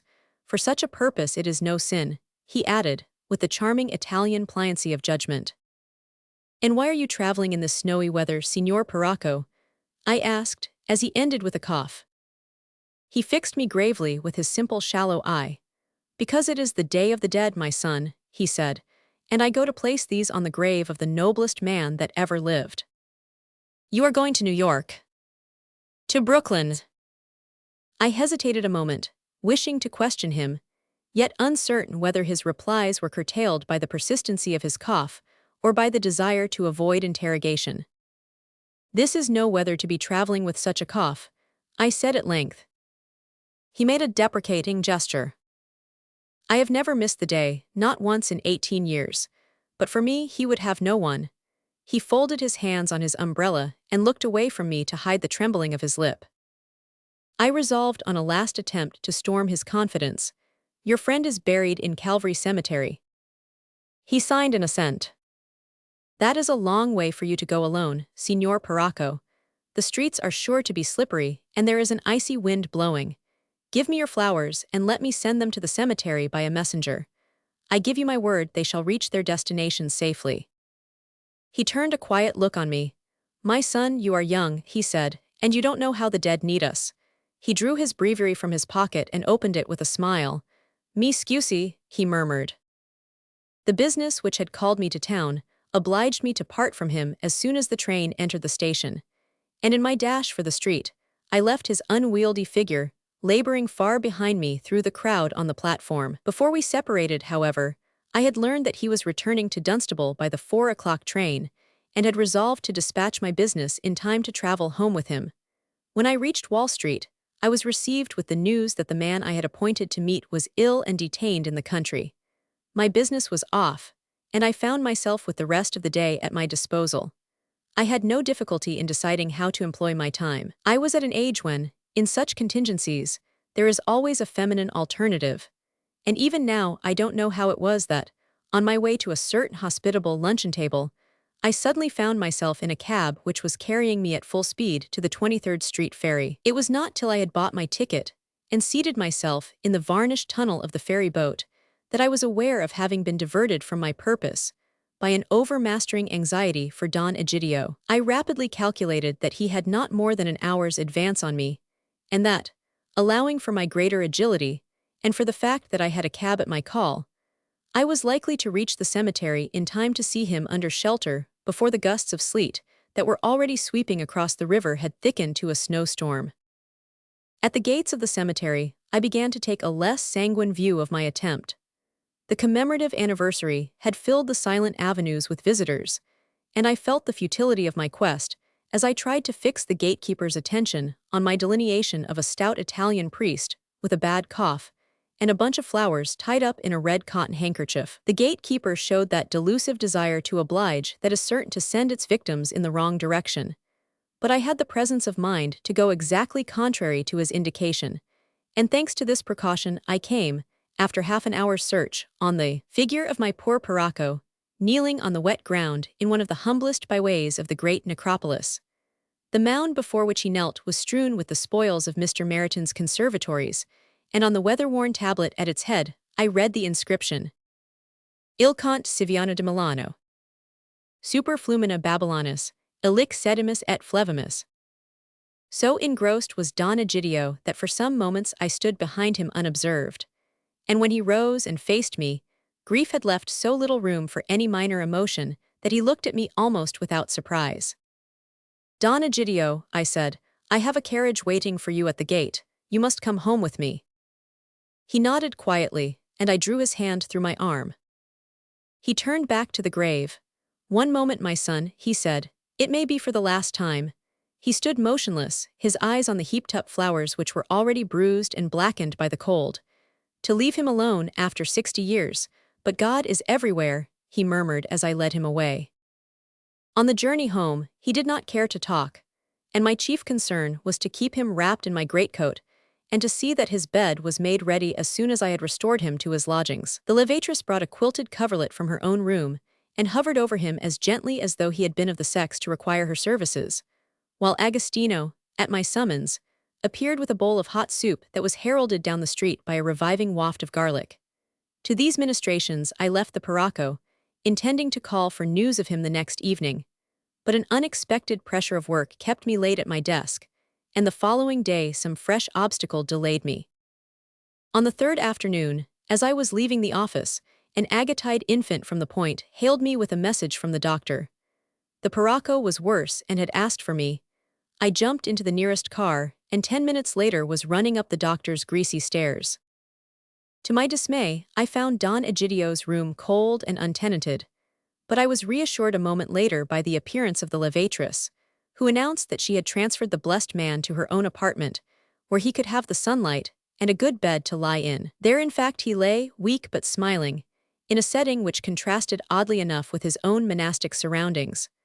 A cheerful grimy room, hung with anecdotic chromos, photographs of lady patients proudly presenting their offspring to the camera, and innumerable Neapolitan Sant'Alini decked out with shriveled palm leaves.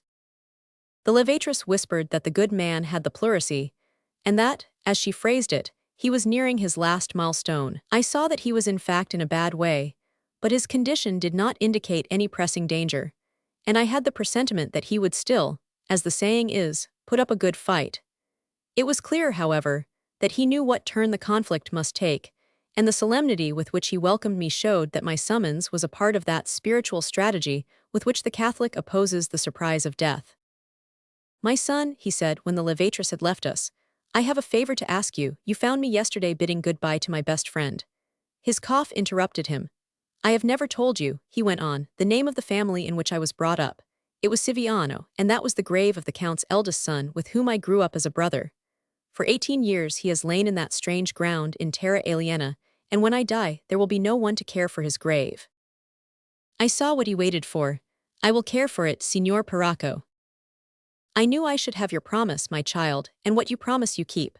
But my friend is a stranger to you, you are young, and at your age life is a mistress who kisses away sad memories. Why should you remember the grave of a stranger?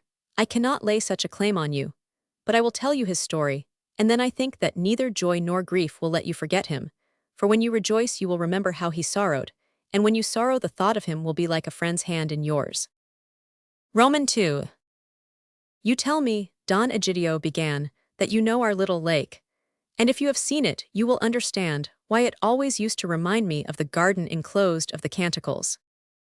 Hortus inclusus, columba me in foraminibus petter. The words used to come back to me whenever I returned from a day's journey across the mountains, and looking down saw the blue lake far below, hidden in its hills like a happy secret in a stern heart. We were never envious of the glory of the Great Lakes.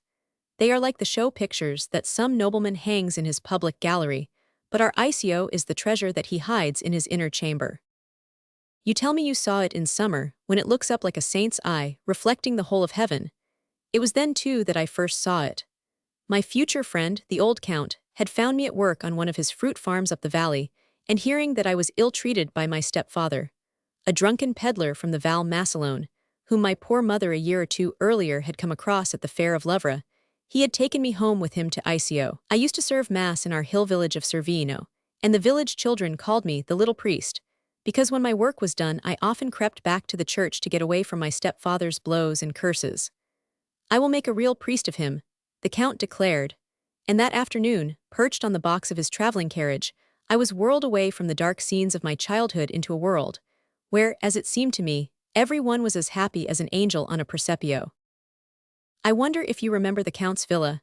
It lies on the shore of the lake, facing the green knoll of Monte Isola, and overlooked by the village of Siviano, and by the old parish church, where I said mass for 15 happy years. The village hangs on a ledge of the mountain, but the villa dips its foot in the lake, smiling at its reflection like a bather lingering on the brink. What paradise it seemed to me that day. In our church up the valley there hung an old brown picture, with a Saint Sebastian in the foreground, and behind him the most wonderful palace, with terraced gardens adorned with statues and fountains, where fine folk in resplendent dresses walked up and down without heeding the blessed martyr's pangs. The Count's villa, with its terraces, its roses, its marble steps descending to the lake, reminded me of that palace. Only instead of being inhabited by wicked people engrossed in their selfish pleasures, it was the home of the kindest friends that ever took a poor lad by the hand. The old Count was a widower when I first knew him. He had been twice married, and his first wife had left him 2 children, a son and a daughter. The eldest, Donna Mariana, was then a girl of 20, who kept her father's house and was a mother to the 2 lads. She was not handsome or learned, and had no taste for the world, but she was like the lavender plant in a poor man's window, just a little gray flower, but a sweetness that fills the whole house. Her brother, Count Roberto, had been ailing from his birth, and was a studious lad with a melancholy musing face such as you may see in some of Titian's portraits of young men.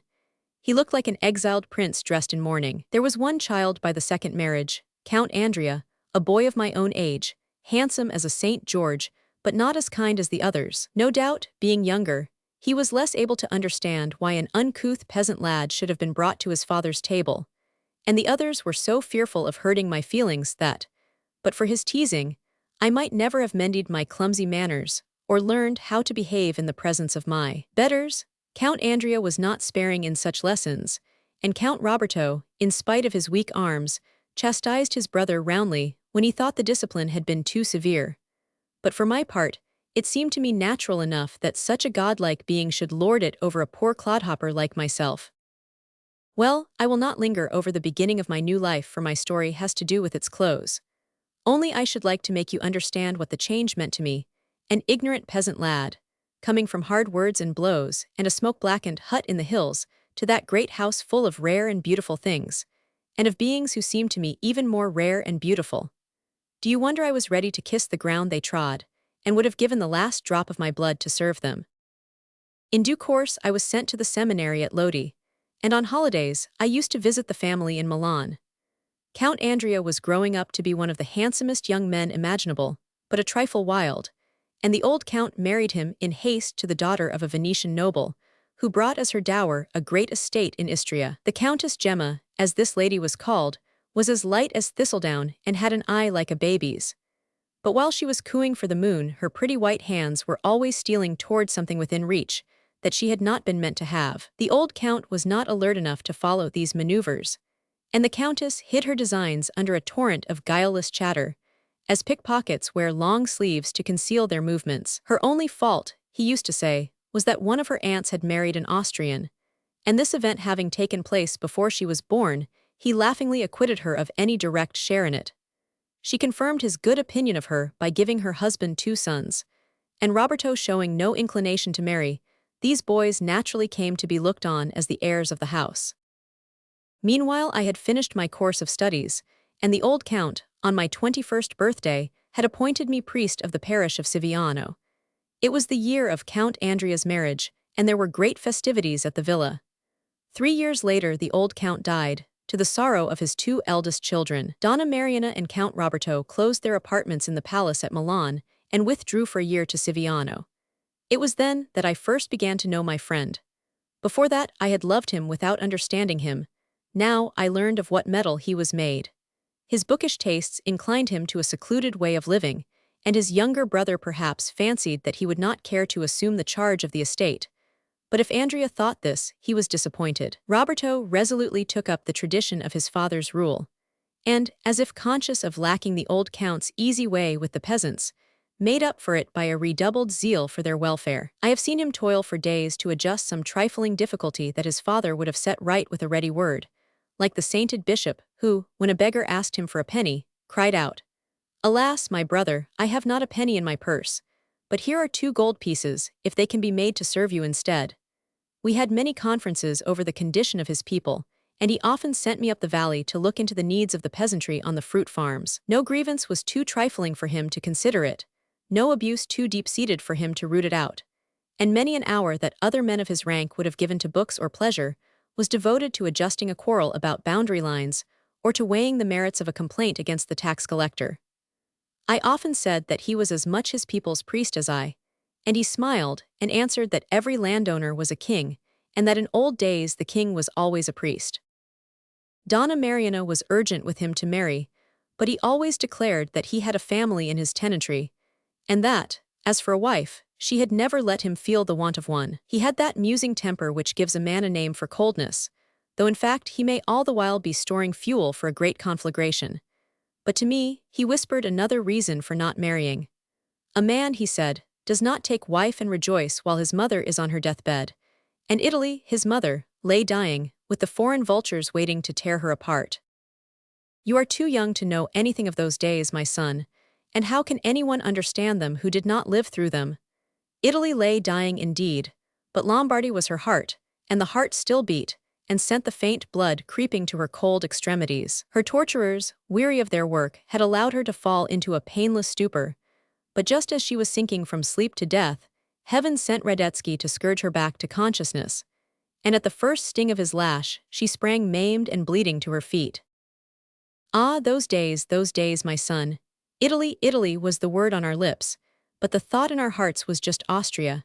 We clamored for liberty, unity, the franchise, but under our breath we prayed only to smite the white coats. Remove the beam from our eye, we cried, and we shall see our salvation clearly enough. We priests in the north were all liberals, and worked with the nobles and the men of letters.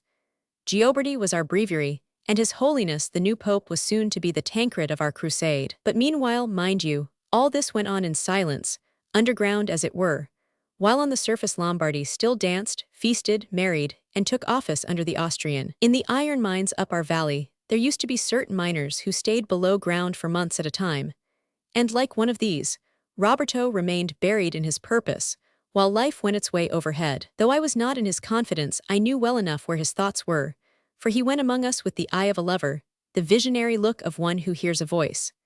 We all heard that voice, to be sure, mingling faintly with the other noises of life.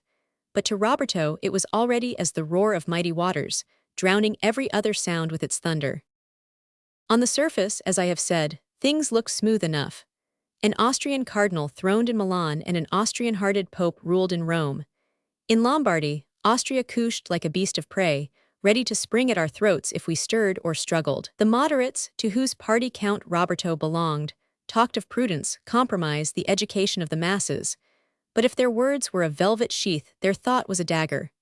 For many years, as you know, the Milanese had maintained an outward show of friendliness with their rulers. The nobles had accepted office under the viceroy, and in the past there had been frequent intermarriage between the two aristocracies. But now, one by one, the great houses had closed their doors against official society. Though some of the younger and more careless, those who must dance and dine at any cost, still went to the palace and sat beside the enemy at the opera, fashion was gradually taking sides against them, and those who had once been laughed at as old fogies were now applauded as patriots.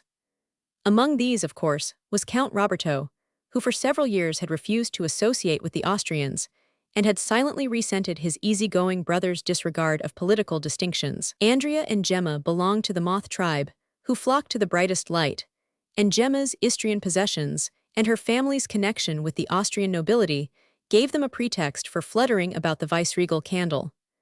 Roberto let them go their way, but his own course was a tacit protest against their conduct. They were always welcome at the Palazzo Siviano, but he and Donna Mariana withdrew from society in order to have an excuse for not showing themselves at the Countess Gemma's entertainments.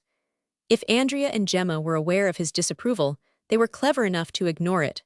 For the rich elder brother who paid their debts and never meant to marry was too important a person to be quarreled with on political grounds. They seemed to think that if he married it would be only to spite them, and they were persuaded that their future depended on their giving him no cause to take such reprisals. I shall never be more than a plain peasant at heart, and I have little natural skill in discerning hidden motives.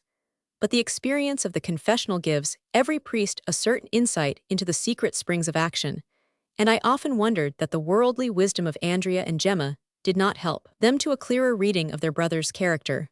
For my part, I knew that, in Roberto's heart, no great passion could spring from a mean motive, and I had always thought that if he ever loved any woman as he loved Italy, it must be from his country's hand that he received his bride. And so it came about. Have you ever noticed, on one of those still autumn days before a storm, how here and there a yellow leaf will suddenly detach itself from the bough and whirl through the air as though some warning of the gale had reached it? So it was then in Lombardy. All round was the silence of decay, but now and then a word, a look, a trivial incident, fluttered ominously through the stillness. It was in 45. Only a year earlier, the glorious death of the Bandiera brothers had sent a long shudder through Italy. In the Romagna, Renzi and his comrades had tried to uphold by action the protest set forth in the Manifesto of Rimini, and their failure had sowed the seed which Desglio and Cavour were to harvest. Everywhere the forces were silently gathering, and nowhere was the hush more profound, the least reverberation more audible, than in the streets of Milan. It was Count Roberto's habit to attend early mass in the cathedral, and one morning, as he was standing in the aisle, a young girl passed him with her father. Roberto knew the father, a beggarly Milanese of the noble family of Intelvi, who had cut himself off from his class by accepting an appointment in one of the government offices. As the two went by, he saw a group of Austrian officers looking after the girl, and heard one of them say, "Such a choice morsel as that is too good for slaves," and another answer with a laugh, "Yes, it's a dish for the master's table." The girl heard too. She was as white as a windflower, and he saw the words come out on her cheek like the red mark from a blow. She whispered to her father, but he shook his head and drew her away without so much as a glance at the Austrians. Roberto heard mass and then hastened out and placed himself in the porch of the cathedral. A moment later the officers appeared, and they too stationed themselves near the doorway. Presently the girl came out on her father's arm. Her admirers stepped forward to greet Intelvi, and the cringing wretch stood there exchanging compliments with them, while their insolent stare devoured his daughter's beauty. She, poor thing, shook like a leaf, and her eyes, in avoiding theirs, suddenly encountered Roberto's. Her look was a wounded bird that flew to him for shelter. He carried it away in his breast, and its live warmth beat against his heart. He thought that Italy had looked at him through those eyes, for love is the wiliest of masqueraders and has 1,000 disguises at his command. Within a month, Faustina Intelvi was his wife. Donna Mariana and I rejoiced, for we knew he had chosen her because he loved her, and she seemed to us almost worthy of such a choice. As for Count Andrea and his wife, I leave you to guess what ingredients were mingled in the kiss with which they welcomed the bride. They were all smiles at Roberto's marriage, and had only words of praise for his wife. Donna Mariana, who had sometimes taxed me with suspecting their motives, rejoiced in this fresh proof of their magnanimity, but for my part, I could have wished to see them a little less kind. All such twilight fears, however, vanished in the flush of my friend's happiness. Over some natures, love steals gradually, as the morning light widens across a valley, but it had flashed on Roberto like the leap of dawn to a snow-peak. He walked the world with the wondering step of a blind man suddenly restored to sight, and once he said to me with a laugh, "Love makes a Columbus of every one of us." And the Countess? The Countess, my son, was 18, and her husband was 40. Count Roberto had the heart of a poet, but he walked with a limp and his skin was sallow. Youth plucks the fruit for its color rather than its flavor, and first love does not serenade its mistress on a church organ. In Italy, girls are married as land is sold. If two estates adjoin, two lives are united. As for the portionless girl, she is a knick-knack that goes to the highest bidder. Faustina was handed over to her purchaser as if she had been a picture for his gallery, and the transaction doubtless seemed as natural to her as to her parents. She walked to the altar like an Iphigenia, but pallor becomes a bride, and it looks well for a daughter to weep on leaving her mother. Perhaps it would have been different if she had guessed that the threshold of her new home was carpeted with love, and its four corners hung with tender thoughts of her. But her husband was a silent man, who never called attention to his treasures. The great palace in Milan was a gloomy house for a girl to enter. Roberto and his sister lived in it as if it had been a monastery, going nowhere and receiving only those who labored for the cause. To Faustina, accustomed to the easy Austrian society, the Sunday evening receptions at the Palazzo Siviano must have seemed as dreary as a scientific congress. It pleased Roberto to regard her as a victim of barbarian insolence, an embodiment of his country desecrated by the desire of the enemy. But though, like any handsome penniless girl, Faustina had now and then been exposed to a free look or a familiar word, I doubt if she connected such incidents with the political condition of Italy. She knew, of course, that in marrying Siviano, she was entering a house closed against the Austrian. One of Siviano's first cares had been to pension his father-in-law, with the stipulation that Intelvi should resign his appointment and give up all relations with the government. And the old hypocrite, only too glad to purchase idleness on such terms, embraced the liberal cause with a zeal which left his daughter no excuse for half-heartedness. But he found it less easy than he had expected to recover a footing among his own people. In spite of his patriotic bluster, the Milanese held aloof from him, and being the kind of man who must always take his glass in company, he gradually drifted back to his old associates. It was impossible to forbid Faustina to visit her parents, and in their house she breathed an air that was at least tolerant of Austria. But I must not let you think that the young countess appeared ungrateful or unhappy.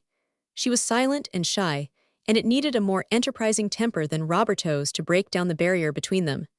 They seemed to talk to one another through a convent grating, rather than across a hearth.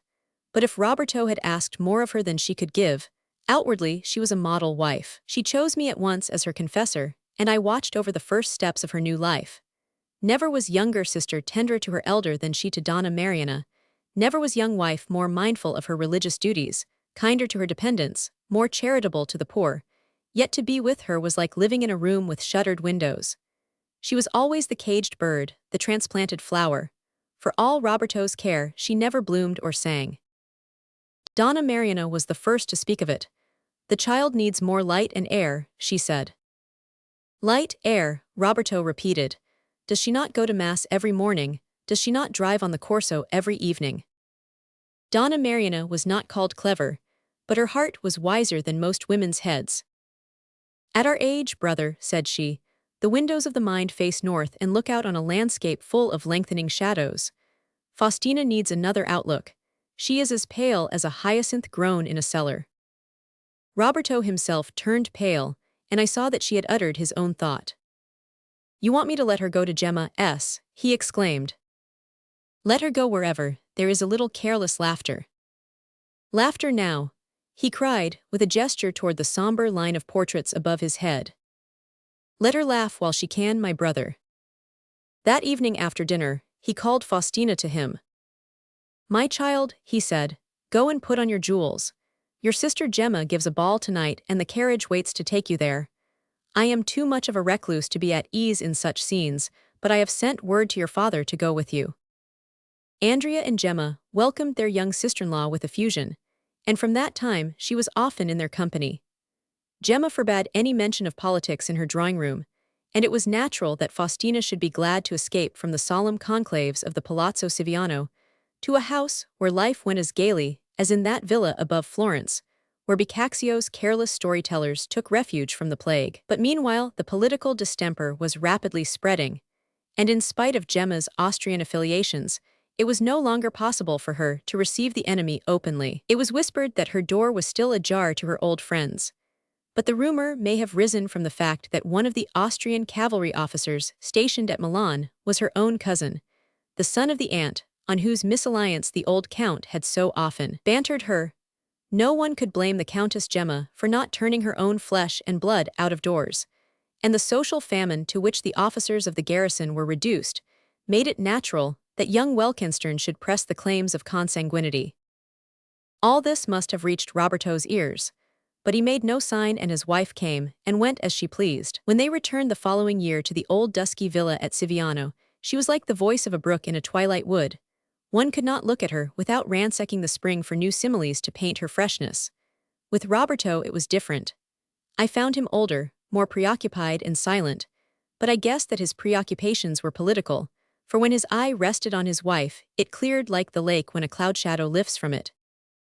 Count Andrea and his wife occupied an adjoining villa, and during the villeggiatura, the two households lived almost as one family. Roberto, however, was often absent in Milan, called thither on business of which the nature was not hard to guess. Sometimes he brought back guests to the villa, and on these occasions, Faustina and Donna Mariana went to Count Andrea's for the day.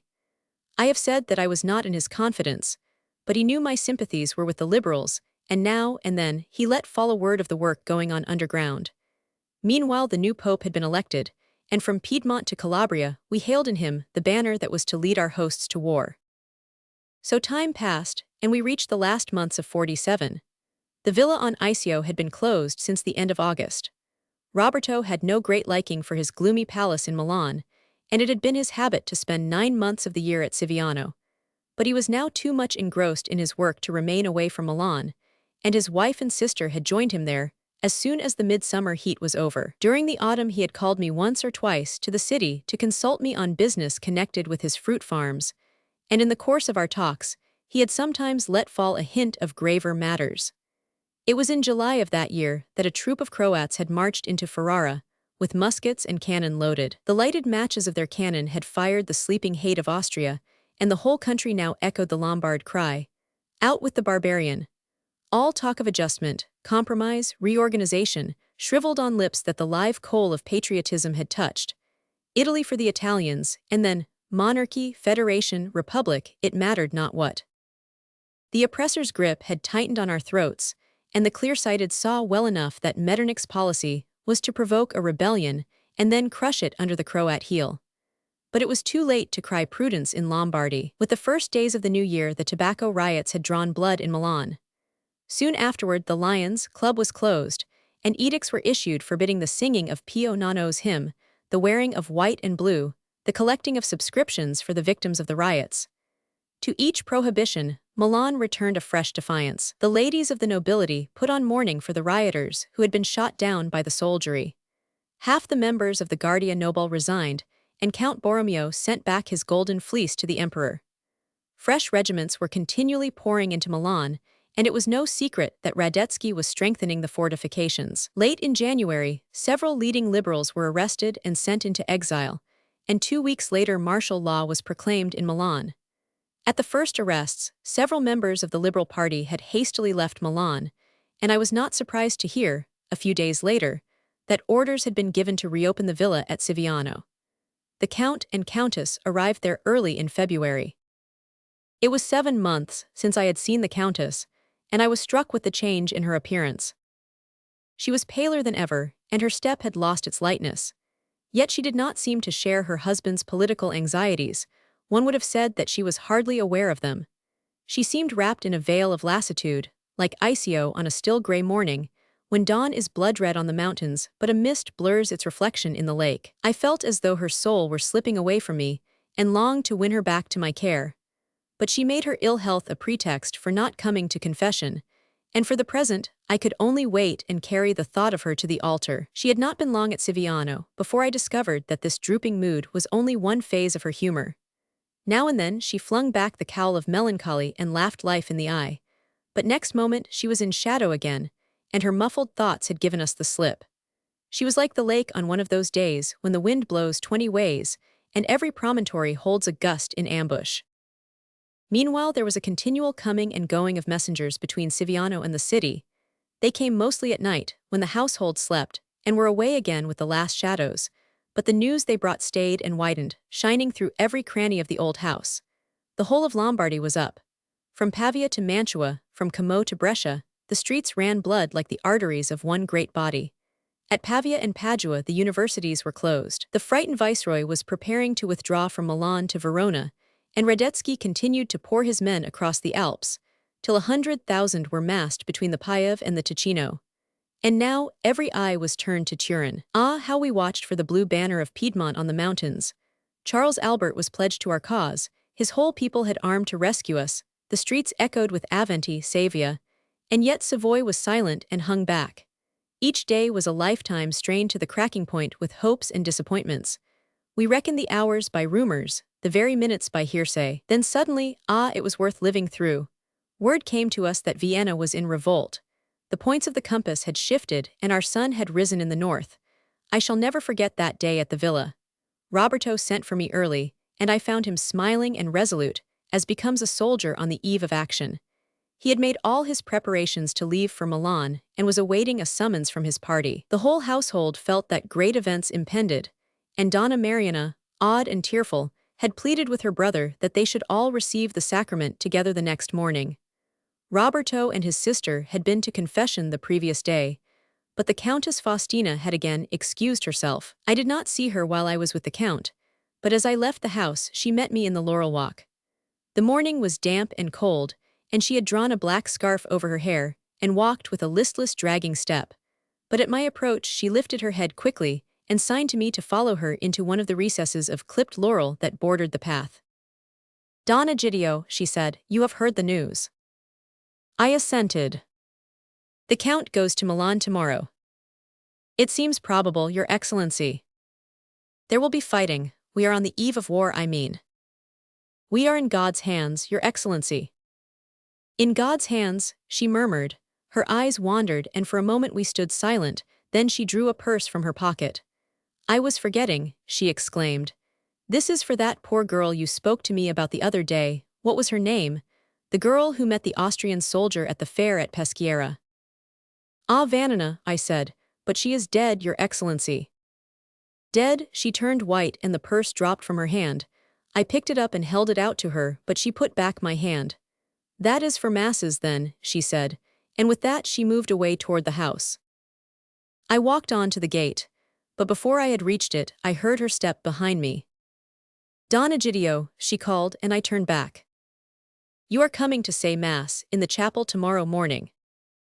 "That is the Count's wish." She wavered a moment. "I am not well enough to walk up to the village this afternoon," she said at length. "Will you come back later and hear my confession here?" "Willingly, Your Excellency." "Come at sunset then." She looked at me gravely. "It is a long time since I have been to confession," she added. "My child, the door of heaven is always unlatched." She made no answer, and I went my way. I returned to the villa a little before sunset, hoping for a few words with Roberto. I felt with Faustina that we were on the eve of war, and the uncertainty of the outlook made me treasure every moment of my friend's company. I knew he had been busy all day, but hoped to find that his preparations were ended and that he could spare me a half hour. I was not disappointed, for the servant who met me asked me to follow him to the Count's apartment. Roberto was sitting alone, with his back to the door, at a table spread with maps and papers. He stood up and turned an ashen face on me. Roberto, I cried, as if we had been boys together. He signed to me to be seated. Egidio, he said suddenly, my wife has sent for you to confess her. The Countess met me on my way home this morning, and expressed a wish to receive the sacrament tomorrow morning with you and Donna Mariana, and I promised to return this afternoon to hear her confession. Roberto sat silent, staring before him as though he hardly heard. At length he raised his head and began to speak. You have noticed lately that my wife has been ailing, he asked. Everyone must have seen that the Countess is not in her usual health. She has seemed nervous, out of spirits. I have fancied that she might be anxious about your excellency. He leaned across the table and laid his wasted hand on mine. Call me Roberto, he said. There was another pause before he went on. Since I saw you this morning, he said slowly, something horrible has happened. After you left, I sent for Andrea and Gemma to tell them the news from Vienna and the probability of my being summoned to Milan before night. You know as well as I that we have reached a crisis. There will be fighting within 24 hours, if I know my people, and war may follow sooner than we think. I felt it my duty to leave my affairs in Andrea's hands and to entrust my wife to his care. Don't look startled, he added with a faint smile. No reasonable man goes on a journey without setting his house in order, and if things take the turn I expect it may be some months before you see me back at Siviano. But it was not to hear this that I sent for you. He pushed his chair aside and walked up and down the room with his short limping step. My God! He broke out wildly, how can I say it? When Andrea had heard me, I saw him exchange a glance with his wife, and she said with that infernal sweet voice of hers, Yes, Andrea, it is our duty. Your duty, I asked, what is your duty? Andrea wetted his lips with his tongue and looked at her again, and her look was like a blade in his hand. Your wife has a lover, he said. She caught my arm as I flung myself on him. He is 10 times stronger than I, but you remember how I made him howl for mercy in the old days when he used to bully you. Let me go, I said to his wife, he must live to unsay it. Andrea began to whimper. Oh, my poor brother, I would give my heart's blood to unsay it. The secret has been killing us, she chimed in. The secret, whose secret, how dare you? Gemma fell on her knees like a tragedy actress. Strike me, kill me, it is I who am the offender. It was at my house that she met him. Him. Franz Welkenstern, my cousin, she wailed. I suppose I stood before them like a stunned ox, for they repeated the name again and again, as if they were not sure of my having heard it. Not hear it. He cried suddenly, dropping into a chair and hiding his face in his hands. Shall I ever on earth hear anything else again? He sat a long time with his face hidden, and I waited. My head was like a great bronze bell with one thought for the clapper. After a while, he went on in a low, deliberate voice, as though his words were balancing themselves on the brink of madness. With strange composure, he repeated each detail of his brother's charges. The meetings in the Countess Gemma's drawing-room, the innocent friendliness of the two young people, the talk of mysterious visits to a villa outside the Porta Ticinese, the ever-widening circle of scandal that had spread about their names. At first, Andrea said, he and his wife had refused to listen to the reports which reached them. Then, when the talk became too loud, they had sent for Welkenstern, remonstrated with him, implored him to exchange into another regiment. But in vain. The young officer indignantly denied the reports and declared that to leave his post at such a moment would be desertion.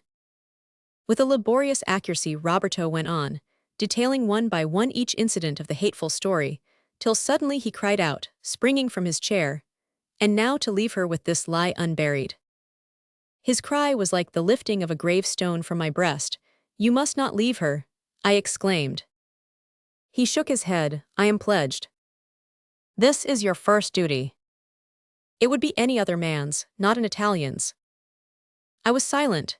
In those days the argument seemed unanswerable. At length I said, no harm can come to her while you are away. Donna Mariana and I are here to watch over her, and when you come back. He looked at me gravely. If I come back. Roberto. We are men, Egidio, we both know what is coming. Milan is up already, and there is a rumor that Charles Albert is moving. This year the spring rains will be red in Italy. In your absence, not a breath shall touch her. And if I never come back to defend her, they hate her as hell hates Egidio. They kept repeating, he is of her own age and youth draws youth. She is in their way, Egidio. Consider, my son, they do not love her perhaps, but why should they hate her at such cost? She has given you no child. No child, he paused, but what if she has ailed lately? He cried and broke off to grapple with the stabbing thought. Roberto, Roberto, I adjured him. He jumped up and gripped my arm. Egidio, you believe in her. She's as pure as a lily on the altar. Those eyes are wells of truth, and she has been like a daughter to Mariana.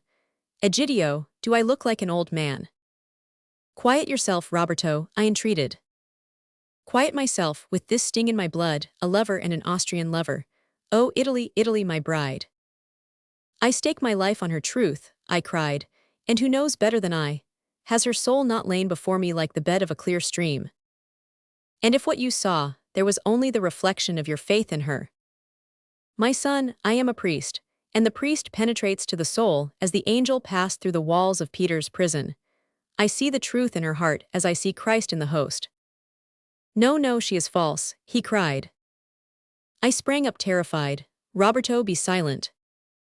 He looked at me with a wild, incredulous smile. Poor simple man of God, he said. I would not exchange my simplicity for yours, the dupe of envy's first malicious whisper. Envy, you think that? Is it questionable? You would stake your life on it. My life.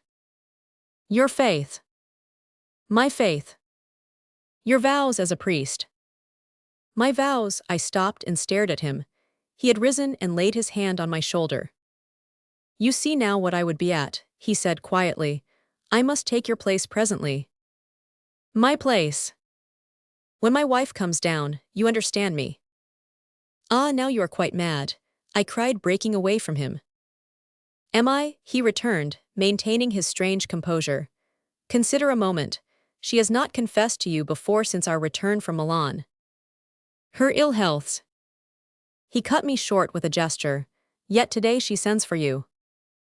In order that she may receive the sacrament with you, on the eve of your first separation. If that is her only reason, her first words will clear her. I must hear those words, Egidio. You are quite mad, I repeated. Strange, he said slowly. You stake your life on my wife's innocence, yet you refuse me the only means of vindicating it. I would give my life for any one of you, but what you ask is not mine to give. The priest first, the man afterward, he sneered. Long afterward. He measured me with a contemptuous eye. We laymen are ready to give the last shred of flesh from our bones, but you priests intend to keep your cassocks whole. I tell you my cassock is not mine, I repeated. And by God, he cried, you are right, for it's mine. Who put it on your back but my father? What kept it there but my charity? Peasant, beggar, hear his holiness pontificate.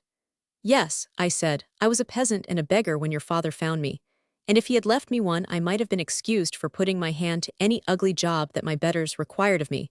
But he made me a priest, and so set me above all of you, and laid on me the charge of your souls as well as mine. He sat down shaken with dreadful tears. Ah, he broke out, would you have answered me thus when we were boys together, and I stood between you and Andrea? If God had given me the strength. You call it strength to make a woman's soul your stepping stone to heaven. Her soul is in my care, not yours, my son. She is safe with me. She, but I go out to meet death and leave a worse death behind me. He leaned over and clutched my arm. It is not for myself I plead, but for her, Egidio. Don't you see to what a hell you condemn her if I don't come back? What chance has she against that slow, unsleeping hate? Their lies will fasten themselves to her and suck out her life. You and Mariana are powerless against such enemies. You leave her in God's hands, my son. Easily said, but ah, priest, if you were a man, what if their poison works in me, and I go to battle thinking that every Austrian bullet may be sent by her lover's hand? What if I die not only to free Italy but to free my wife as well? I laid my hand on his shoulder. My son, I answer for her, leave your faith in her in my hands and I will keep it whole. He stared at me strangely. And what if your own fail you? In her, never, I call every saint to witness. And yet, ah, this is a blind, he shouted. You know all and perjure yourself to spare me. At that, my son, I felt a knife in my breast. I looked at him in anguish, and his gaze was a wall of metal. Mine seemed to slip away from it, like a clawless thing struggling up the sheer side of a precipice. "You know all," he repeated, "and you dare not let me hear of her." "I dare not betray my trust." He waved the answer aside. "Is this a time to quibble over church discipline? If you believed in her, you would save her at any cost." I said to myself, "Eternity can hold nothing worse than this for me," and clutched my resolve again like a cross to my bosom. Just then there was a hand on the door, and we heard Donna Mariana. "Faustina has sent to know if the Signar Paracco is here." "He is here, bid her come down to the chapel." Roberto spoke quietly, and closed the door on her so that she should not see his face. We heard her patter away across the brick floor of the saloon. Roberto turned to me. "Egidio," he said, and all at once I was no more than a straw on the torrent of his will. The chapel adjoined the room in which we sat. He opened the door, and in the twilight I saw the light glimmering before the Virgin's shrine, and the old carved confessional standing like a cowled watcher in its corner. But I saw it all in a dream, for nothing in heaven or earth was real to me but the iron grip on my shoulder. "Quick," he said, and drove me forward. I heard him shoot back the bolt of the outer door, and a moment later I stood alone in the garden. The sun had set, and the cold spring dusk was falling. Lights shone here and there in the long front of the villa. The statues glimmered gray among the thickets.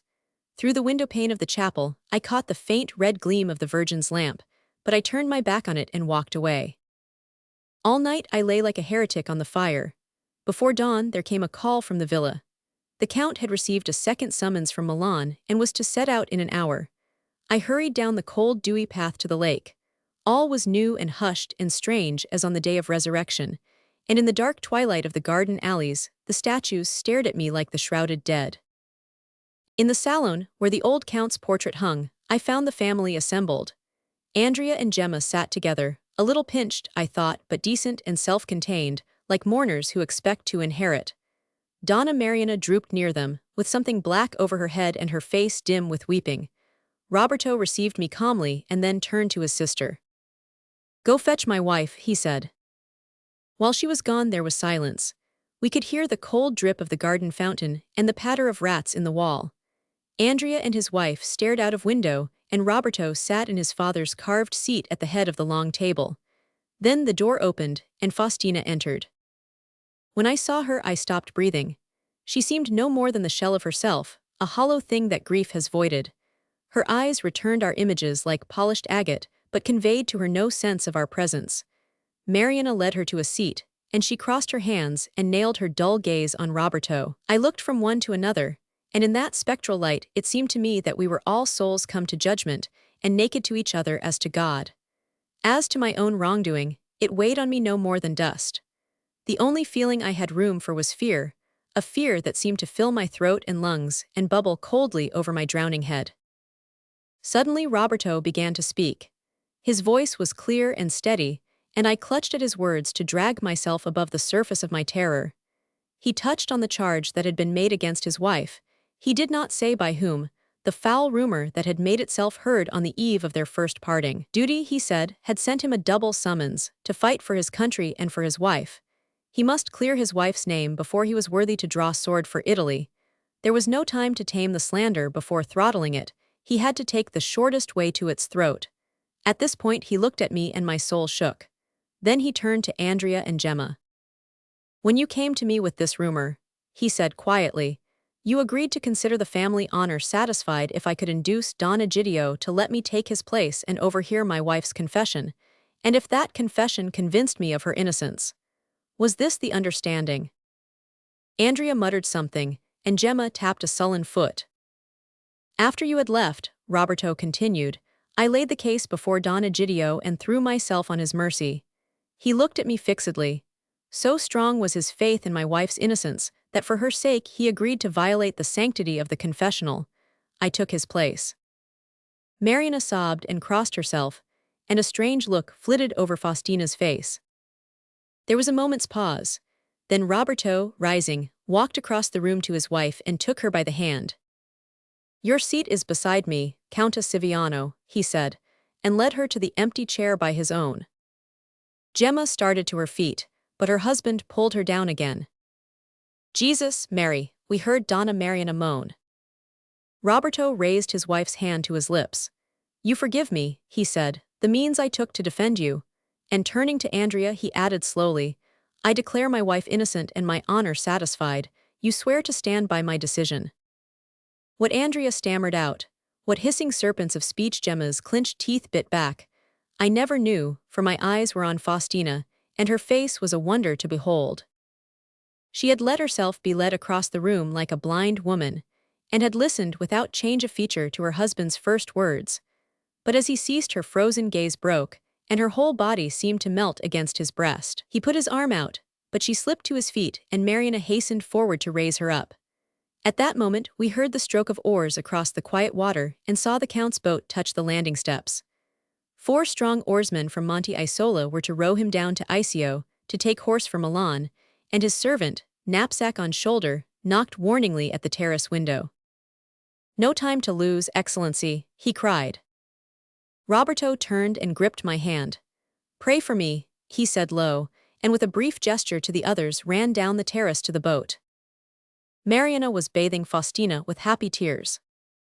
"Look up, dear, think how soon he will come back, and there is the sunrise, see." Andrea and Gemma had slunk away like ghosts at cockcrow, and a red dawn stood over Milan. If that sun rose red, it set scarlet. It was the first of the 5 days in Milan, the 5 glorious days as they are called. Roberto reached the city just before the gates closed. So much we knew, little more. We heard of him in the Brolto, whence he must have escaped when the Austrians blew in the door, and in the Casa Viticerti, with Casati, Cataneo and the rest. But after the barricading began, we could trace him only as having been seen here and there in the thick of the fighting, or tending the wounded under Bertani's orders. His place, one would have said, was in the council chamber with the sober heads. But that was an hour when every man gave his blood where it was most needed, and Cernuschi, Dandolo and Fossi, Della Porta fought shoulder to shoulder with students, artisans and peasants. Certain it is that he was seen on the 5th day, for among the volunteers who swarmed after Manara in his assault on the Porta Tosa was a servant of Palazzo Siviano, and this fellow swore he had seen his master charge with Manara in the last assault, had watched him, sword in hand, press close to the gates, and then, as they swung open, before the victorious dash of our men, had seen him drop and disappear in the inrushing tide of peasants that almost swept the little company off its feet. After that, we heard nothing. There was savage work in Milan in those days, and more than one well-known figure lay lost among the heaps of dead hacked and disfeatured by crowet blades. At the villa, we waited breathless. News came to us hour by hour, the very wind seemed to carry it, and it was swept to us on the incessant rush of the rain. On the 23rd, Radetzky had fled from Milan, to face Venice rising in his path. On the 24th, the first Piedmontese had crossed the Ticino, and Charles Albert himself was in Pavia on the 29th. The bells of Milan had carried the word from Turin to Naples, from Genoa to Ancona, and the whole country was pouring like a flood tide into Lombardy. Heroes sprang up from the bloody soil as thick as wheat after rain, and every day carried some new name to us, but never the one for which we prayed and waited. Weeks passed. We heard of Pastrengo, Guido, Rivoli, of Radetzky hemmed into the Quadrilateral, and our troops closing in on him from Rome, Tuscany, and Venetia.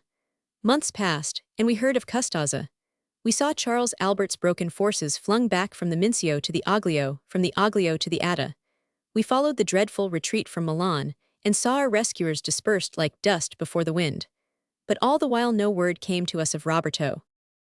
These were dark days in Lombardy, and nowhere darker than in the old villa on Iseo. In September, Donna Mariana and the young countess put on black, and Count Andrea and his wife followed their example. In October, the countess gave birth to a daughter. Count Andrea then took possession of the Palazzo Siviano, and the 2 women remained at the villa. I have no heart to tell you of the days that followed. Donna Mariana wept and prayed incessantly, and it was long before the baby could snatch a smile from her. As for the Countess Faustina, she went among us like one of the statues in the garden. The child had a wet nurse from the village, and it was small wonder there was no milk for it in that marble breast. I spent much of my time at the villa, comforting Donna Mariana as best I could.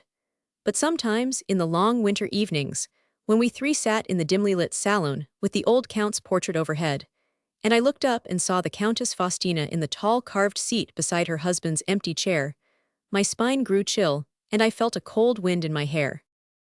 The end of it was that in the spring I went to see my bishop, and laid my sin before him. He was a saintly and merciful old man, and gave me a patient hearing. "You believed the lady innocent?" he asked when I had ended. "Monseigneur, on my soul. You thought to avert a great calamity from the house, to which you owed more than your life." "It was my only thought." He laid his hand on my shoulder. "Go home, my son, you shall learn my decision." 3 months later, I was ordered to resign my living and go to America, where a priest was needed for the Italian Mission Church in New York. I packed my possessions and set sail from Genoa. I knew no more of America than any peasant up in the hills. I fully expected to be speared by naked savages on landing, and for the first few months after my arrival, I wished at least once a day that such a blessed fate had befallen me. But it is no part of my story to tell you what I suffered in those early days. The church had dealt with me mercifully, as is her wont, and her punishment fell far below my deserts. I had been some 4 years in New York, and no longer thought of looking back from the plow, when one day word was brought me that an Italian professor lay ill and had asked for a priest. There were many Italian refugees in New York at that time, and the greater number, being well-educated men, earned a living by teaching their language, which was then included among the accomplishments of fashionable New York. The messenger led me to a poor boarding house and up to a small bare room on the top floor. On the visiting card nailed to the door, I read the name de Roberti, Professor of Italian. Inside, a gray-haired haggard man tossed on the narrow bed.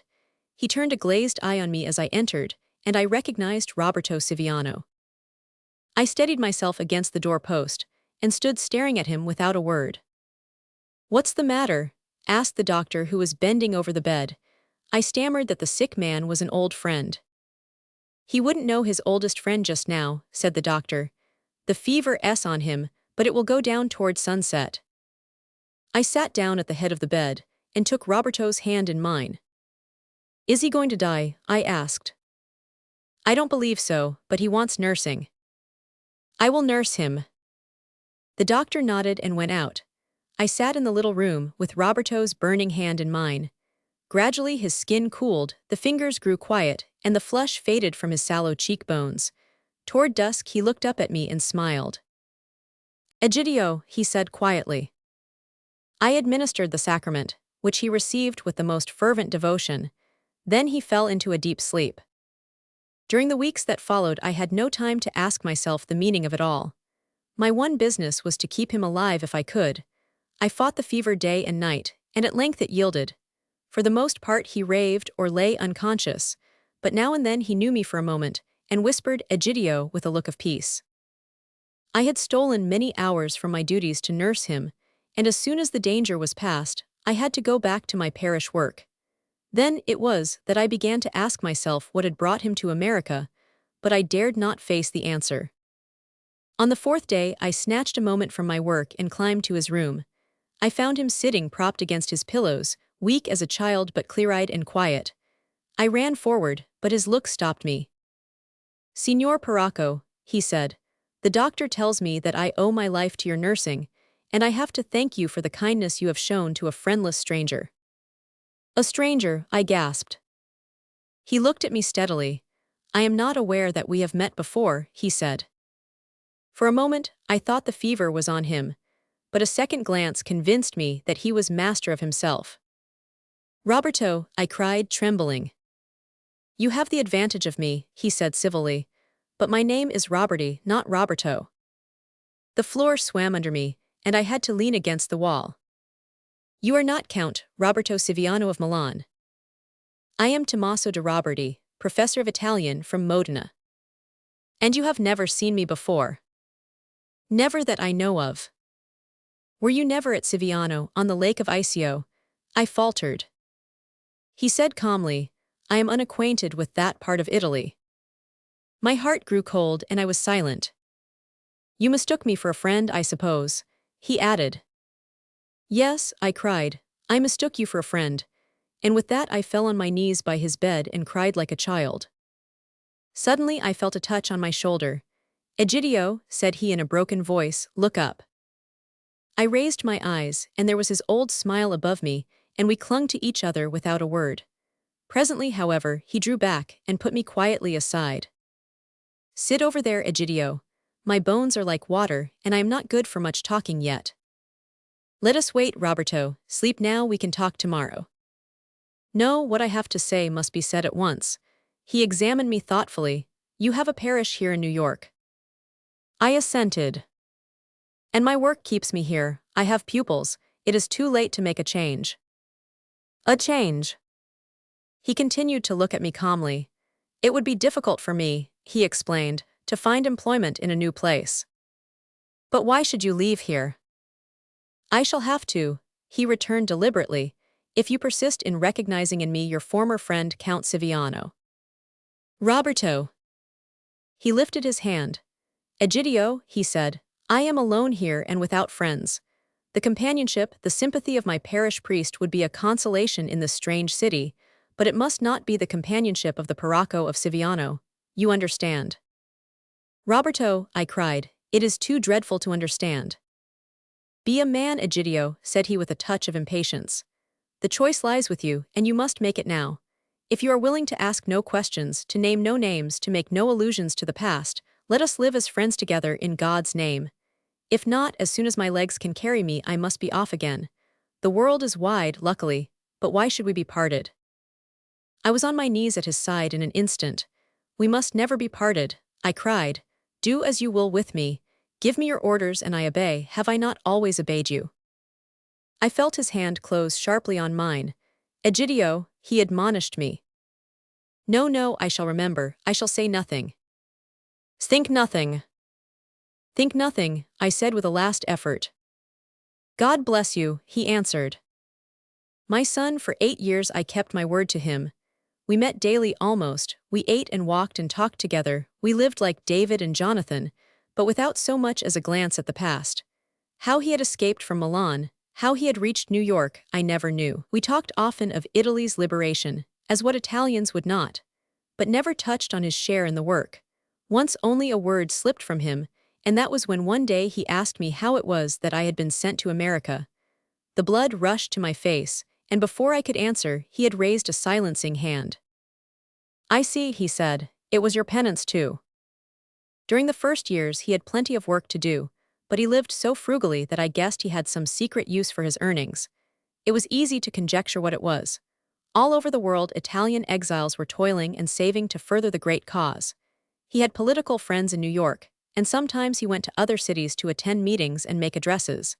His zeal never slackened, and but for me, he would often have gone hungry that some shivering patriot might dine. I was with him heart and soul, but I had the parish on my shoulders, and perhaps my long experience of men had made me a little less credulous than Christian charity requires. For I could have sworn that some of the heroes who hung on him had never had a whiff of Austrian blood, and would have fed out of the same trough with the whitecoats if there had been polenta enough to go round. Happily my friend had no such doubts. He believed in the patriots as devoutly as in the cause, and if some of his hard-earned dollars traveled no farther than the nearest wine cellar or cigar shop, he never suspected the course they took. His health was never the same after the fever, and by he began to lose his pupils, and the patriots cooled off as his pockets fell in. Toward the end I took him to live in my shabby attic. He had grown weak and had a troublesome cough, and he spent the greater part of his days indoors. Cruel days they must have been to him, but he made no sign, and always welcomed me with a cheerful word. When his pupils dropped off, and his health made it difficult for him to pick up work outside, he set up a letter-writer's sign, and used to earn a few pennies by serving as amanuensis to my poor parishioners. But it went against him to take their money, and half the time he did the work for nothing. I knew it was hard for him to live on charity, as he called it, and I used to find what jobs I could for him among my friends the negozianti, who would send him letters to copy, accounts to make up and what not. But we were all poor together, and the master had licked the platter before the dog got it. So lived that just man, my son. And so, after 8 years of exile, he died one day in my arms. God had let him live long enough to see Solferino and Villafranca, and was perhaps never more merciful than in sparing him Monte, Rotondo and Mentana. But these are things of which it does not become me to speak.